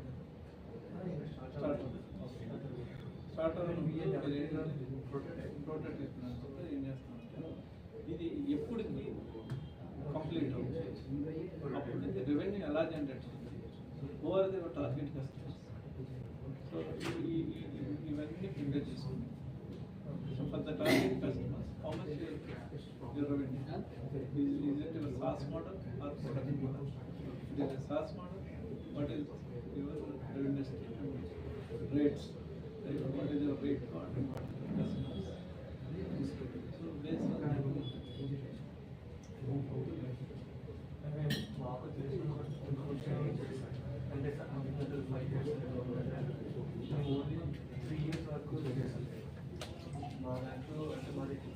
అంటే అక్కడ 5 years 7 years ఇప్పుడు బ్యాంక్ ఫైనాన్స్ ప్రొవైడ్ చేస్తుంది, bank finance term loan 5 years. So 5 years నేను ఫైనాన్స్ కి 5 years ప్రొవైడ్ చేస్తున్నాను. ఈ 5 years projection. So otherwise investors మీరు ఎగ్జిట్ ఆప్షన్ 3 years ఇచ్చారు. They will provide 3 years.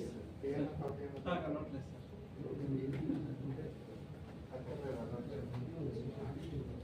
So investor కి ఎగ్జిట్ 3 years ఆప్షన్ ఇచ్చారు, 2 years ఆప్షన్ ఇచ్చి డబ్బులు తెచ్చుకోవాలి. So you have to 2 years. Interest is only for 2 years. ఆ 2 years లో నేను చెప్పిన ప్రామిసెస్ కమిటీ వస్తుందా రావట్లేదా, నా కస్టమర్స్ వస్తున్నారా, ప్రోడక్ట్ మెచ్యూర్ అవుతుందా లేదా, ఈ ఇంట్రెస్ట్ ఇస్. సో 2 years కాబట్టి సేఫ్ సైడ్ 3 years పెట్టారు.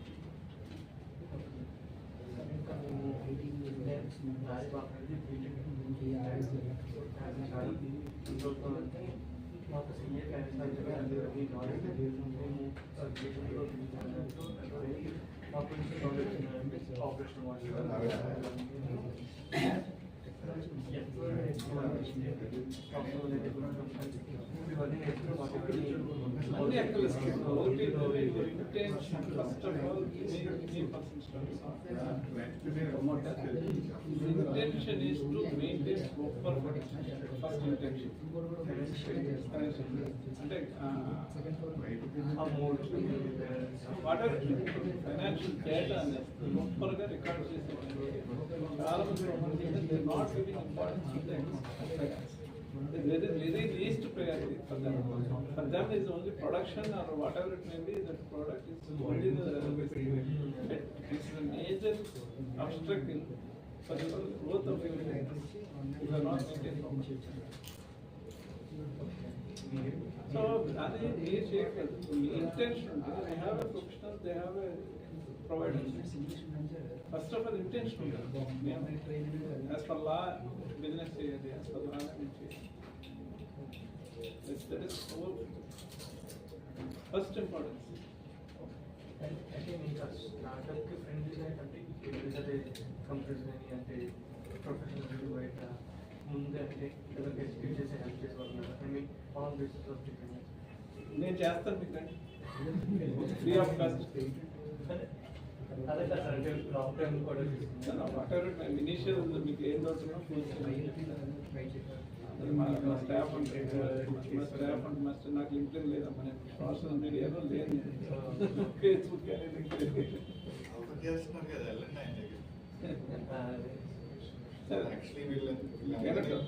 వీళ్ళందరినీ తీసుకొచ్చి మీ దగ్గరికి ఇంట్రడ్యూస్ చేయడం also that you can follow up additional services.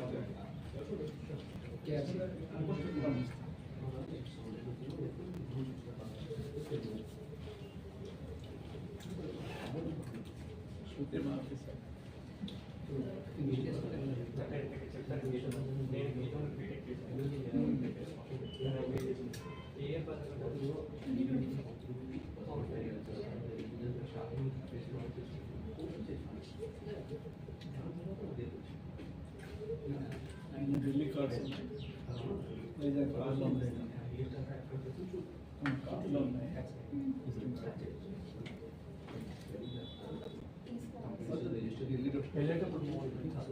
Okay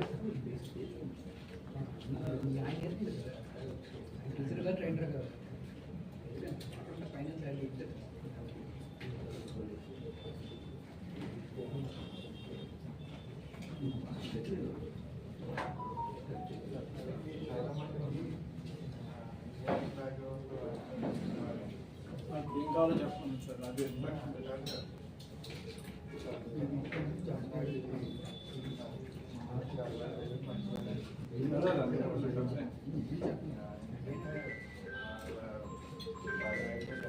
అందుకని మీరు రాకముందు ఇంట్రెస్ట్ అన్ని అర్థం చెప్పించాను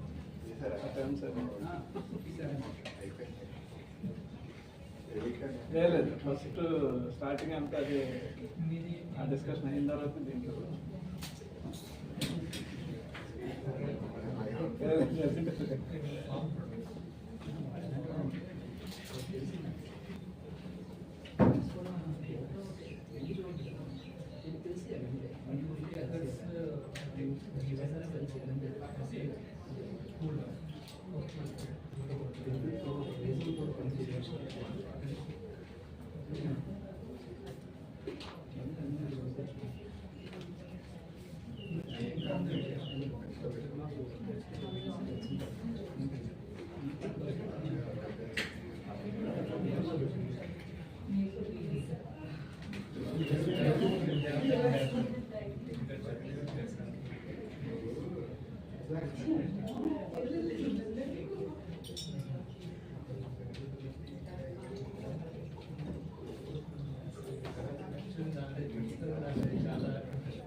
Basically, IPOs also take a solution of already investors invest చేస్తున్నారు ఆ టైంలో యాక్చువల్లీ స్టాక్ మార్కెట్ లో రిజిస్టర్ చేస్తారు ఆ పర్టికులర్ కంపెనీ ఎలా అంటే సెక్యూరిటీస్ అంటే ఏ పార్ట్ ఇనిషియల్ ఐపీఓలో వచ్చిన ఫండ్ కంపెనీకి ఎలా వస్తుంది ఏంటంటే any company through SEBI register SEBI register సెబీలో ఐపీఓ ప్రాసెస్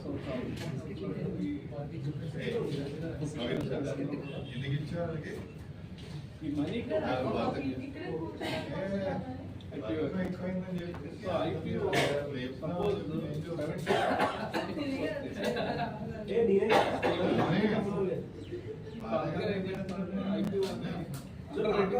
తిరిగి వచ్చేది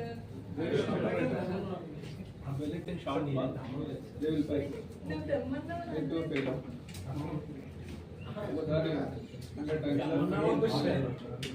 వెళ్ళినప్పుడు ఏం చేస్తారంటే ఈ మనీ అంతా స్పెషల్ అకౌంట్ వెళ్ళిన తర్వాత సపోజ్ ఐపీఓ 100% అయిపోతే వాడు 100-200% ఓవర్ సబ్స్క్రైబ్ అయింది. There is a slot. So slots more than 50,000. Sir,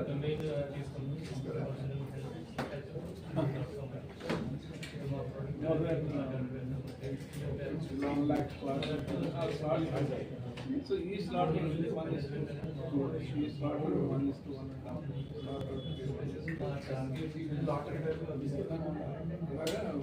కిందకు వచ్చే కొద్ది చిన్న ఇన్వెస్టర్స్ 1:100, 1:10. సో ఆ మనీ రిటర్న్ చేసి వన్స్ ఐపీఓ క్లోజ్ అయిపోయి షేర్స్ అమ్ముతానికి దీని ద్వారా సెబీ ద్వారా అలాట్ అయిపోయింది మనీ ట్రాన్స్ఫర్ కంపెనీ కూడా కంపెనీ ఓపెన్ చేస్తుంది but separate not to touch unless otherwise the process అప్పుడు ఫైనల్ గా మనీ కంపెనీ సో వాళ్ళు ఏదైతే ఫైనాన్షియల్ ప్రొడక్షన్స్ లో వాళ్ళు ముందు నుంచి రోడ్ మ్యాప్ పెట్టుకున్నారో ఆ రోడ్ మ్యాప్ మీద కష్టపడతారు అదే అప్పుడు దాంట్లో కంపెనీ వస్తుంది బెటర్ వే. సో కొన్ని ఐపీఓస్ ఏంటంటే అది మా ఫోకస్ కంపెనీ ప్రమోటర్స్ షేర్స్ ఇచ్చారు. సో అది కంపెనీ ప్రమోటర్స్కి వెళ్ళిపోతుంది. సో వాళ్ళు రిస్క్ లిక్విడేట్ చేస్తారు.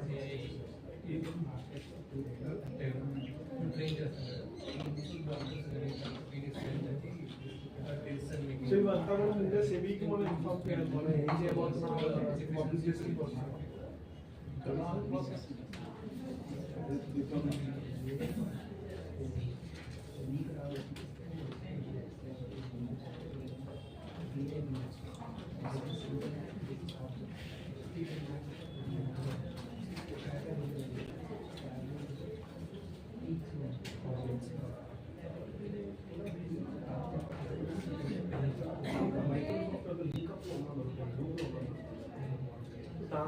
పబ్లిక్ ట్రేడింగ్ ఏదైనా కూడా వన్స్ షేర్స్ అలాట్ అయితే ఆ మనీ కంపెనీ తీసుకుంటారు. అది సెకండరీ మార్కెట్ ఉంది. ఆ పబ్లిక్ ట్రేడింగ్ అవి మనం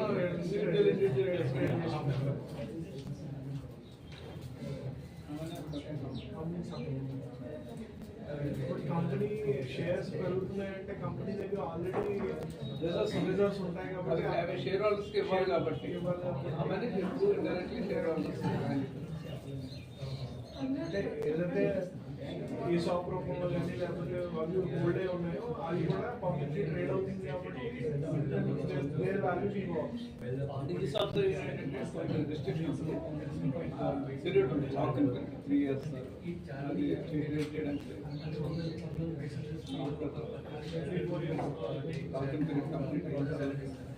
సో ఇదంతా కూడా సెబీ కంట్రోల్లో ఉంటుంది సెబీ మొత్తం సెబీ.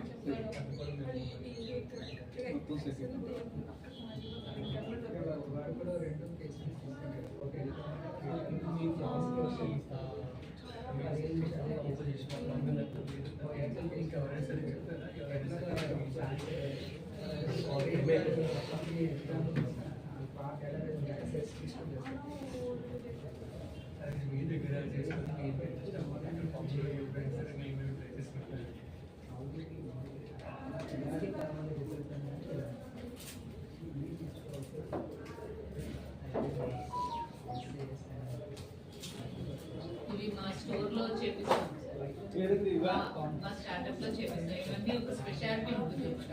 నో షుగర్, నో మైదా ఇలా. ఇప్పుడు అవి మిల్లెట్స్ తో జాగ్రత్త చేసి బిస్కెట్ అండ్ అవి రెడ్ రైస్ చెక్కలు. జనరల్ బియ్యం పిండితో చేస్తాము, మనం రెడ్ రైస్ తో చేస్తాము. అండ్ రైస్ బ్రాండ్ అలా ప్రతిదానికి రైస్ మీన్స్ అన్పాలిష్డ్. అన్పాలిష్డ్ కాదు, నవారా రైస్ అని ఒకటి ఉంటుంది. ఆ వంగడమే రెడ్ కలర్. అది has tendency to control your blood pressure. Okay, let's start because he needs to leave at 5, so it's a long day for everybody.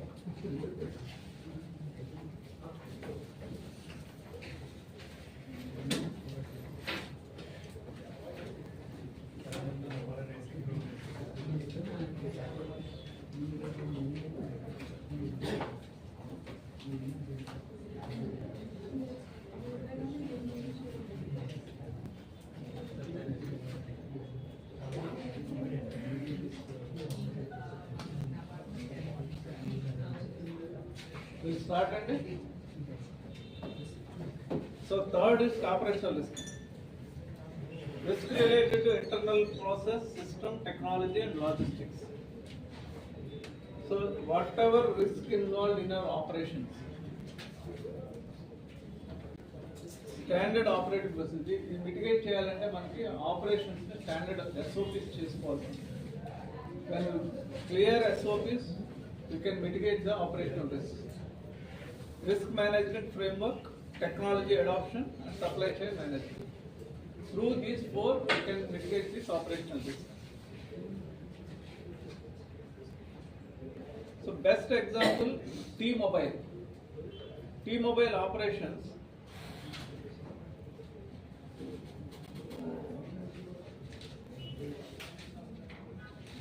T-Mobile data breach.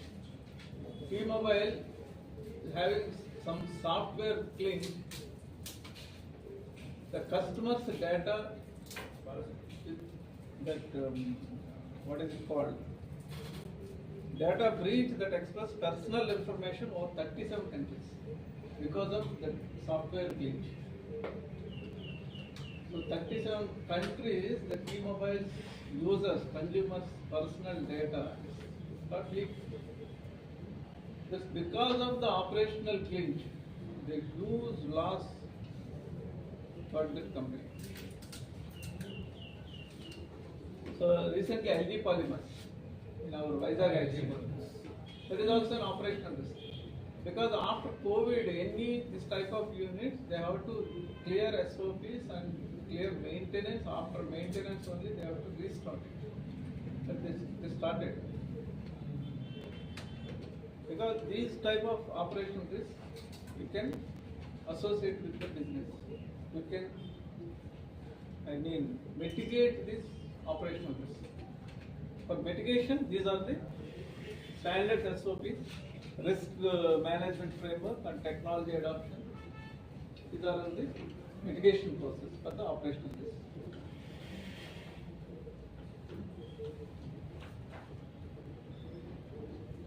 And one more example we can discuss, grounding Boeing 737 MAX.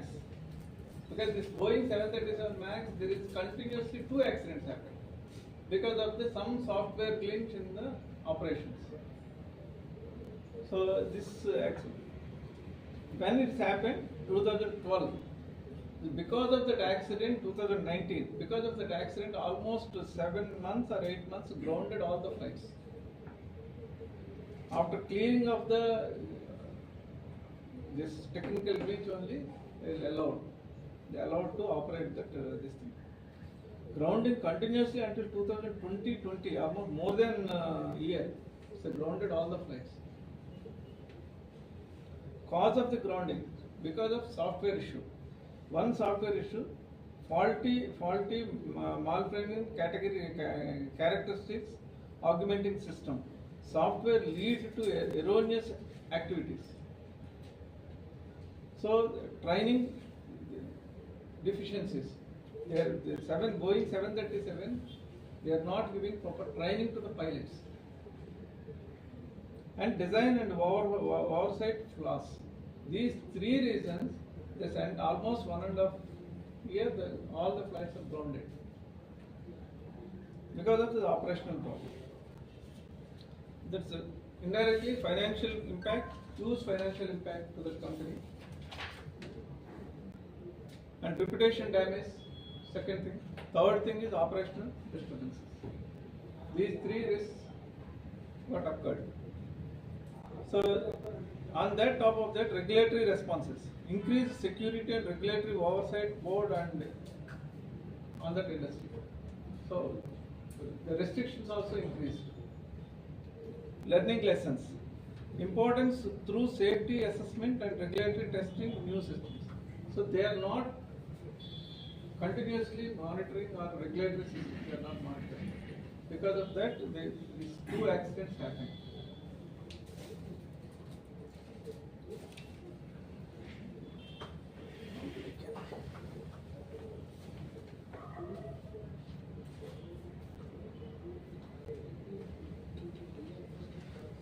Fourth one is legal and regulatory risks. Risks related to the compliance with the laws, regulations and contracts, intellectual property rights. So some data issues or confidentiality issues, they got legal cases.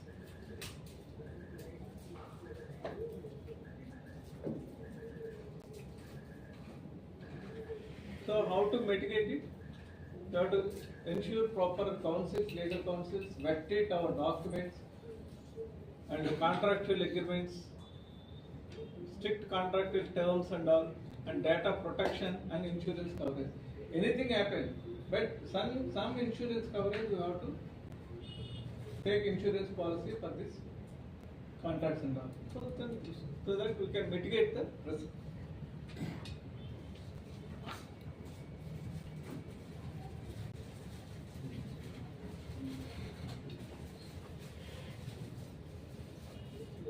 Antitrust lawsuit against Google is the best example for legal.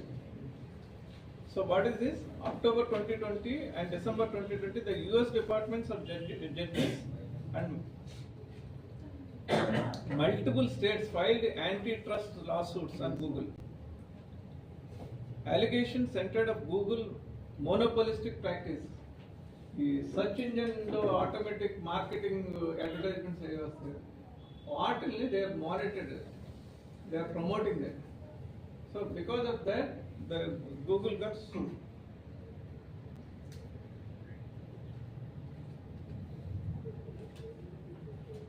So the causes for the lawsuit: market dominance, exclusionary practices, advertising practices.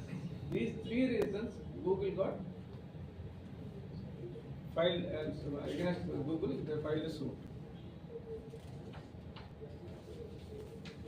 There's one more thing related to data. For example, data privacy. Yeah, data protection, privacy. So we used to have this as a part of one of our companies. We used to do recruitment. Yes. And there were two or three other recruitment companies, reputed companies in Vizag. So one day one of those employees of one of those companies came to us for an interview saying, I'll come to your company. I have a database of 30,000 resumes. I'll bring those resumes with me if you give me a job in your organization so that we can then go and make money by placing candidates in various companies. So obviously that was a big red flag for us and we said no. Because if he's backstabbing somebody today. Yeah, join in our organization. Tomorrow is backstab in our Exactly. And the same thing, their insurance company. There's the insurance agents, they work in one company, after 6 months or 1 year, they say, okay, I'm moving to another company because I'm getting a higher salary. All their insurance customers, they tell them, like my wife got a call saying, ma'am, that insurance is not good, I've changed to this company, join this insurance and take insurance from here. Only because he moved from one company to another. So, for younger people who are getting into business for the first time, data protection in terms of things that you want in your organization, some sort of agreements, some sort of contractual things, data that you can't go and sell and all of that, at least will stop some people from going and doing that. Even startups also, sir, this legal cases, they're using some public use bonds and all. Yeah. They will not use. You can't use it unless otherwise you can buy it. Some ponds, some symbols, some presented using these pictures. Yeah. Some pictures and all they restricted. You have to verify it before you put it in your presentation or you use that this thing. Because yes, startup means yes, very small things. But you can't care it all these things. But it's very important. Because my son is a brand designer, sir. He used one font for the customer. He bought it and he used it. Otherwise, after preparing all these things, they file a suit. Tomorrow, you can't bear it. That the client how much is given? Only 1 lakh or 50,000 rupees, 1 lakh rupees. Yeah. But suit cost is more than 10 lakhs or 15 lakhs. It's huge burden for startups. And Facebook also got $5 billion penalty for privacy of the data. These are all the legal suits, legal complications for that. 5 billion penalty. Our company logo we gave it to a designer. They charged only 1,000 rupees. We did not do. They charged. She copied from somebody else. Yeah, exactly. Now that's we why have I wrote this example. Trademark is good. Trademark.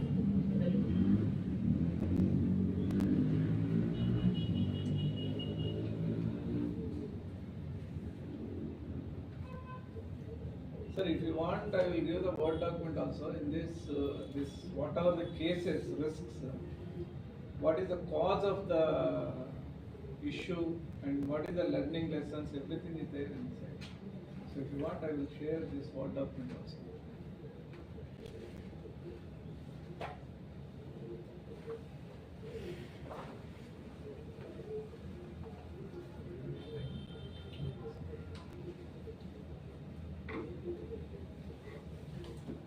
Sir, next to start.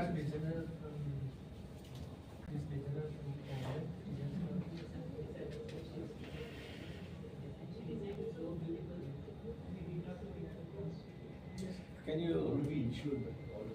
tell loudly? Strategic risks.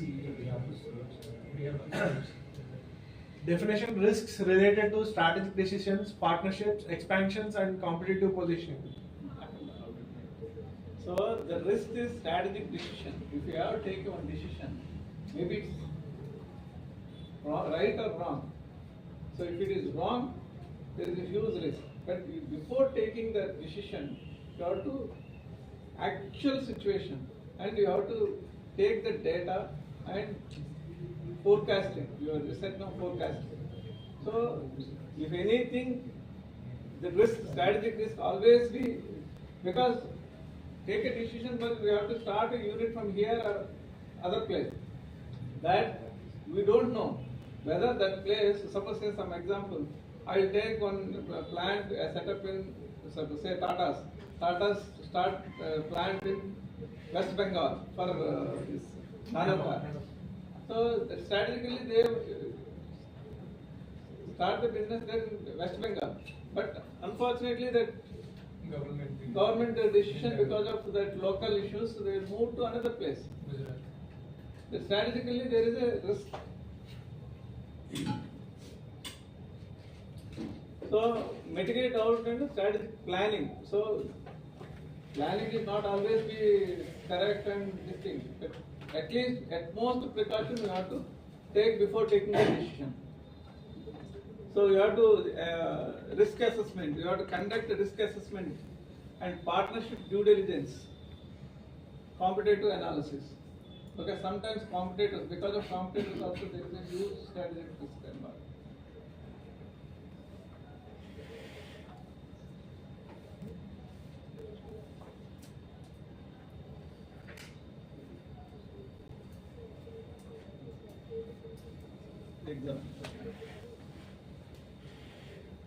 Example, Disney streaming strategy and losses. Event overview. In 2022-2023, Disney reported significant losses in streaming services, Disney Plus, ESPN Plus, and Hulu. Why it happened? Streaming procedure, no? Let's change the streaming services. Streaming services. Because actually Disney, that is series, no? No, it's it's OTT platform. OTT platform. They change it to. Despite strong subscriber growth, the cost of content production and acquisition led to substantial financial loss. They have a strong customer base, that growth, but they change it to streaming this thing. Yeah. So the cost for content production is high, and acquisition led to acquisition lead to substantial reduction of profits. So because of that decision, huge loss. Disney got huge losses. Yes. Cause of strategic risk, high content costs, market saturation, shifting consumer preferences.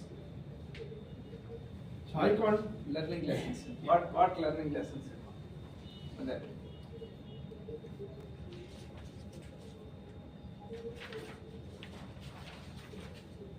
Lessons learned, importance of balancing growth with profitability in new strategic ventures, need for effective cost management and scalability in content production, continuous market analysis to adapt to competitive and consumer dynamics.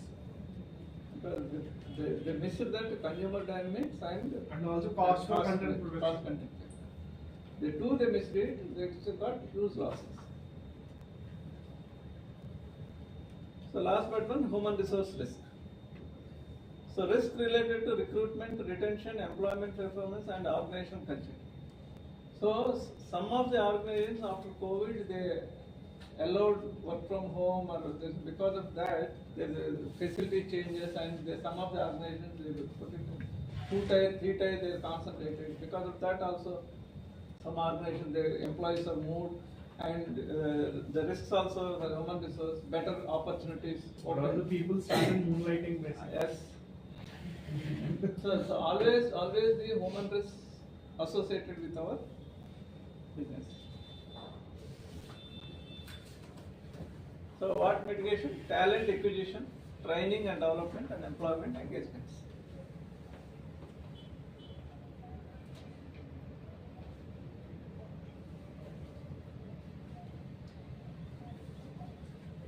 This human risk, even TCS and Infosys also affected.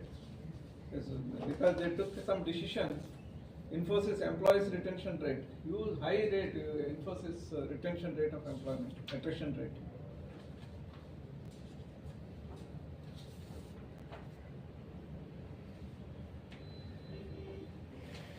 So environmental external risk, that we can't do anything.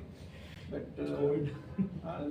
example of COVID and some environmental issues, one of my clients' plant got affected due to cloudburst. Cloudburst. You know cloudburst? Yeah. So pouring of water at a time. So almost 3,500 crores revenue last year. This year, zero. Because of cloudburst. Because of cloudburst, the entire dam collapsed. Power plant.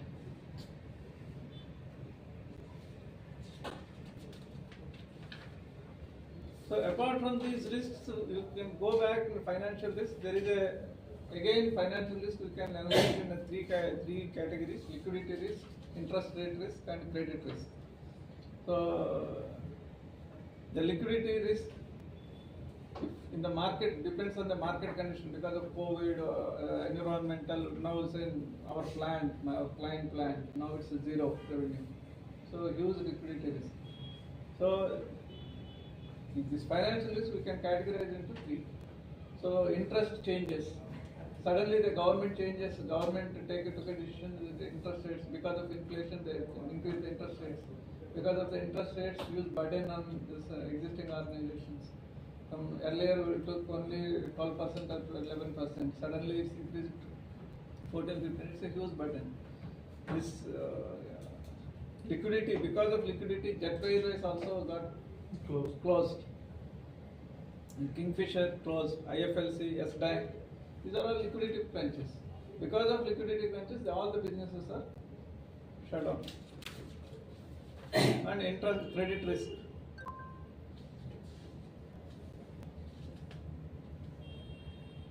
Reliance Communications. Because of credit, Reliance got affected. SR Steel insolvency. These are all for the credit risk.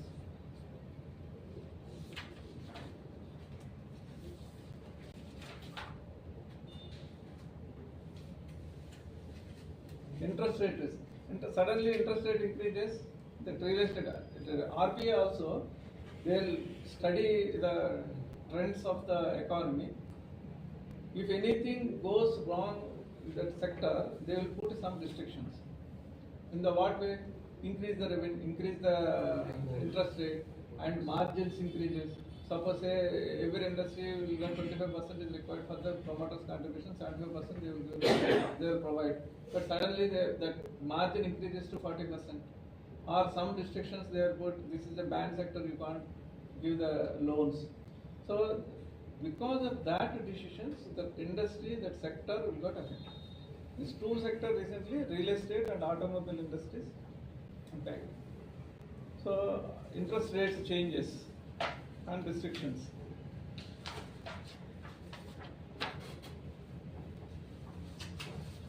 Anything you ask, it will bore otherwise. Whatever your doubts, you can participate.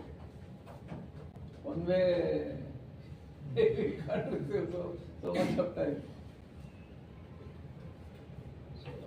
My project reports में देना interest उन्नंटे I will continue with project reports. Project reports అంటే Financials.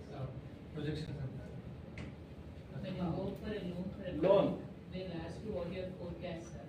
That's how you put it in. I touched it up for the project reports. Very important, sir. Mostly if it is related to any product based, so banks are really interested in giving those loans. It's a product or manufacturing industry. But our title is related to tech startups or any service based organizations. I don't think banks will be interested in giving loans. For the service based organizations or tech based organizations, how to prepare the project report or how to go for the financial project. If you have any either tech, service or product, they'll ask for a project. Seriously. No, otherwise you enroll as a startup, MSME and startup. DPI. So the government will provide up to 5 crores non-collateral. No, sir. No, I'm That- roaming no, around no, banks no, for 1 year. that's correct. No bank will give that loan because of that. Manager is responsible for that loans. He don't want to take risk. There is one fund, sir, where they are supposed to give. Their obligation to give. What they did, sir, they diverted all those funds to bad debt.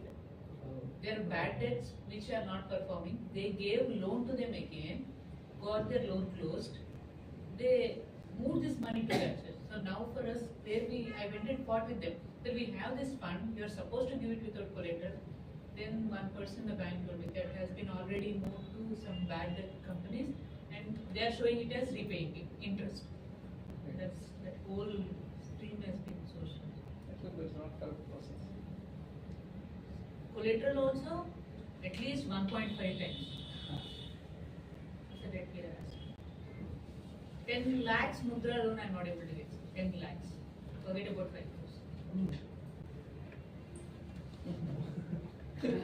All hard to run the talking business, is very sweet. and young chap are still making an effort. That's a great. No, so this is something that I've been repeatedly bringing up in multiple forums. We have the Prime Minister announces Mudra loans, and none of the southern states, especially Visakhapatnam, Andhra Pradesh, definitely, and then Visakhapatnam, the banks are not willing to give you Mudra loans. They finally gave 1 or 2, 1 lakh, 1.2 lakh, something like that, but otherwise no Mudra loans. Whereas the northern states have been giving left, right and center 6,000 crores of Mudra loans and not a problem. They are willing to handle the risk. The southern states are like, no, repayment is difficult, so I won't pay. A lot of times I've brought it up with public representatives also. Please do something about this. Sir, we are doing Punjab and Sindh Bank central statute audit. I went to Gujarat, Ahmedabad. They are using all the schemes, whatever the schemes. But in South we are not using that. Exactly. No, but the thing is that if you go to the bankers don't want to take a risk. They say no.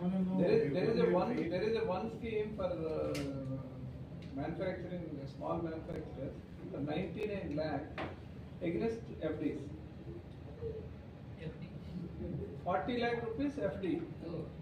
So they will release 1 crore loan, 99 lakh 99,000.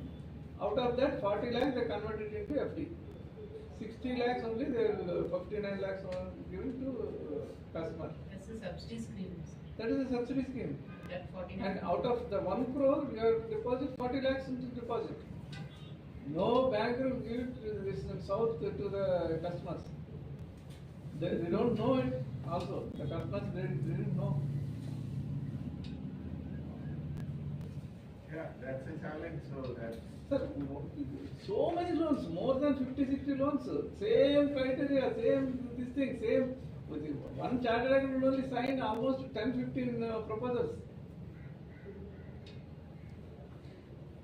I heard that there is something called Manrega law that is also related to this. Or that No, Manrega is completely different.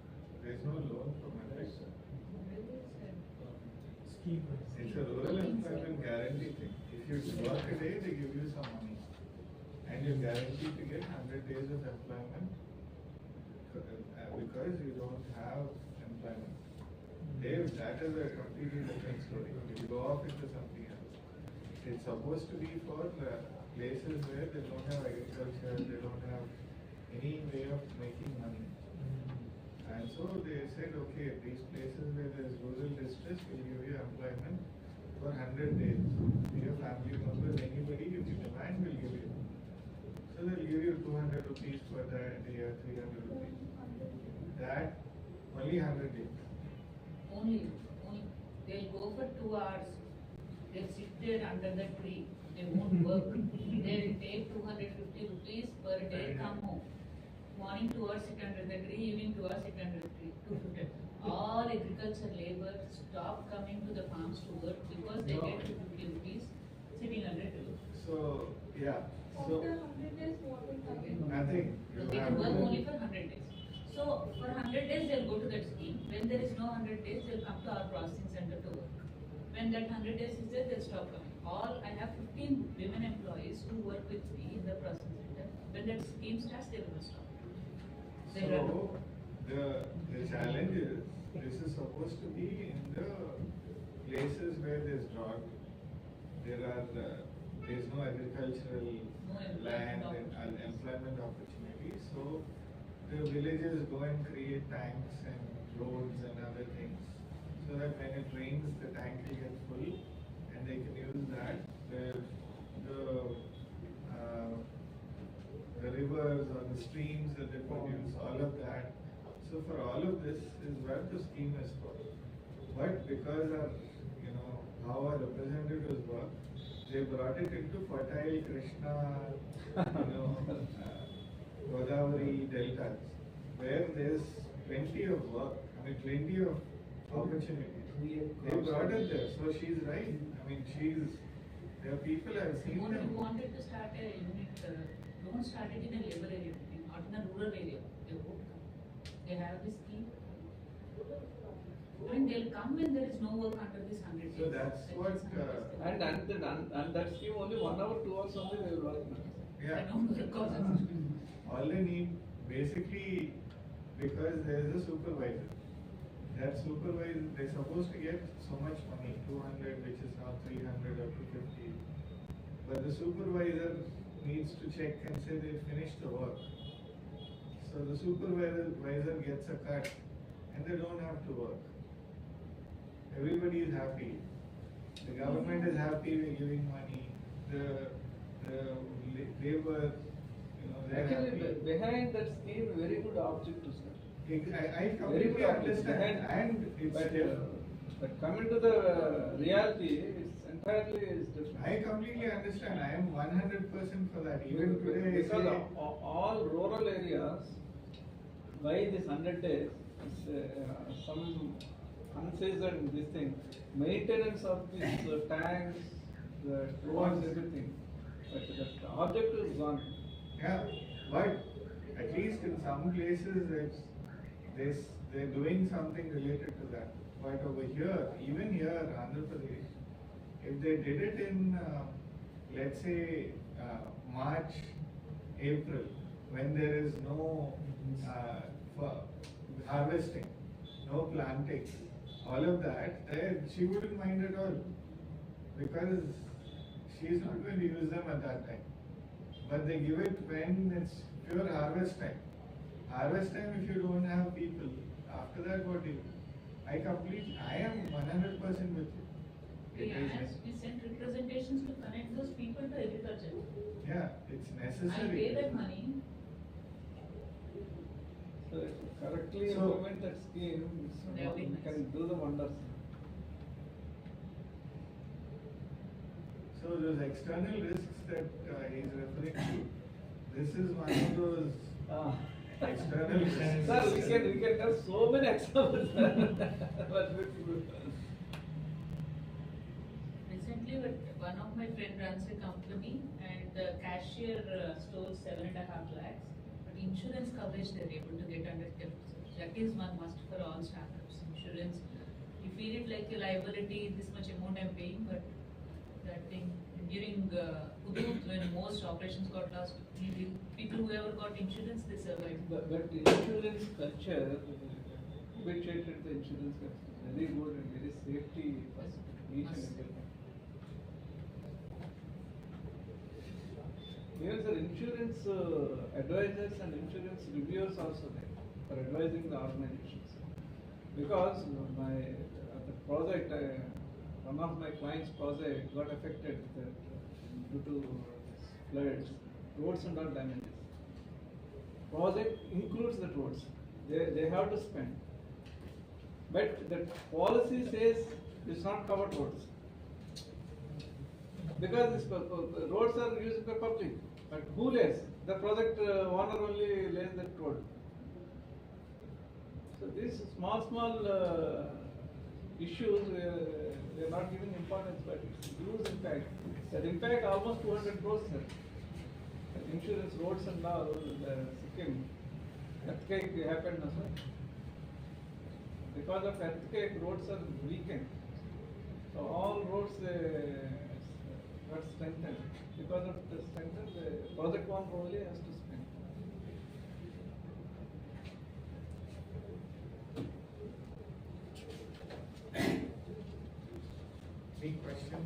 1 hour కానీ ఎప్పుడు ఎక్కువ మాట్లాడలేదు అలవాట్లేని పని. Thank you so much. That experience that you brought in is something that is essential. It's a different style, I will admit, because people are used to the way that we form this is a workshop style where we make them do a lot of at least some sort of hands-on. Interactively, questions అడిగితే ఇంకా బాగుండేది. There, I think This analogy is first time, so like we are getting understand these words and stuff, so that like next time we will be able to understand it come on the food. So People are new to the financial terms. So this is a very tough subject, and there is something that a lot of people need it. I was telling a bunch of them that this is absolutely essential. You know, there's so many things that you introduced us to that we were not aware of, and but there are a lot of startups that are completely cross blinkers వేసుకుని నేను నా వైపు నా దీంట్లో వెళ్తున్నాను, నాకు అవన్నీ తెలీదు, తెలియక్కర్లేదు, దెబ్బ తగిలేక కదా తెలిసి. Business is like a all combination. Suppose say you want to cook a biryani, every masalas is required. Like that, finance also one masala. You have to give importance, proper importance. It keeps it running. Yeah, it's a lifeblood, right? Without that finance, how do you manage it? No, so many businessmen, sir, they give the least importance for the accounting and the data, financial data. Finance they give importance. They will not spend not even single rupee waste expenditure, but they are not giving importance for the recording of the financial data. That is the major flaw there, because they don't know how to what crucial expenditure, how much, and what is the waste of expenditure. They don't. So I'll ask you. My wife is a doctor. She doesn't have her own clinic, so it's just a. But from what I understand, most of the people with the least financial, let's say, knowledge are the doctors and their clinics. Is that accurate? Most financial? Least financial knowledge. No, sir. Here, I told somebody he asked that question. The financial knowledge is different. Intention to give importance is different. So, if my intention is to follow the rules and regulations, I don't have a knowledge, but I will ask certain professionals. Okay. I will give the importance, but first of foremost importance is my attitude and Okay, so I'll rephrase my question. So that attitude is missing in doctors is my theory. Not is only that accurate? No. That's not accurate. In clinics they have, sir. I mean, clinic assistants and their receptionists, most of them No, have. but our side But maybe they are not doctors- giving much importance, but they do. If they know the importance, they will give. Yeah, that's what I'm saying.